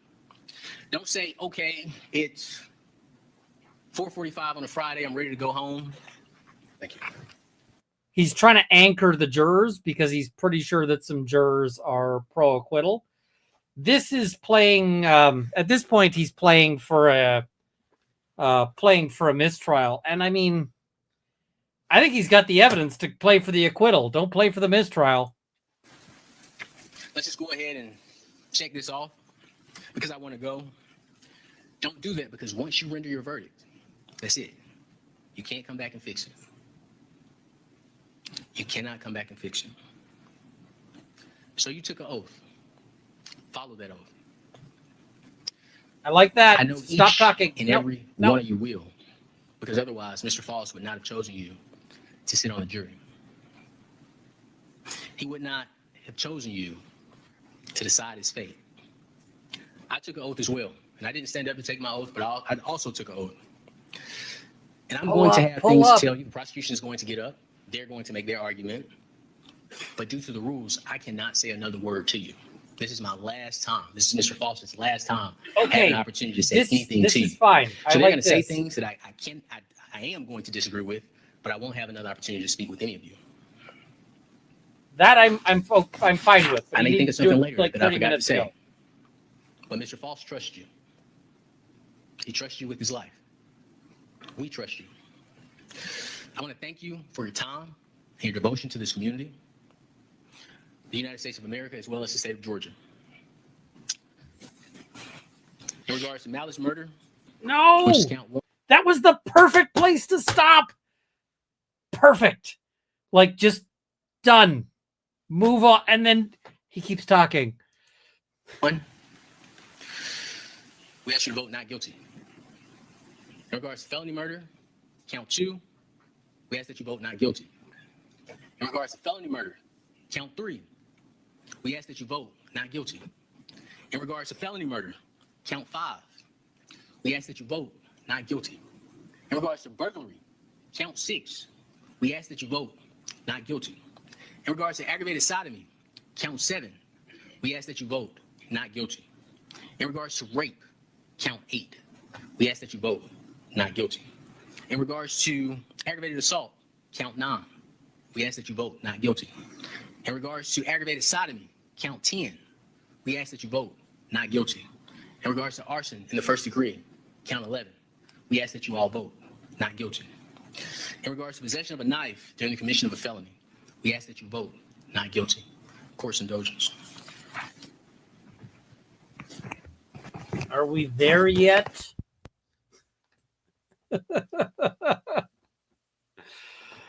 4 minutes. Everything I skipped, count four. Count four, felony murder, it's the exact same thing. We're asking that you all vote not guilty. There was something that I didn't mention. I was trying to be considerate of y'all's time and kind of get through the argument. But there was something said. No, you weren't being considerate of y'all's time. Agent Bigham, and I'll end on this note. She stated that Chris Melton's DNA was supposed to be there. That was her statement to you all when we asked about the DNA. Something that isn't appropriate in this case is to assume that because someone is a boyfriend and the timeline doesn't fit, that they are entitled to someone's body. Ms. Baker could tell Mr. Melton no. His DNA being there doesn't automatically mean he has access to it. And I would tell you all to reject that statement from Ms. Bigham, but also use that to judge her credibility. She would rather tell you that Mr. Melton's DNA is supposed to be there, despite it being in a place he said that it shouldn't be, right? They're saying, hey, this guy may not have committed this crime. She chose Mr. Faust's DNA as the DNA that shouldn't be there versus the guy that told her, yeah, my DNA shouldn't be there. That isn't anything that she did. But I submit this case to you all. I want to thank you all for your time, your attention, and your patience with me throughout this trial. On an ending note, if I have done anything to offend anybody, please forgive me. Hold it against No, I don't. me. Don't hold it against my client. Okay, that's I fair. truly apologize. I promise you it was not intentional. But again, I want to thank you for your time. I want to thank you for leaving your lives to hear this case. We trust you. We ask that you find Mr. Faust not guilty. All right, thank you, counsel. Ladies and gentlemen, we are going to take a 15-minute recess. It'll be a good time for a restroom break. There are refreshments in the jury room for all of you. Ladies and gentlemen, we will be adjourned for 15 minutes. You may rise and go into the jury room. Don't deliberate on the case. Thank you. It feels like I had semesters in law school that were shorter than that. So, was it Runkle? You're a lawyer critiquing and a lawyer, and you're not from the south of the U.S. I've been to the South. People are able to finish a sentence in the South. So, I mean, I've been to Texas. We had conversations in Texas. They were regular conversations. So, yeah, I mean, there were really good elements of that close. There was really, excellent parts of it. And, but parts of it were just too freaking long. And he needed to have it all whatever. Texas is not the South, it's Texas. I've been to Georgia. I've been to, I don't know. I don't feel like this is the South. I feel like this is because I've seen lawyers do this in Canada. This is rambly. This is I didn't have a plan. This is I'm off of my plan because I mean he's got notes, but I feel like he got off of his notes. He got off of his plans. He got off of his yeah. Texas is not the South. Georgia, okay. As someone in law school, my Civ Pro class felt shorter than that close, right? What is it? How many elements in that close? Like all of them. So a lot of parts of his close could have been wrapped up so much faster. Like he could have just said, hey, you have a jury form. We ask you on every count, not guilty. Mr. Faust did not commit this crime. On every count, not guilty. That's so much punchier than on count 1. We ask you to vote not guilty. On count 2, we ask you to vote not guilty. On count 12, we ask you to vote not guilty. Oh shit, I forgot count 4. Let me start over. Like, just all counts. You're not inviting a guilty on anything, so just all counts, not guilty, right? That's just all counts. It's you could do it, right? So, yeah. All right, let's cover super chats, and then we're gonna see the response. Purple Dragonair wanted to make sure that I share a tentative date of March 27th for defending my dissertation. Oh, that is awesome. Purple Dragonair, you're gonna kick some butt. We want to hear. The Jet JJ, thank you early. I have a 4-hour drive, and you are my companion. I am so sorry. This is not good for staying awake on a drive. Tech sympathy. Once I got deep into printer troubleshooting before realizing it and the computer were plugged into different cables in the same tangle. Oh, that's awful. Crazy Cat Queen. Last time my car made terrible sounds, 1984, chunks of metal fell out of my engine and bounced down I-25 in Denver. Turns out my AC unit and parts fell out. I don't think she lost any parts, which is good. Coming from Mel, no house, no Faust, no verdict. I did not like the no house, no Faust, but some other people did. So, different strokes on that one. I'm local to the Faust trial, and everyone here is either guilty or they're undecided. But everyone agrees it's been a shit show. Yeah, no, fair enough. I look at this and I can't get to guilty. I just can't. So, yeah, there's no way. So random unbreaded commenter, the sooner they get the gas, sooner they stop asking, right? Side note, I don't know if you were watching Fallout. Did you notice they used rip rounds in the wrong gun? Yeah, I did. I thought about doing a video on it, but I don't know if anyone would care. The world wonders, a GA prosecution doing something, or Georgia prosecution doing something shady? No way. Right? Joy W, you won't know if you have a good anesthesiologist, but you'll know for sure if you've got a bad one. You might not, because a bad anesthesiologist, you might just go to sleep and never wake up. Kissy Kissy says, for the demonetization fund. Thank you so much. Thank you. Catherine Lynn Fraser, thank you so much for being a member. Much appreciated. And Janaski, how'd you lose monetization? The prosecutor wanted to use all the no words in like short order. So yeah. Vez from Quebec, this lawyer wants to be sure the stream is demonetized, referring to the prosecutor. Yep. Carolyn Smith, I think Faust is likely guilty, but the prosecution did such a bad job that he deserves to win. Plus, the family was so sweet to me today because my dad represented lots of people they know when he was alive. And this is the thing. You could say likely guilty and still acquit. So thank you, Carolyn Smith. And I hope the family is okay. All the families. Question for future stream. Is Mordor a crime of violence? Mordor is a place, but assuming you mean murder, then yes, it is kind of the ultimate in crimes of violence. Music to my soul. I had a hard time wrapping my head around this part. Isn't forethought basically a synonym for premeditation?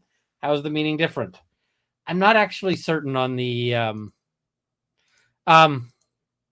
So Canada has a different standard than... than that as well. Canada's standard for that is planned and deliberate, which is a very different standard.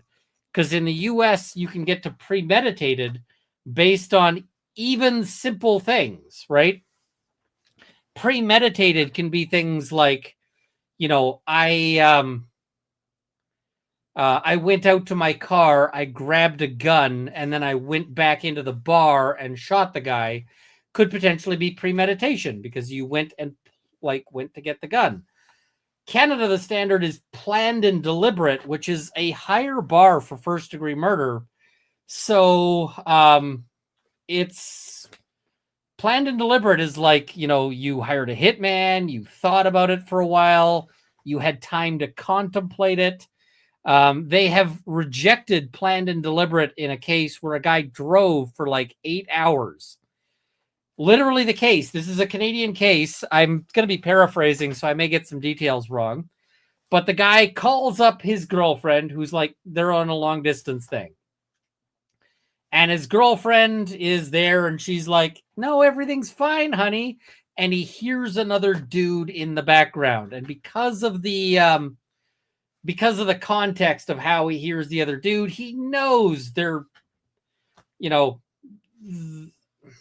maybe drainage is an issue. So he is furious. He immediately hangs up the phone. He grabs a shotgun. He gets in his car. He drives 8 hours straight. He shows up. He kicks down the door and he shoots both of them. And the court found that they had reasonable doubt as to planned and deliberate because there was no evidence that he actually sat down to think about it during that time.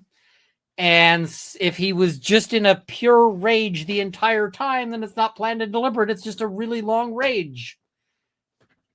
So you can see the different standards. In the US, that's first degree real fast, right? But in Canada, not so much. All right. Is the S word still a crime in Georgia? Shouldn't the grape be the crime, not the type of act? So usually in the modern era, the charges remain as, the charges remain in terms of the descriptions of the S word, etc. But it's only prosecutable when it's not consensual. That's usually the way that goes. So it's like, all right, it's illegal to do anything like back of house if it's not consensual, which nothing should be legal if it's consensual, right? So yeah, all right. Or nothing should be legal if it's not consensual. Sorry, I've got my negatives there. Carolyn Smith, sorry it wasn't clear. Faust family was super sweet to me because my dad represented Faust before. Well, okay. Bez from Quebec, I'm celebrating 25 years of law career today. Cheers, and I'm sorry. Thank you so much. Johnny Osprey, it sounded more like a bad facts defense closing. I mean, the defense has good facts here.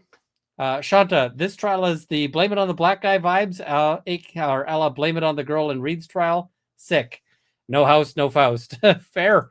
And I see the no house, no Faust is resonating with some people. It didn't resonate with me. So, but if it's resonating with some people, maybe it's better than I thought it was. Because maybe there's some jurors out there. Maybe there's jurors right now sitting in the, not right now because they're on break, but you know what I mean. Sitting in the deliberation room going, no house, no Faust. Maybe. I mean, it's possible. Ahmed Cruz defense closing, brilliant. It has moments of brilliance, and it has moments of why is this so freaking long? And cut this shit. I liked it, but it got long. And Janeski, thank you so much. Cruz is like AJ, but very polite. The judge treated him like shit. You're not wrong. The judge did treat him poorly. Carolyn Smith supporting Ian. Thank you so much. And Janeski, car, monetization, life. Yeah, that's...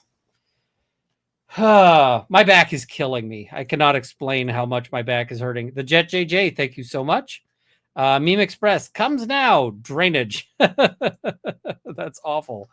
Kelsey, blame Canada. There's a lot of that going around. Shanta says, if you watch the entire trial, you know how polite and respectful and calm he was, despite that judge being against him. Oh, I know that. He was very much, he never got combative. He never got fighty. He stood his ground, but he did so very politely. So Dr. Laposada for the win, because vibes. That's the prosecution's case. Chelsea Rama, speaking of reasonable doubt, I was relieved when you said the other night that you also weren't ready to convict Murdaugh. I'm also only at super duper probably, which I feel bad admitting, but yeah, hope he gets a new trial. At the end of the Murdaugh trial, I thought he'd get acquitted. Straight up. And the reason why I thought he'd get acquitted is because I'm at strongly probably on Murdaugh. I'm a strong probably that Murdaugh killed his family, which isn't good enough for me. So, yeah. Happy Mardi Gras to Runkle, chat, and mods. Thank you so much. I'll let you in on a secret. One day I really want to go visit New Orleans. Nolans. I really do. But I also really don't during Mardi Gras. I want to go like around Mardi Gras, but not at Mardi Gras, because Mardi Gras is too many people, and I will hate every second of too many people. I just will. But I totally want to go and have the food and the all the things, but I could not do the crowds. Could not. Could not. What is your car broken again? Yeah. The Civic is making weird noises, so it's at the mechanic. Yeah. So I mean, Mardi Gras is about a month, so avoid the month. Fair. I want to go sometime when I can just go and have like, what do you call it? Like, I mean, they do like seafood boils and stuff, right? I like a seafood boil. I would totally love to try one down there and, whatever else. I don't know when that'll be. So yeah. I'm a food guy. I will admit I am a very much a food guy. I love trying new foods. I love all sorts of things. I will even buy weird stuff. Something I haven't tried yet, but I'm going to at some point.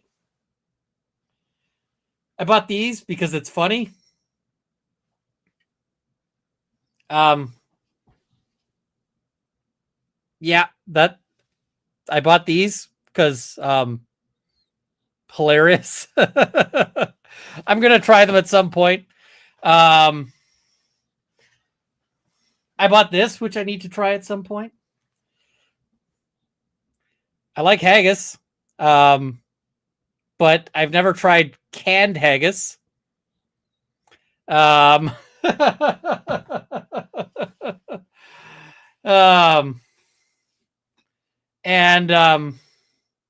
yeah, you know, the other thing I want to order, but it's so expensive. I don't know if I can justify it, but I should order it. I should try it. I want to try ordering Hakarl, and I might end up doing that. It's an Icelandic food. It is fermented Greenland shark. So I might try that. Yeah. So random unbreaded commenter, if not meth, must be meth adjacent. You mean Adderall? No, there's stuff that'll test and isn't. Meme Express, so you cemented his innocence with crack. Brown exists. Coke plus gunpowder helps heart. I don't know if helps is the right word. That's a new one. I thought everyone forgot Pluto. Also Dre. In late and catching up regarding Faust, the defense sounds more like an ethical prosecutor, and the prosecutor sounds like he's the boyfriend's lawyer.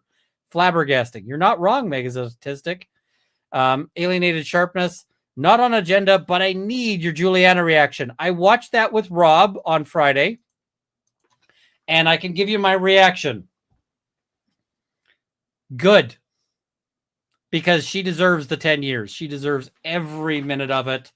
And I really hope that she thinks a lot about it. Wow, I just read Canada has no life without parole. Everyone is eligible after 25 years. That is correct. But just because you're eligible doesn't mean you're going to get it. So there's plenty of people who at 25 years are eligible to start applying for parole, and they don't get parole. So, yeah. Get some Inuit fermented beaver tail. I would try that in a second. It's either you love it or spend an hour puking. I totally would. I want to go visit like the Yukon. I want to try that. And yeah. Please consider doing Kara and Reed sidebars at some point. If we have time, we'll get to some of them tonight. If we have time. Anyways, comes now. Steaming taint drainage found in Uranus. Oh, God. Don't ask how or why. Science can't answer that like it can't answer about mushrooms. Okay. Thank you for covering Faust. He's innocent. Melton is guilty. Fair enough, Crystal Justice. I don't know if I'd convict him. Ginger with a soul. Listen, not much I'd miss a Garth concert for, to be honest. Okay, fair enough. That's an interestingly shaped key. I think that's a car key. If only it were my age. Hello, Runkle chat mods. Fair. Roketsu, thank you for being member. Glad to have you here. Law Kong Express. Nash Plumbing is owned by SpaceX. Trust me. Yeah. You say Zora destroyed her collar. I say she loved it to pieces. Literally. She kind of destroyed it. I meant to auction it last year for the Extra Life. And then I forgot. So it didn't get auctioned. But yeah. Runkle, come to Maryland and try some marsh rat and snakehead. I would totally try that. Ian, please note, KR can be Karen Reed, Corey Richens, or SCN Knowledge Report. Thanks for being specific. I think that was Karen Reed sidebars. I don't think there's any Corey Richens sidebars that anyone's asking me to. I saw somebody mentioning okra. I like okra. So if I won the lottery and just like if I had, if I won the lottery and was able to do whatever, I would totally love to just like travel around and A, do meetups and meet with you guys, and B, try all sorts of things and just be like, okay. So yeah. So I don't know if I should say this. There's a possibility of a job switch.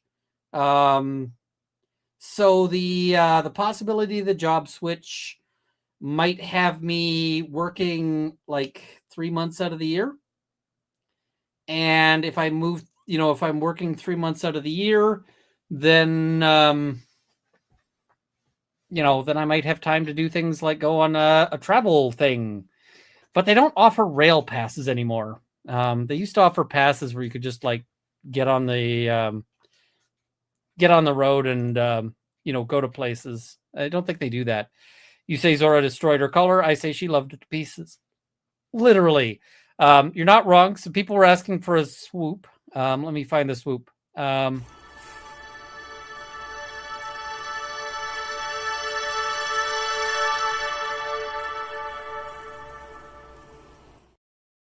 That little one is Puppy Zora, and yeah. Honk Banana No, thank you for the 10 gifted memberships. Much appreciated. Dumb question. Why does this horrid of a judge not wear a robe? It might be a local thing. I'm not digging the no robe here, Runky. Yeah, fun story. I had a moment when I didn't robe when I was supposed to, and the justice was very much, she did me a solid. So what the justice did was she let me argue my case when I was supposed to be gowned, and I wasn't gowned. And I won. I won really well. Like, I got a great result for my client. I did an excellent job. And then afterwards, the justice sent the clerk out to be like, the justice would like me to let you know that you were supposed to be gowned for this hearing. And she did not want to tell you this before the hearing because she was worried it would throw you off your game. But she also wanted you to know. And I was like, shit. But I give her, like, I really appreciate that she didn't burn me down on the like on the stand, or like when I'm there, or just say like we're not hearing this. So I give her serious points for that. They should keep a couple of spare robes and wigs in the court, like ties and jacket at posh dinner clubs. In Canada, we don't wear the wigs, and I don't need one because I'm good. But we do actually now have a robes library, like where there's some spare robes. And the other thing that lawyers have been known to do is they've been known to borrow each other's robes when, when like, oh, I forgot. And then they just go and, yeah, they just kind of do that. So it's a thing. All right. So let me just see here. My computer's making noises. Stop making noises, computer. All right. Robe doesn't mean wigs. We don't do wigs in Canada. But what are the rules for robed versus not robed? So in King's Bench, you have to robe if you're doing anything where evidence is presented, is the rule of thumb. Any Laura Owens today? Not today. We covered that a bit on Friday. So yeah. Don't forget the police department had the actual audacity to post a Martin Luther King thing too. Read the room, FFS. Yeah, I think that's always bad when the police are doing that, but oh well. Just curious, but why do you have to raise your right hand when you swear an oath in court? Medieval notions of like, what is connected to your heart and so forth. So let's just go with tradition.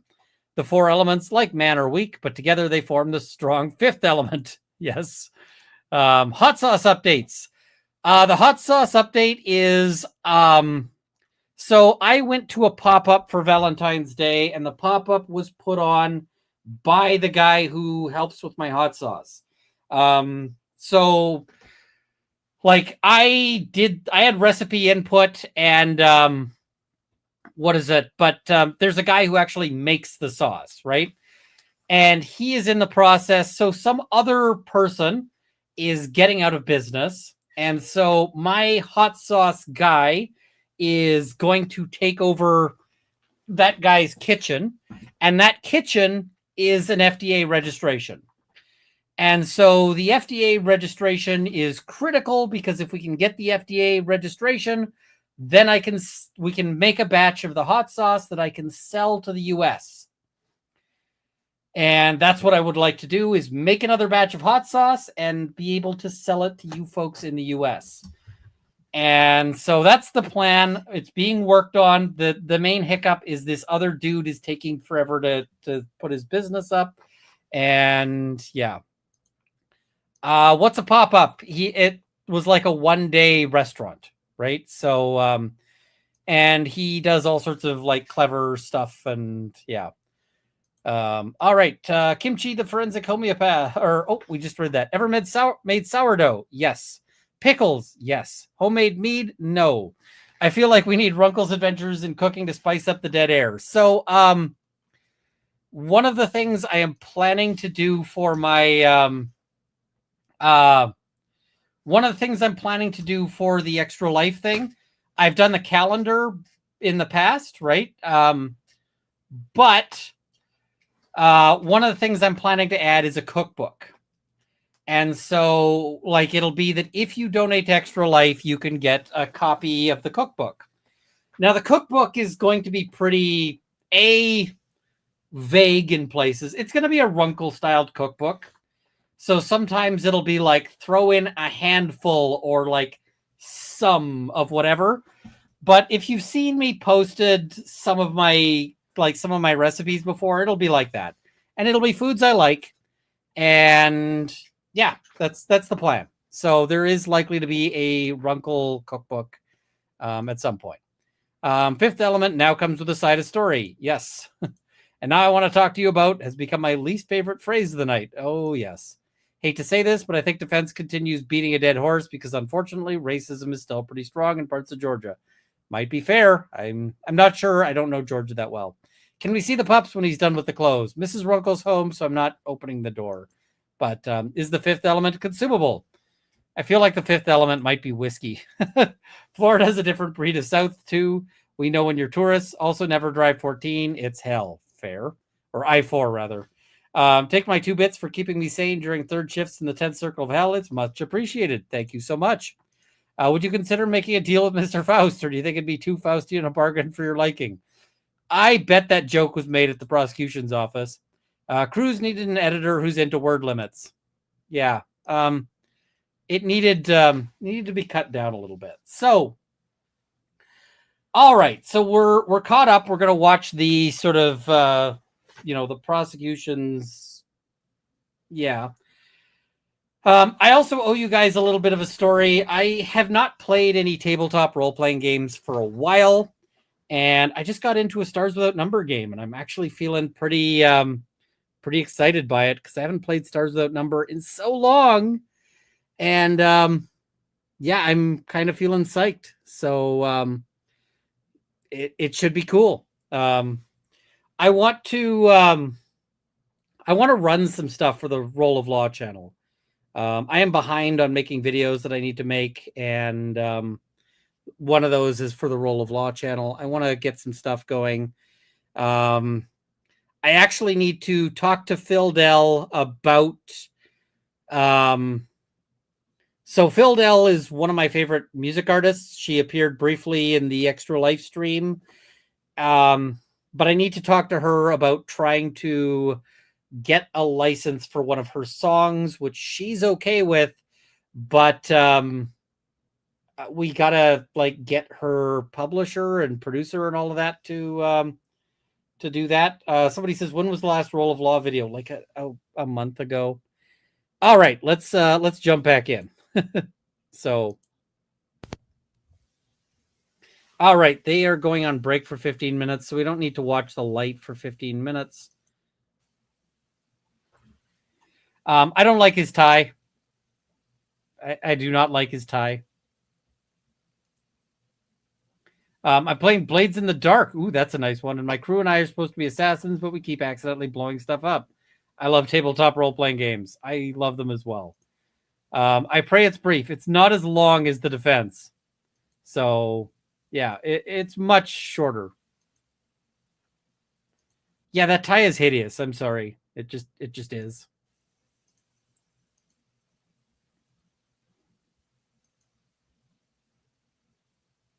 Please be seated, everyone. All right, ladies and gentlemen, we are ready to resume with concluding arguments. Mr. Yalamanchili. Thank you, Your Honor. If it pleases the court. On January 19th of 2021, Tara Baker was going through her morning routine. What we know about Tara is that she was a very detail-oriented person, a very routine-oriented person, and she liked to get up around 6:30 in the morning, and she'd take a shower. She'd eat her breakfast of cheese grits, good Southern staple. None of this is in reply. Like, none of this is in response. This is... So basically what this guy did is he sandbagged his...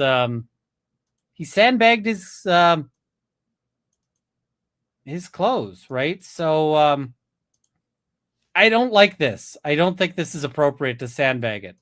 And this is at 1.25. And then she'd go to her room to blow dry her hair, and that's something that would take her a while because she had so much hair. And there's no way that she could have known that she would have never gotten through that. At that point, the defendant, Edric Faust, entered her home and attacked her from behind with a knife. You heard from Dr. Faust, who talked to you about the mechanism of that injury and the fact that it would have pierced her jugular vein and would have come from behind in this manner, which is consistent with the defensive wound that she has to her left hand. After he then bashed her head and strangled her and sexually assaulted her, Mr. Faust tried to cover his tracks. He tried to clean up as much as he could. He took the stove knobs off the stove where he had turned them on in order to light a blanket on fire and then light her bedroom on fire. And he exited the residence. He lived just under 2 football fields away, 585 feet. And he was likely very surprised that the home did not catch on fire the way that he expected it to. And he circled the neighborhood, wondering when this blaze would actually reach its full peak. See, now he's actually making a close. And yeah. And worried that it was not. And what you heard from Brian Grove, the ATF fire engineer in this case, is that under the environment that Mr. Faust had created, this would be a slow developing fire. It would be a fire that would be fed through the cycling on and cycling off of the HVAC system until the temperature reached such a level. You can just say HVAC. Like Level that it would cause a breakout in that top pane, which you have seen from the pictures, which then would create a ventilation increase that would let the fire reach its full level. This was all done in an effort to conceal his crime. Mr. Faust, when he committed this crime, did not take a weapon with him. He did not take elements to clean up after himself with him. The way that someone, if they had planned a crime over the course of several days to arrive in the middle of the night, would have done.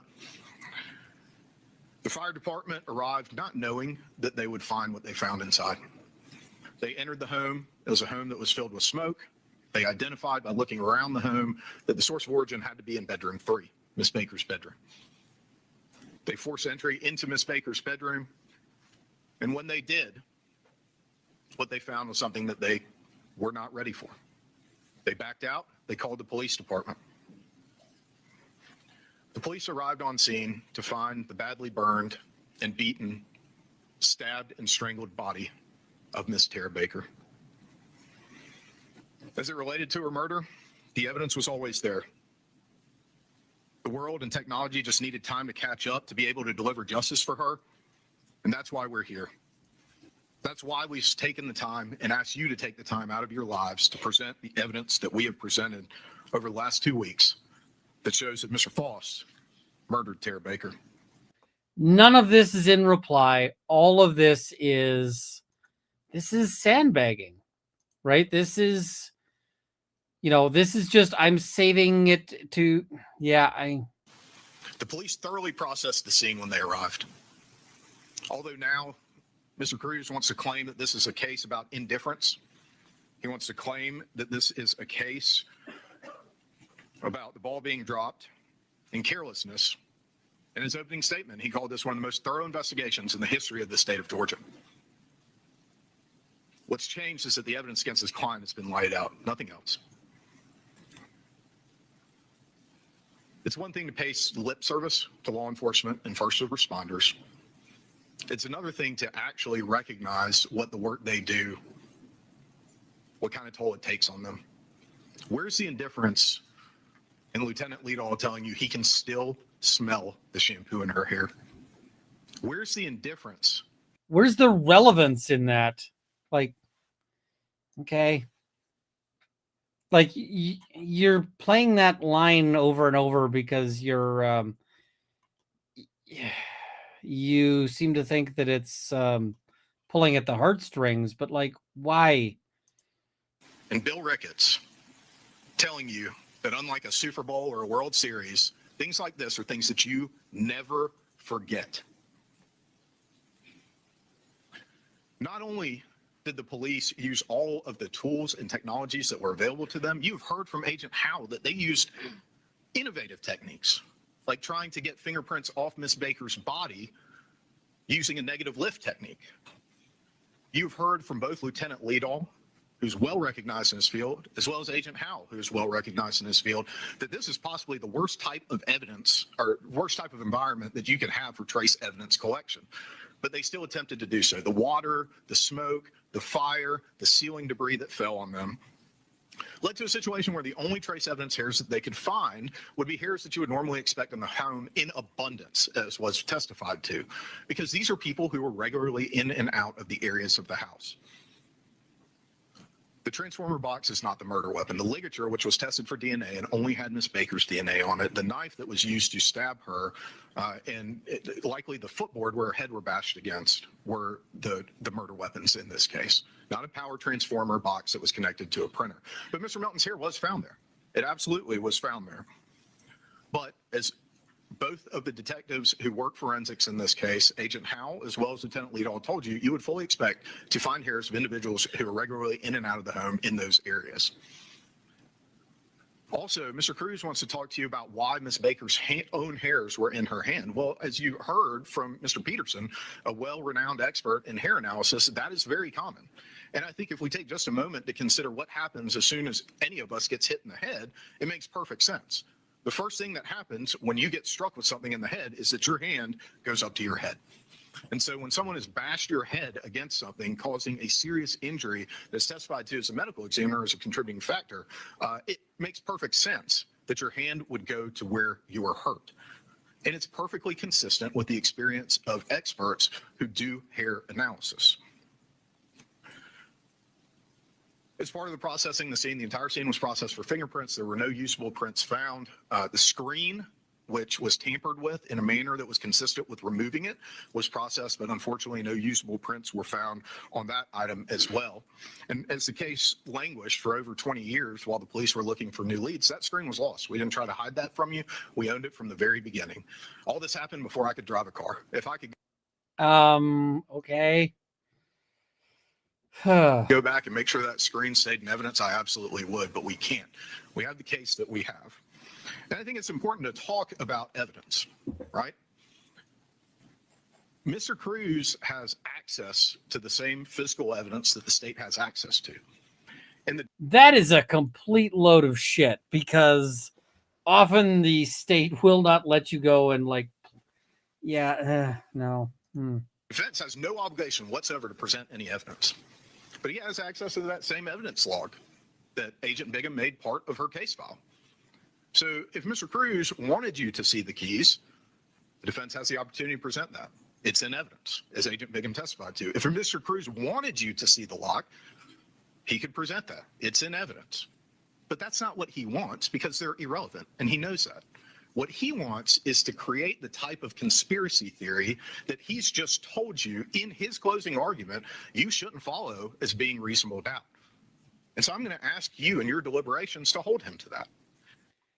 Yeah, this is also why you don't want to be too wordy, because you can have lines that you didn't need and that weren't super relevant and that then the state is using against you.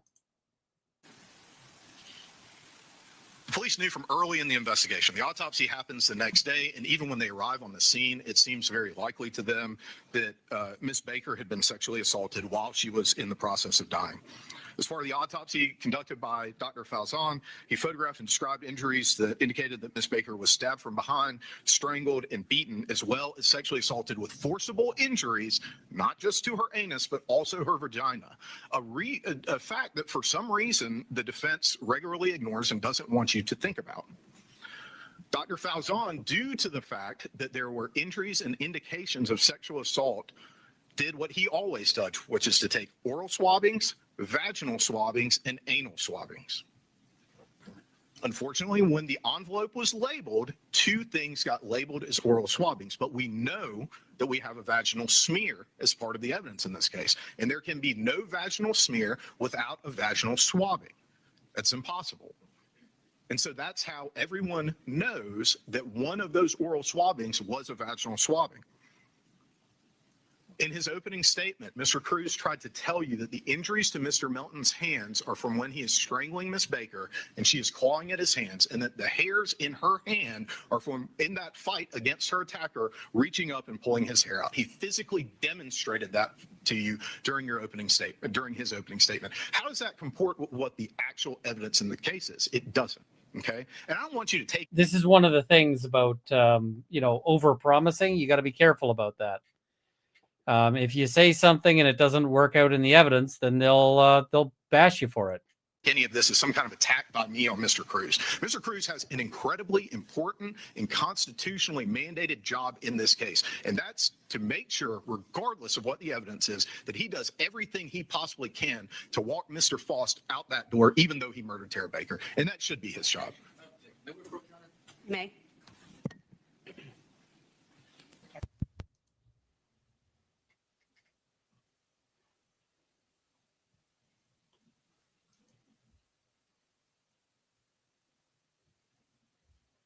So they're having a dispute here. Let's see what they say.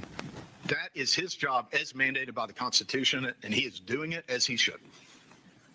But you have a different job, and I have a different job. My job is to look at the evidence, see where it leads, and then bring that before you so that you can deliver a verdict that speaks the truth. That's my job. Mr. Cruz has tried to manufacture moments of doubt for you. He has the same evidence log that Agent Biggin put in her case file that indicates that there were envelopes in which hairs were put and sent to the GBI, and then there are slides containing hairs that were done for analysis. Okay? And so this theater of opening up envelopes and creating what could be seen in out of context as some kind of moment of missing evidence is just a complete fabrication. The very next question we asked Lieutenant Leadall was, well, I mean, those are the envelopes you packaged the hairs in. You got any idea what the GBI did with them when you sent them over there? No. Then, as soon as we called the GBI witness, what did they all tell you? They almost looked at myself and Mr. Bolden like we had three heads when we asked them, well, I mean, after you take the hairs out of the envelope, you put them on the plating slide, you analyze them, do you then deplate them, put them back in the envelopes that they came in and send them back to the police department? And all. He's like, so we're a bunch of chuckle fucks, but cut us a break here. It's like, you didn't know that those were empty bags. Come on, dude. Come on. Them looked at us and said, no, we don't do that. They remain plated. Well, because of course they do. Because hairs are biological evidence and they will degrade. Of course they do. Then why did you try to tender the envelopes as if they had hair in them?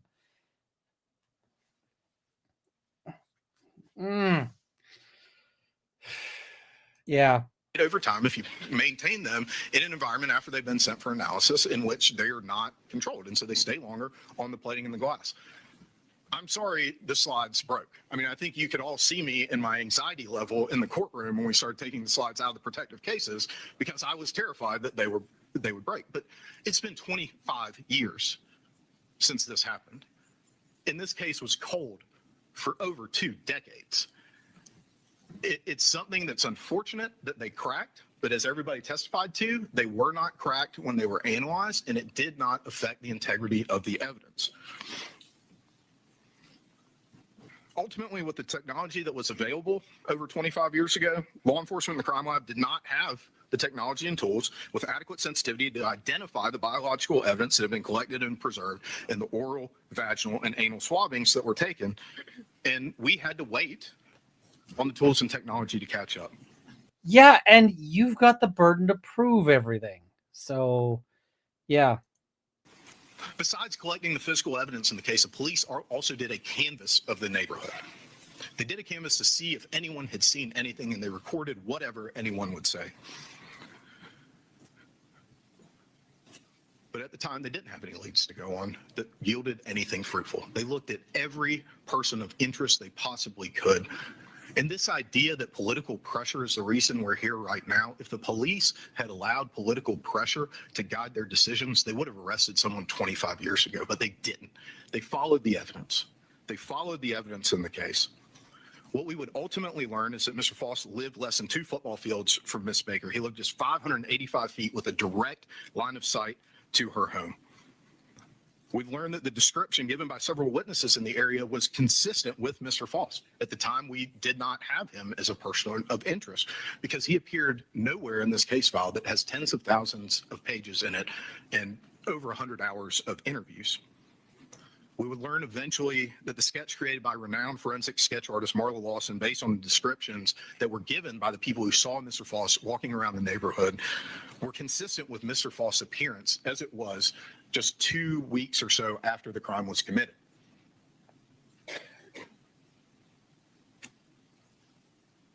And we will learn that there's no connection of any kind before the morning of January 19th of 2001 between Mr. Faust and Tara when he left his DNA inside of her home after he had killed her. We learned that Mr. Faust's DNA was present in Tara's mouth and vagina, even though he denied ever having spoken with her or had any contact of any kind with her or anyone who lived in Deer Park. We learned that when he was given an opportunity to explain why his DNA was present, an opportunity that the defense has repeatedly said he was not provided, Mr. Faust chose instead to end the interview by asking to be taken to jail.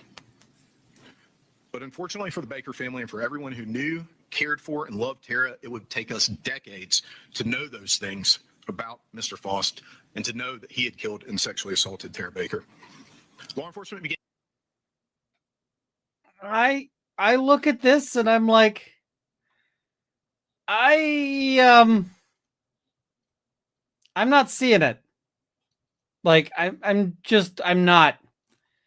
Beyond like they're all black people. And so if you move past like, if I feel like this argument is basically just like, it's a black guy, so we're good. But I'm like, these are not him. These don't look like him. Like, okay. Like, I'm not seeing it at all. Doing everything that they possibly could to catch a break in this case. They began constructing a timeline of Tara's whereabouts, a timeline that the defense doesn't want you to pay attention to. Police also talked to Tara's roommates, Ashley and Valerie, and they told the police that no one had a key to the home besides the 3 roommates. Ashley in particular was very close to Tara, going all the way back to when they were in the same sorority at Georgia College. I think Ashley would have considered Tara her best friend, and she would have thought that the same was true of Tara. Ashley told you that Tara and Chris had a good relationship with nothing other than normal ups and downs of any relationship, especially one that had lasted as long as Tara and Chris has had, and that they were trying to find ways, as many people do in their early 20s, coming out of college, stepping into an environment where your academic challenges are much more significant, both in the stress and also the long-term impacts of it, and also into the world of working and trying to build a business for yourself, to do something good for the future that you hope to share with someone. And that Chris's work demands and Tara's school demands had made it to where they weren't able to spend as much time as they'd like to together. And that's probably one of the reasons that Tara was so excited about seeing Chris that weekend for her birthday. Or it might be that they were fighting and that she was pulling away. And, it might be that he was going over there and she was going to say, hey, we done.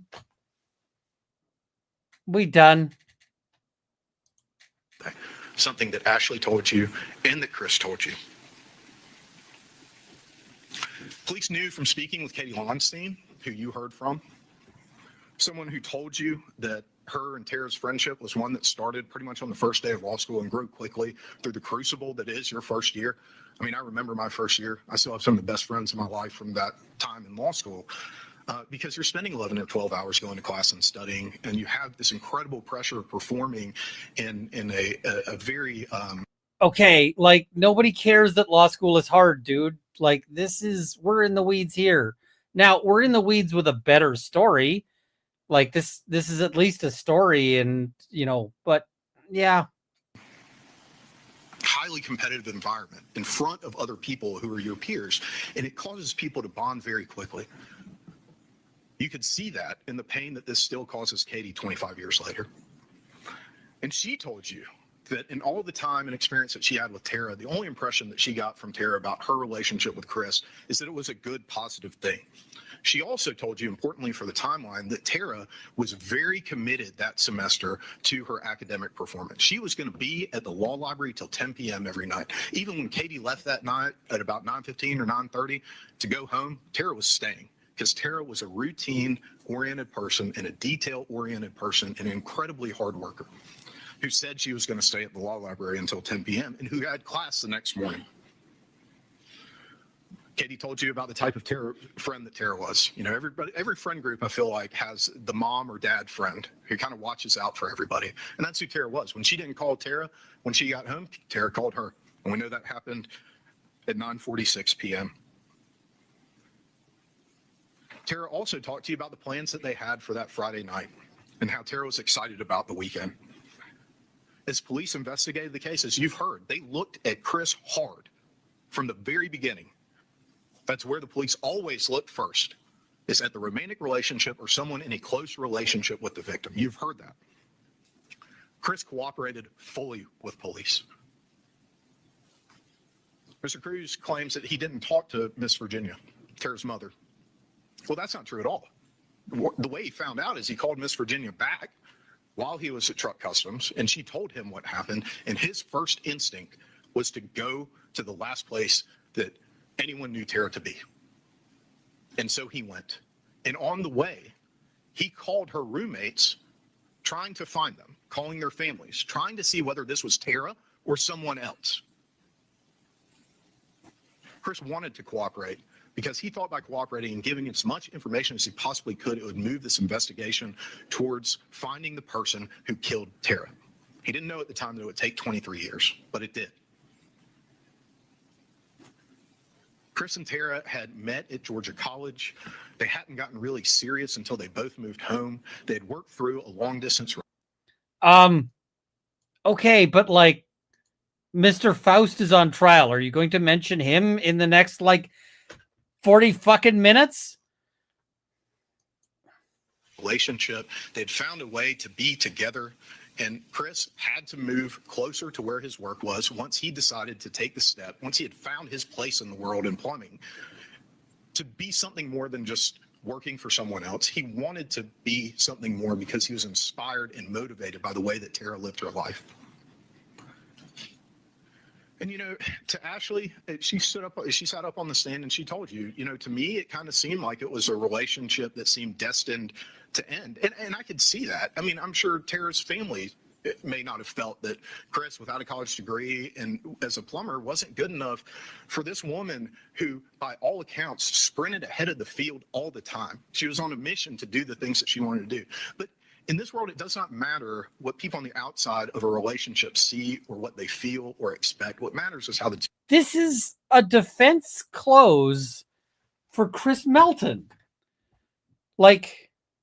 They're not mentioning Faust at all. This is a defense close for Melton. He's defending Melton here. Do people feel about each other? And what we know about how Tara felt about Chris and what Chris felt for Tara was that they loved each other, regardless of whether the world thought that they were similarly yoked or mismatched or anything else. And am I telling you that two kids that were 23, 24 years old were definitely going to get married and go on to live, together for the next 60 years until they pass away in bed next to each other? No, you don't know what people are going to do or how life is going to unfold. But what I'm telling you is there is not one shred of evidence, not one single shred of evidence that indicates that Chris Melton was angry with Tara, would hurt Tara, or wanted her dead. In fact, the exact opposite is what her best friend said. She said he was the sweetest guy in the world. I never saw him be anything but kind towards her. You know, I do think it's interesting that Mr. Cruz wants to tell you that a stamped timed transaction from a bank that is over an hour from Athens that blows a giant hole in the middle of his timeline isn't relevant. Because to me, it is the most objective, relevant piece of evidence about Chris Melton's alibi. An alibi that is solid. An alibi that you can't call unconfirmed because Josh McCurdy confirms all parts of Chris's alibi for the morning of the murder. And Chris's father, who Mr. Cruz did not mention one single time in his closing argument, also told police that Chris was home that morning and he saw Chris get in the car with Josh McCurdy.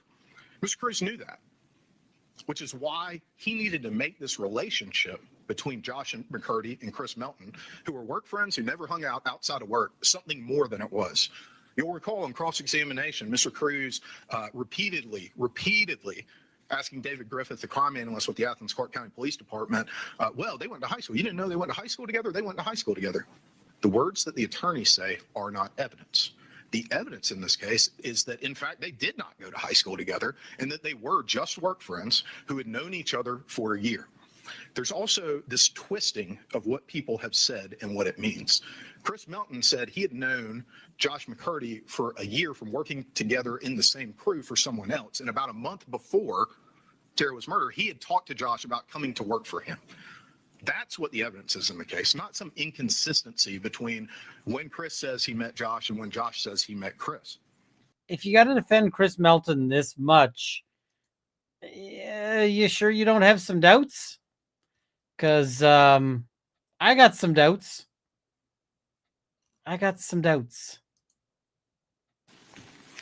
Josh picked him up. They go, and you've heard from Bill Ricketts, you've heard from David Griffith, that it is not unusual. People do not timestamp their lives for there to be some inconsistencies in when people went certain places or the order in which they went to certain places or people to leave things out. If Chris was trying to manufacture an alibi, why in the world would he have not told the police about the bank until Sunday? It's because on Friday when he was talking to the police and he's trying to recall everywhere that he was that morning in the middle of this tragedy, he forgot. That's a completely normal thing, and you've heard the investigators testify about that. They go around, the rain prevents them from doing all of the work they need to do. They go to truck customs before lunch. They go to truck customs again after lunch, may have stopped by quickly right before lunchtime as well. And that's the point at which Chris gets a page from Miss Virginia Baker, Tara Baker's mom, and he goes straight to Athens. The police ask him to go to the scene and identify the body. He tells them he does not want to. When asked, and Mr. Cruz, again, is trying to twist Mr. Melton's words, he did not say, I didn't want to see the damage I had caused. He said he didn't want to see the damage he had caused. If I was the jury, I'd be like, I want to hear that again. You said we can listen to recordings. I want to hear that recording again. And, yeah.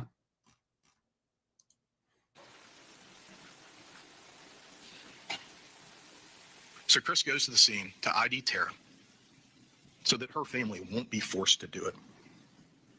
After that, he goes to the police department because he wants to tell them whatever he can. He wants this crime to be solved more than he wants anything else in the world. Police listen to what Chris has to say, and the very next day start calling Bill Teeter and Josh McCurdy, who are the people that he identified, and they confirm the major points of his alibi. They later confirm his alibi further with his father, and even further with the objective evidence from the bank. The evidence about the time of travel that the defense doesn't want you to know, doesn't want you to consider, because it blows a giant hole in everything that they're saying. When he came back on January 21st of 2001 to give that blood sample and to be interviewed further, he was talking to the same police officer, Bill Ricketts, who he saw on the first day. The police officer that showed you how he would roll his hands by touching each and every finger on January 19th, the day that Tara was murdered, each and every one, something that's recorded in Bill Ricketts' police report 23 years before Edric Faust ever shows up in this case. And then they go back to listen to Ricketts' testimony. So it might be that they're going over this point where Ricketts says, well, the first time I saw him, I didn't see the injuries. So that's the other thing the defense is trying to do. They're trying to act like all of these facts existed in the same environment, in the same moment, and that is not true. Bill Ricketts' police report indicating that he fingerprinted Chris Melton is from the time that he fingerprinted Chris Melton. There's nothing Then where's the fingerprinting?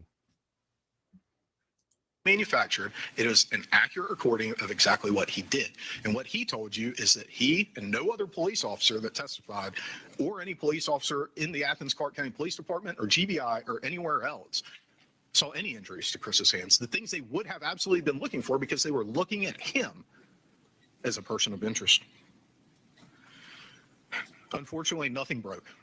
They couldn't get anything, and the case went cold. But eventually we caught up.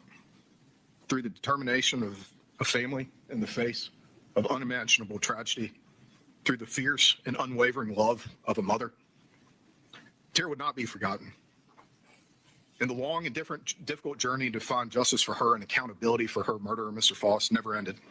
The GBI Cold Case Unit was created to bring in fresh eyes and to use modern technology and tools to investigate cases where all leads have been exhausted and no likely perpetrator has been identified. I want to back up because I left something out on Chris's interview with Bill Ricketts on January 21st. He tells Bill Ricketts on January 21st that he and Tara had sex for the last time Saturday night into Sunday morning. That's what he says 2 days after the murder. That's what Bill Ricketts testified to here.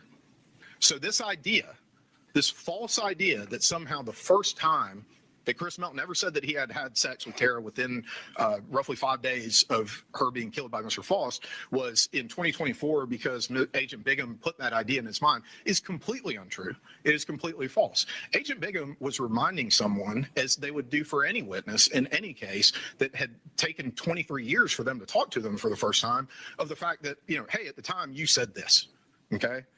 And if Mr. Melton was trying to make up a story in order to make things make sense, then he would have just followed their direction. But here's the really interesting part about that.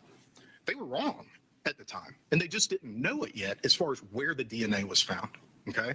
And Mr. Cruz, although he's saying to you that he doesn't want to follow any conspiracy theories and that conspiracy theories are about reasonable doubt, is also trying to tell you that the time that the police and the crime lab were able to determine that what they thought about where the DNA was came from Agent Bigham, that's not true at all. You heard Ashley Hinkle testify on May 10th, the day after they interviewed Mr. Faust. The day after, they go back and they get a known sample. They take the known sample to the crime lab and they run it. And then what did Ms. Hinkle tell you? She's got these two things. They're both labeled as oral swabs, but they're showing different results on profile. So what does that indicate to her in the context? Context is important of what we know about the rest of the evidence. We know. At least he's actually replying to things here, but all right, here he goes. From the medical examiner's report that there were vaginal, oral, and anal swabs taken. So I've got these two oral swabs. They're showing different results. This says that they're oral, vaginal, and anal swabs, and I've got a vaginal smear. Well, then one of these is not an oral swab. It's actually the vaginal swab. Well, how do we figure that out? Agent Bigham did an expert shot. If there were evidence of that, then... Weren't you just saying that this was the best investigation of all time and they don't know which hole is which? Like... Okay, like,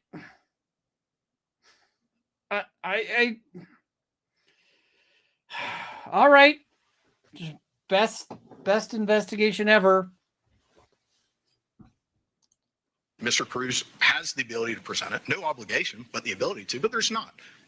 They want the specter of things that they know not to be true. I mean, the state of Georgia apparently needs like the lights on and a map in order to figure this out. So, And so Agent Bigham takes the direction of the crime lab that says you should go see these people at Pure Gold. They're good at what they do and they do it for all sides. And she sent the samples to Pure Gold. So we've got the two oral samples, and we'll talk about, go to the next slide. No, you're fine. Oral swabbings A, which was 2J at the crime lab. The profiles identified the first fraction of skin cells.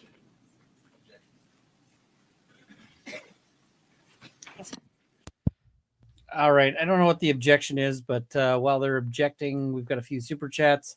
Music to my soul. To be fair, they barely mentioned Faust the whole trial. You're not wrong. It's insane the prosecution can offer these Looks like arguments here, on Sim, rebuttal. she's a GBI Yep. crime lab scientist who testified that the first fraction skin cells, second fraction sperm, the first fraction matches Tara Baker. That makes sense. These are swabbings that are taken from the person of Tara Baker. Second fraction, Chris Melton, 1 in 8 octillion, Edric Faust, 1 in 70 billion. So Mr. Melton's fraction longer, both they're about, I believe, 7 or 8 billion people on the planet Earth. So just to put some context on that. Oral swabbing A when it gets to pure gold forensics. Okay. What does pure gold forensics do? They do a saliva test, a scientifically accepted test to determine where oral swabbings A came from. All right. It is positive for vaginal epithelial cells. So now it's negative for saliva and positive for vaginal epithelial cells. So now we know that oral swabbings A, which is item J, and this is the part where, you know, we got to figure out a new way to label things, I think. But oral swabbings A, which is item J, is an item that is the vaginal swabbings. Science led us here. Science identified the issue, science clarified the issue, because science is always advancing and science is objective. Mr. Cruz says that Science is objective is a bit of a statement here, given that we're talking about forensic science, which is often problematic. So, yeah. you should follow the science, but then he's trying to distort for you what the science did and how we got here. As it relates to oral swabbing B, which is crime lab item 2I. Profile, first fraction skin cells, second fraction sperm, first fraction matches Tara Baker. That makes sense. It comes from Tara Baker's person. Second fraction is place in the CODIS. That's the National DNA Database. On April 30th of 2024, Mr. Faust is identified as the major contributor. 1 in 30 octillion. This is an argument that should never be allowed, the 1 in however many octillion, because it's a manipulation.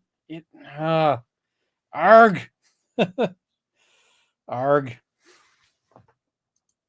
Number that it's really, I mean, it's hard to put a number that large into context, but a number so large as to, have a number of zeros behind it that I've never seen in any other context than DNA testing. Oral swabbing B, same thing, same process that they get put through pure gold. Even though we've already identified that oral swabbings A is vaginal, from the vaginal epithelial cells and from the non-presence of saliva, go through the same process with oral swabbing B. We're not going to make an assumption here. Positive for saliva, and then positive for human amylase, which is a compound primarily found in saliva and consistent with saliva. That's how we separated these two things. It has nothing to do with what needed to happen in order for an investigation to move forward or anything along those lines. Those are the types of conspiracy theories that Mr. Cruz himself has already told you is not reasonable doubt, but signal the desperation of the defense to create and manufacture some doubt. Wait, what? Now, Mr. Cruz did ask Ms. Sims on cross-examination if she was aware that the GBI had done a test that showed that there was no sperm. What he failed to give her was the context that this was a test done in 2001 with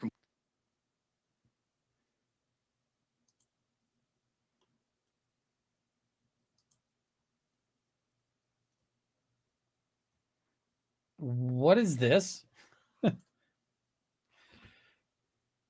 I don't know what this is. This is I feel like the camera person is having a moment. Camera person got too excited.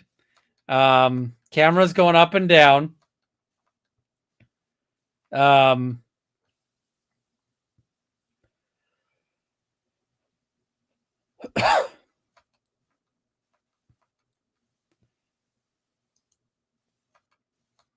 Miss Sims is probably younger than I am, and so I doubt that she has any familiarity besides reading in a textbook what the GBI was doing back in 2001. But we brought in Dr. Jennifer Corsi to testify. I was afraid for a minute I was going to mess up her last name there, but I think I got it right. To testify about the testing that they did do at the time, and yes, it was not positive at the time, but it was a less sensitive test than what they have available now. And that's what led to Mr. Faust. Not anyone trying to pin anything on anybody, but on April 30th, and I think it's important for you to keep this in mind, on April 30th, the GBI had an indication that they knew who had killed Tara Baker. But they didn't go arrest that person immediately.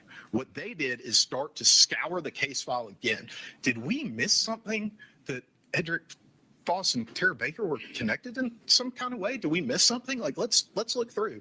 And they spent 9 days before they arrested Mr. Faust, someone who had committed one of the most brutal murders in the history of Athens, Clarke County. They spent 9 days trying to run down any explanation they could possibly conceive of through the largest case file in one of the most thoroughly investigated cases in the history of the state of Georgia. And they couldn't. They couldn't establish one link between the two of them, because until the morning of January 19th of 2001, there was no link between Edric Faust and Tara Baker, other than she lived close and he saw one car in the driveway. After that, they re-interviewed Ashley Hall. They re-interviewed Valerie Lowe. They re-interviewed Chris Melton, who was in the middle of watching his father, who was very close to die. His father passed away about 2 weeks after he was re-interviewed. They ended up, over the course of this investigation, as Agent Bingham testified to, re-interviewing about 30 witnesses, trying to make sure that they did as thorough a job as they possibly could. I feel like the killer is inside the house, though. Yeah. And then Mr. Faust was arrested, and he was given an opportunity to explain any connection he could have possibly had to Miss Baker. He denied initially knowing anything about a murder in that area. And think about this. This is a place where he had lived for 40 years. They've been talking about Deer Park throughout the interview. And then they're talking about a murder. And then all of a sudden, he says, oh, you're talking about that murder the law student at UGA who lived right over there. Oh, yeah. Now I know what you're talking about, but I don't know anything about her. I saw her in the newspaper, but I don't know anything about that or anything else. Yeah, gee, I wonder, could this have been reported in the newspaper at all? Like, oh, come on. I asked her, you ever had any contact of any kind with her? No. None. And then came the moment when he was confronted with something that he knew he couldn't explain without telling the truth. And that's that his DNA was inside Miss Baker's body, inside of her home. And he was asked by Agent Howell, help me understand. Ooh, we're going to see some serious burden flipping here. I'm here to exonerate just as much as I am to hunt. Help me understand. And his response was, take me to jail. Because he knew at that point that he had finally been caught. This is a burden flip, right? This is absolutely a burden flip, because the whole thing here is, why doesn't he offer an explanation if he's not guilty? He's under no obligation to offer an explanation. There should have been an objection here. There should have been an objection. The next day, we've already talked about Agent Howell. And I never said Mr. Cruz's closing was worse. I said that Mr. Cruz's closing has a lot of problems. There's a difference. Agent Bingham took the sample of Mr. Faust's DNA at the pursuant to a search warrant. They submitted that to the GBI crime lab, and that's when this issue with oral swabbings being mislabeled as vaginal swabbings was identified.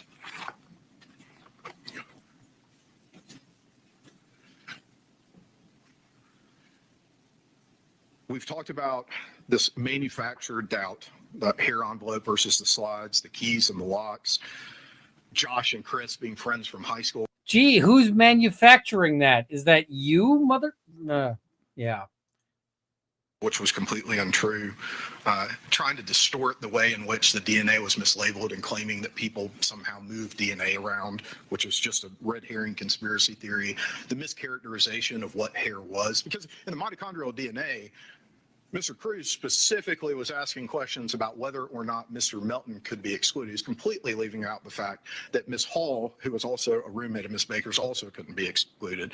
The bodies on Tara's hair, I think it's on Tara's body, the hairs on Tara's body. I got it out the last time. The hairs on Tara's body are really important here because I think they put Chris's hair on the power transformer box in context. Both of Tara's roommates were found to have hairs on Tara's body, okay? And I think that's important for context about the hair on the power transformer box because it gives you an idea of how prevalent hairs from people who are normally in and out of a residence are. There's, obviously Miss Hall and Miss Lowe had nothing to do with Tara's murder. And I think obviously once you look at all the evidence, Chris Melton couldn't possibly have committed the crime. And so it's important when you're looking at that single piece of evidence to look at the totality of the evidence. The defense wants you to pick little things and look at them in isolation rather than looking at all of the evidence together.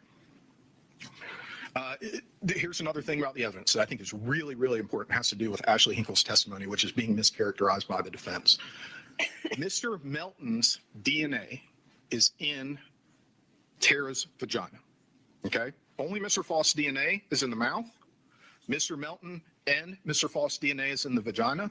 And then Mr. Melton's DNA is found at a rate, and I want you to think, again, totality of the circumstances, 1 in 60,000 as opposed to billions and octillions. This is the error, right? You can't be saying that those numbers indicate guiltiness. That's not how this works. You should be objecting to this. Get on your ass, Cruz. Object. The anal swabbing. What Ms. Hinkle testified is that that timer resets with penetration. She's not talking about penetration of the anal cavity by Chris Melton. What she's talking about is there's a 7-day detection timeline in the vagina. So when Mr. Faust rapes Ms. Baker vaginally, 5 days after Mr. Melton and Ms. Baker have had sex at her parents' house, that is the point at which the timer starts, when Mr. Faust has committed the rape. That's when it resets to, not this point middle of the week or that Saturday before. That's not what she was testifying to. That's not what the evidence is. And I would submit to you that when you're talking about matches in the tens of billions, 70 billion and octillions, and then you're talking about a fragment or a sample of DNA so small that it reduces to 1 in 60,000, you're talking about the type of DNA sample that comes from transfer or from drainage after a rape has occurred by Mr. Faust. That's completely consistent with the physical evidence. Mr. Cruz has tried to make a big issue out of Mr. Melton's hands. We've already talked about Bill Ricketts said, no, those injuries were not there on the 19th. But also think about how what Mr. Cruz has told you about the manner in which those injuries arrived on Mr. Melton's hands is not accurate. The strangulation did not occur with Mr. Melton's hands.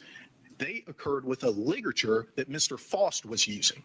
And what did Dr. Falzon tell you about where hands would be for a ligature strangulation? It was very quick. I saw a lot of people taking notes. A ligature strangulation, the hands would be on the sides because you were pulling the ligature tight. So this, which is what Mr. Cruz described for you, is wholly inconsistent with both the fact that she was stabbed from behind, likely the first injury when she was caught by surprise, had her head smashed against likely the bedpost, and then is on the ground semi-conscious being strangled. That's why there's no DNA except for her own underneath her fingernails, because she was largely incapacitated so early during this attack. That's why there aren't claw marks on Mr. Melton's face if she had been pulling at his hair wildly, as Mr. Cruz needs you to believe in order to show that his client didn't commit these crimes. He needs you to ignore the evidence. The reason that we asked y'all whether or not you believe that individuals, there's one right way to respond to trauma is because, people respond to trauma in all kinds of different ways. Okay. And I don't know if responding in a way that's different than what the majority of people would do is something that has really any evidentiary value that outweighs what the physical evidence and what other people are saying about the location people tell us.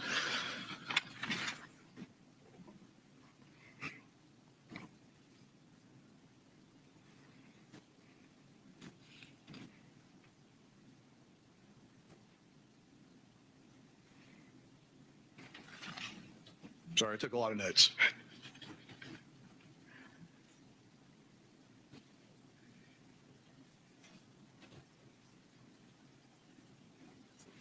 There's been a lot made of the fact that we met with witnesses before trial. I mean, I'm unaware of any trial that's ever been conducted, certainly in a 25-year-old cold case homicide, where you wouldn't meet with the witnesses before you called them up to the witness stand. I mean, frankly, I'd fire anybody in my office who had a murder trial where they didn't meet with witnesses. So again, I mean, this is also true, right? So, yeah, fair. you can consider that in whatever capacity that you want, but it is a routine and expected practice, and it's basically malpractice not to talk to people before you call them as a witness in a trial. But again, that gets back to this, needing to throw these conspiracy theories out there. Mr. Melton's hands, why would you fingerprint him? The same reason that they collected hair samples from Valerie and Ashley and everybody else that's in and out of the house on a regular basis. It's so that if you have something, you have elimination samples. That was testified to during the course of the trial. Again, mischaracterizing the power transformer box as a murder weapon, it wasn't. I think all of these mischaracterizations, I think you should take in context of Mr. Cruz's own statement about if a person's not straight with you one time, then you're done with them forever. I mean, I think the defense has not been straight with you plenty of times during the course of this trial.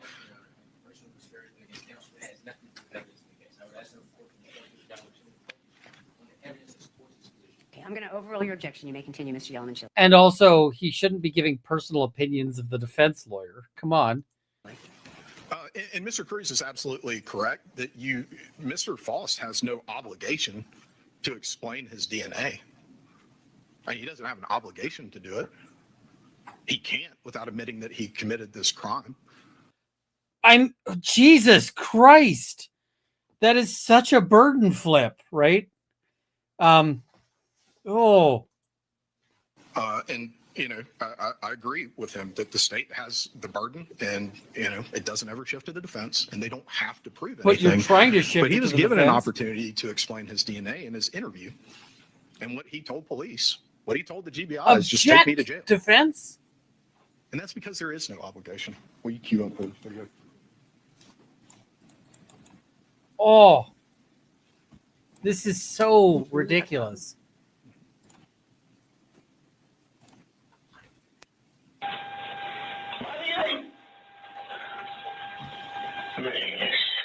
It's been a long time. We've made so many advancements and things.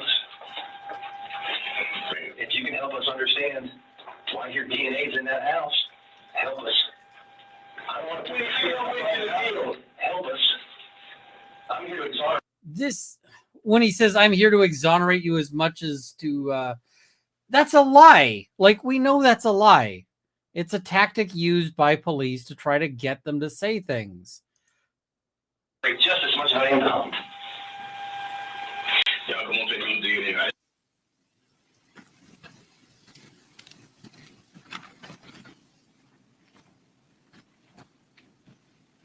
Ladies and gentlemen, we've done everything we can with this case. It's gone through generations of police officers. We've run down everything we can with modern technology, and we've given you everything that you need to find Mr. Faust guilty beyond a reasonable doubt for each and every one of the offenses in this indictment. But my time with this pen is over. I can't write the last chapter. That's yours to do. Tara Now, to be fair, it's equally the same thing with when defense does it, but yeah. Baker was the kind of person who tried to bring happiness and joy to everyone in her life, everyone that she interacted with. She was someone so driven that she graduated with 2 degrees in 3 years.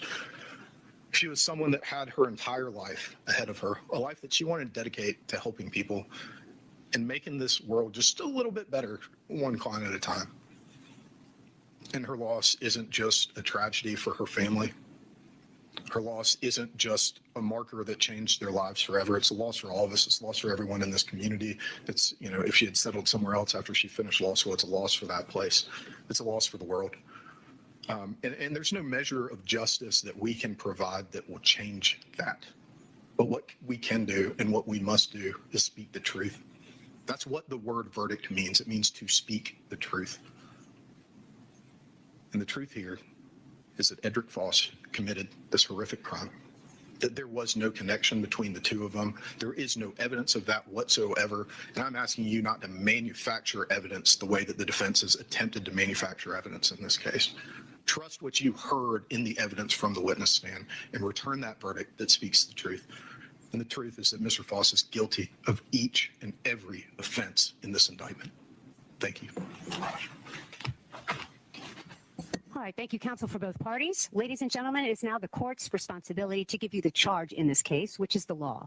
And what I'm going to do is to read it to you, but I'm also going to give you a copy of the law. I'm going to ask Mr. Terrell to pass out the charges to each and every one of you. You don't have to follow it as I speak to you, but you certainly can. Counsel for both parties has the copy as well, and when you have it, I'm going to begin.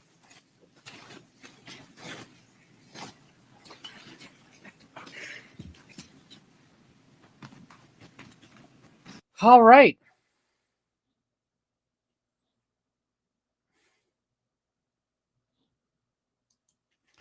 So,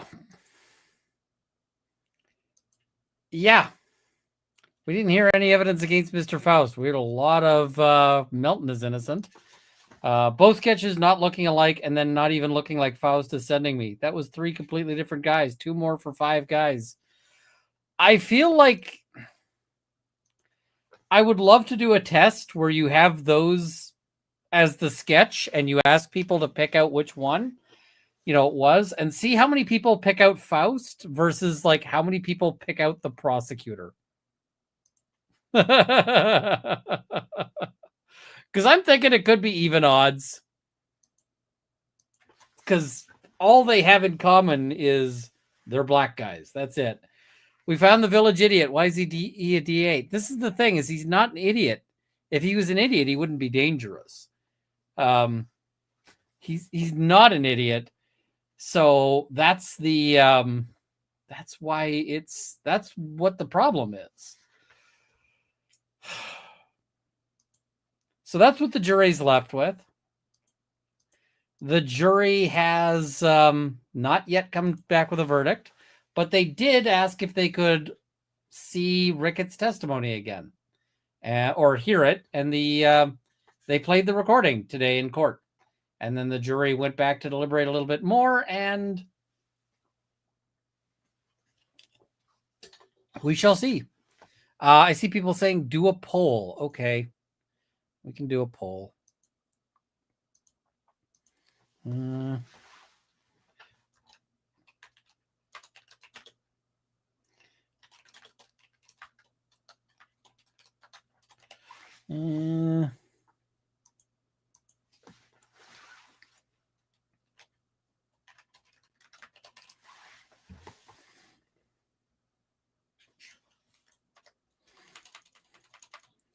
All right.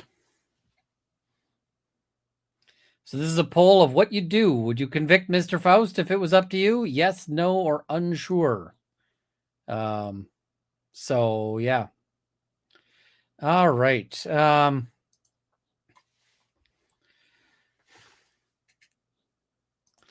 Now let's do a swoop here and move on to another topic. I may have to push the Karen Reed sidebars to another day, just because I am really tired and it's really late. So let's cover some other stuff, and then we can make a day of sidebars as opposed to exhausted dude struggling through. Where's the option to convict Chris Melton? I mean, if you're convicting Chris Melton, it's the no option. Let's do a swoop here. Here.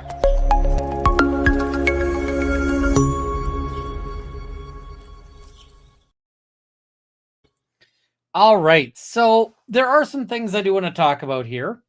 The first I want to talk about is Law by Mike. Now, I had not heard of Law by Mike, but Law by Mike apparently has 30 million subscribers. So I really ought to have heard. Of him, but I haven't. And so when I saw this story, I thought it was Law Talk with Mike, which is a different channel.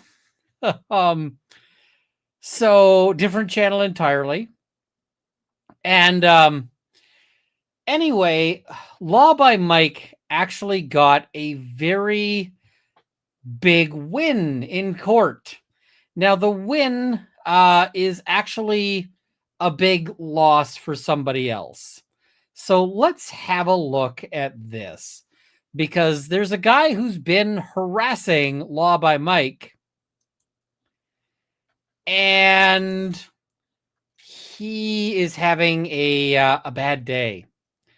17.4. Okay. 17.4.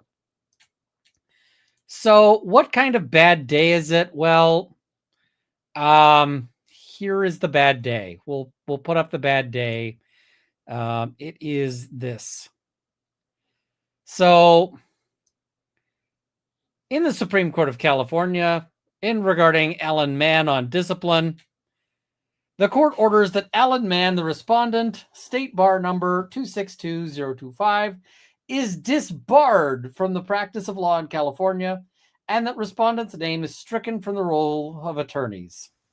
He has got to pay $5,000 in monetary sanctions, and he's got to pay costs, which work out to about another $5,000. So Alan Mann has been disbarred, and you might be saying, who the fuck is Alan Mann, and what does he have to do with Law by Mike? Well, that part is fun. So here we go. In the matter of Alan Mann, notice of disciplinary charges. So this is the original allegations. Notice failure to respond. By the way, he didn't respond, and because he didn't respond, they just they disbarred him without him ever responding. So yeah, if you fail to file a written answer within 20 days, or if you fail to appear at the trial, your default will be entered, your status will be changed to inactive, and you will not be permitted to practice law.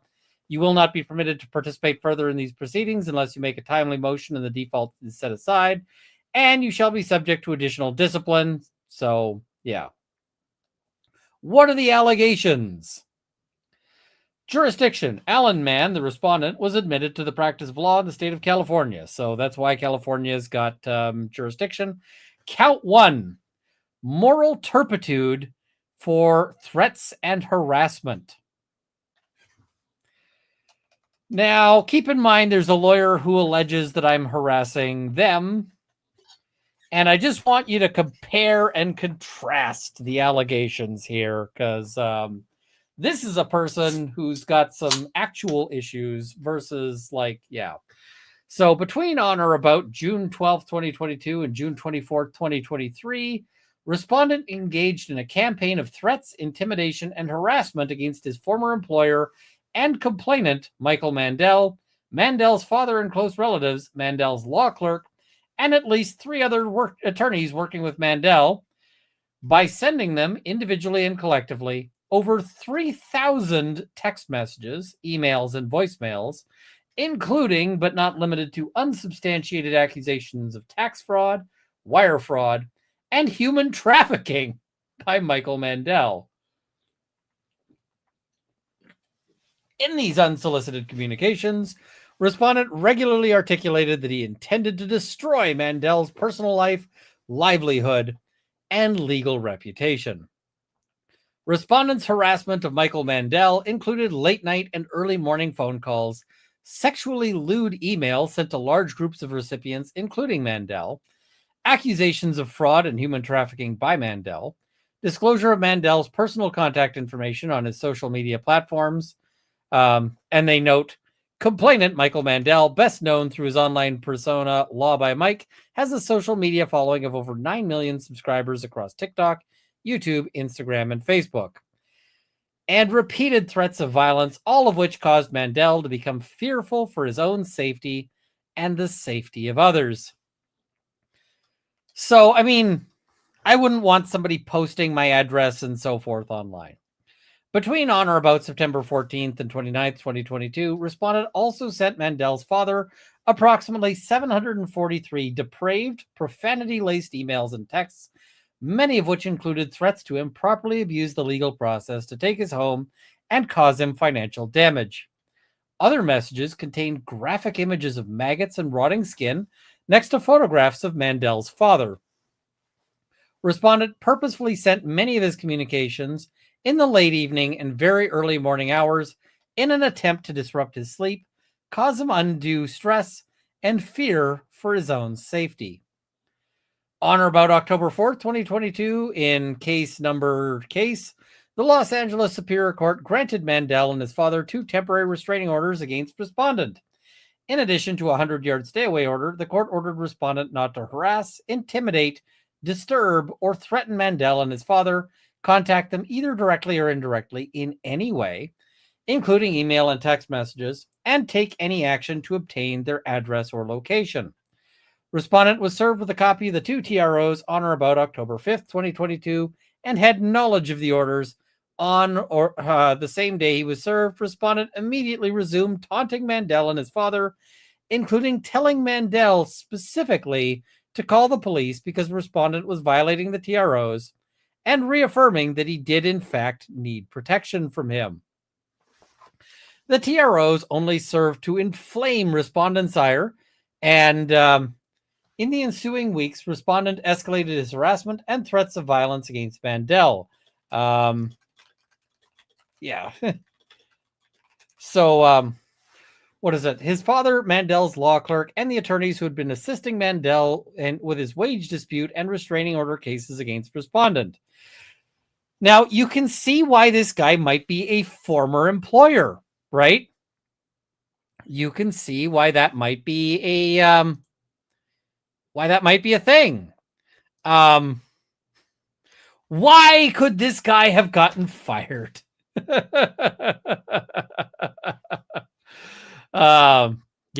With a specific intent to inflict emotional distress and in direct retaliation and intentional defiance of the restraining orders between on or about October 5th and November 2022 and November 10th, 2022, respondents sent over 1,000 harassing text messages and over 1,000 emails to Mandel and his father, as well as the aforementioned individuals. On or about October 26, 2022, Judge Kazadi of the Los Angeles Superior Court granted 2 permanent restraining orders in favor of Mandel and his father against respondent. In addition to the 100-yard stay-away orders, the court again ordered respondent not to harass, intimidate, disturb, or threaten Mandel and his father, contact them either directly or indirectly in any way, including by email and text message, and to cease taking any action to obtain their address or location for a period of no less than 5 years. Respondent was present in court and heard the terms of the orders at the time the permanent restraining orders were granted.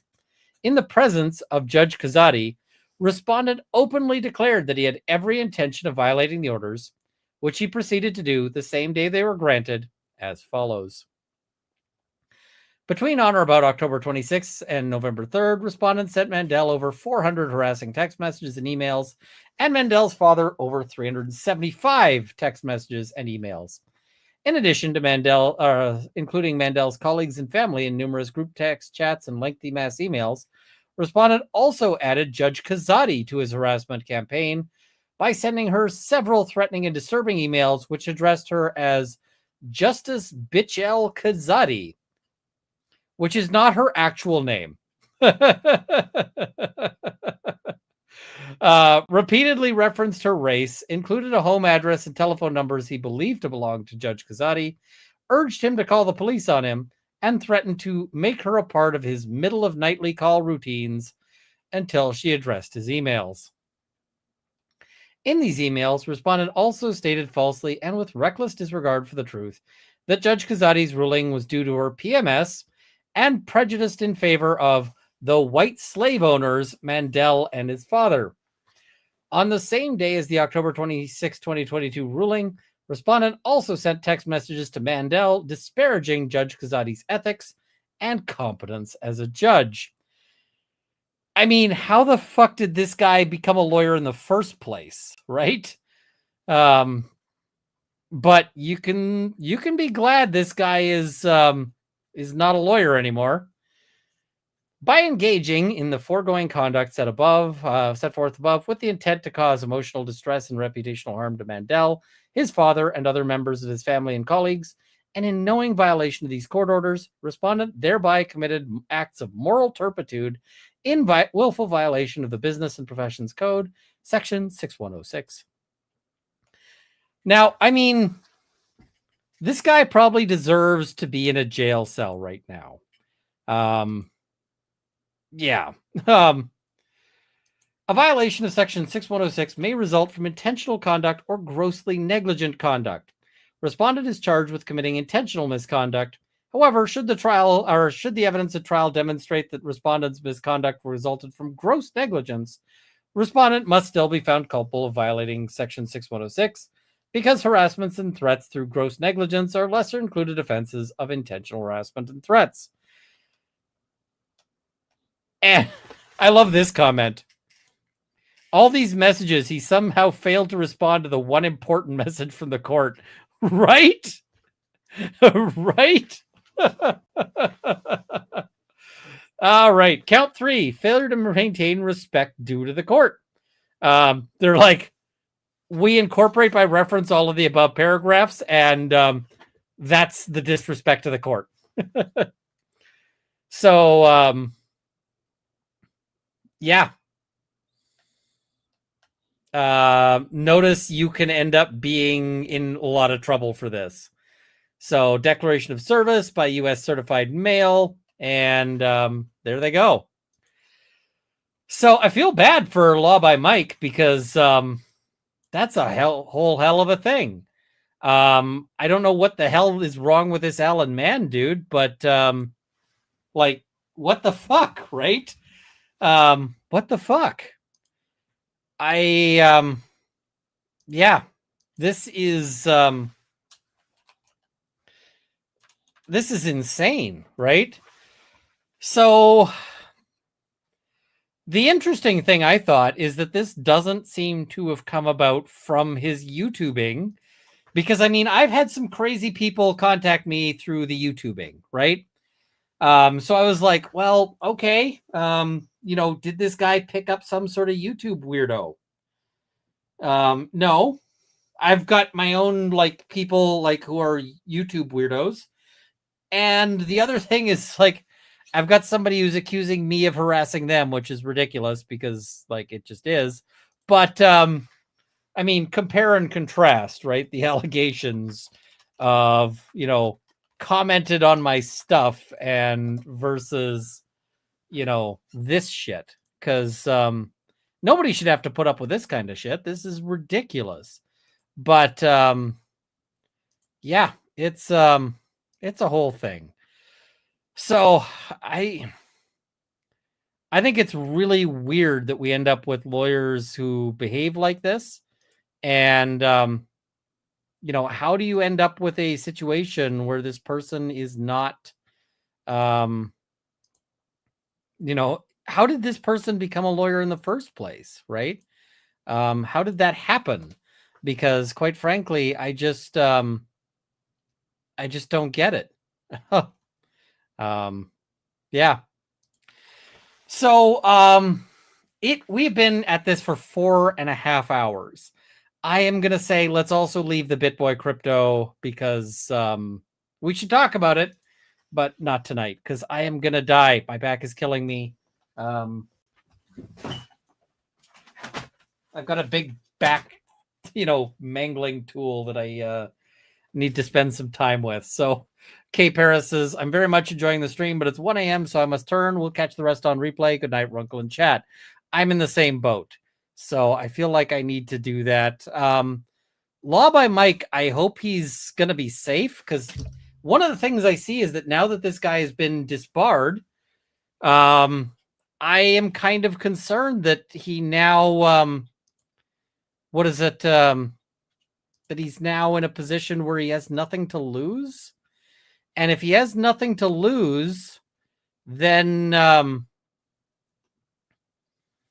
if he's got nothing to lose, then the guy might be even more dangerous, right? So I'm worried, right? I'm worried for the worried by, for all of that. And yeah, I just I don't know, right? How does that work out for him? How does this so I hope he's going to be okay. Is I guess the the main concern there. And yeah, I just I don't know, it's worrying. And it makes me worry about, like, there's people out there who have have rage against me, and I'm like, well, do I need to be worried that they're going to escalate to these levels, or is that something that or is that something that's not so much of a concern? Like, what's the result on that? So yeah, I saw somebody saying, "Oh, I'm glad I didn't miss the Bitboy Crypto stuff." Are you okay if we do the Bitboy Crypto stuff on another day, or are you like, we need to do this now because I'm here? So yeah, how about Wednesday? Maybe Wednesday. Tuesday's out because me and Mrs. Runkle, it's date night, and we have date night plans. We have thoughts about that. So we got, but yeah. I see. No, all good. I'm good. I'm heading to bed soon anyway. Okay. We'll do it on another day and we'll go from there. So, all right. Thank you guys for joining me. I really had a good time chatting with you, and we will see you soon. Good night. Wednesday says, did someone say my name? Sort of. No. All right. Good night, all.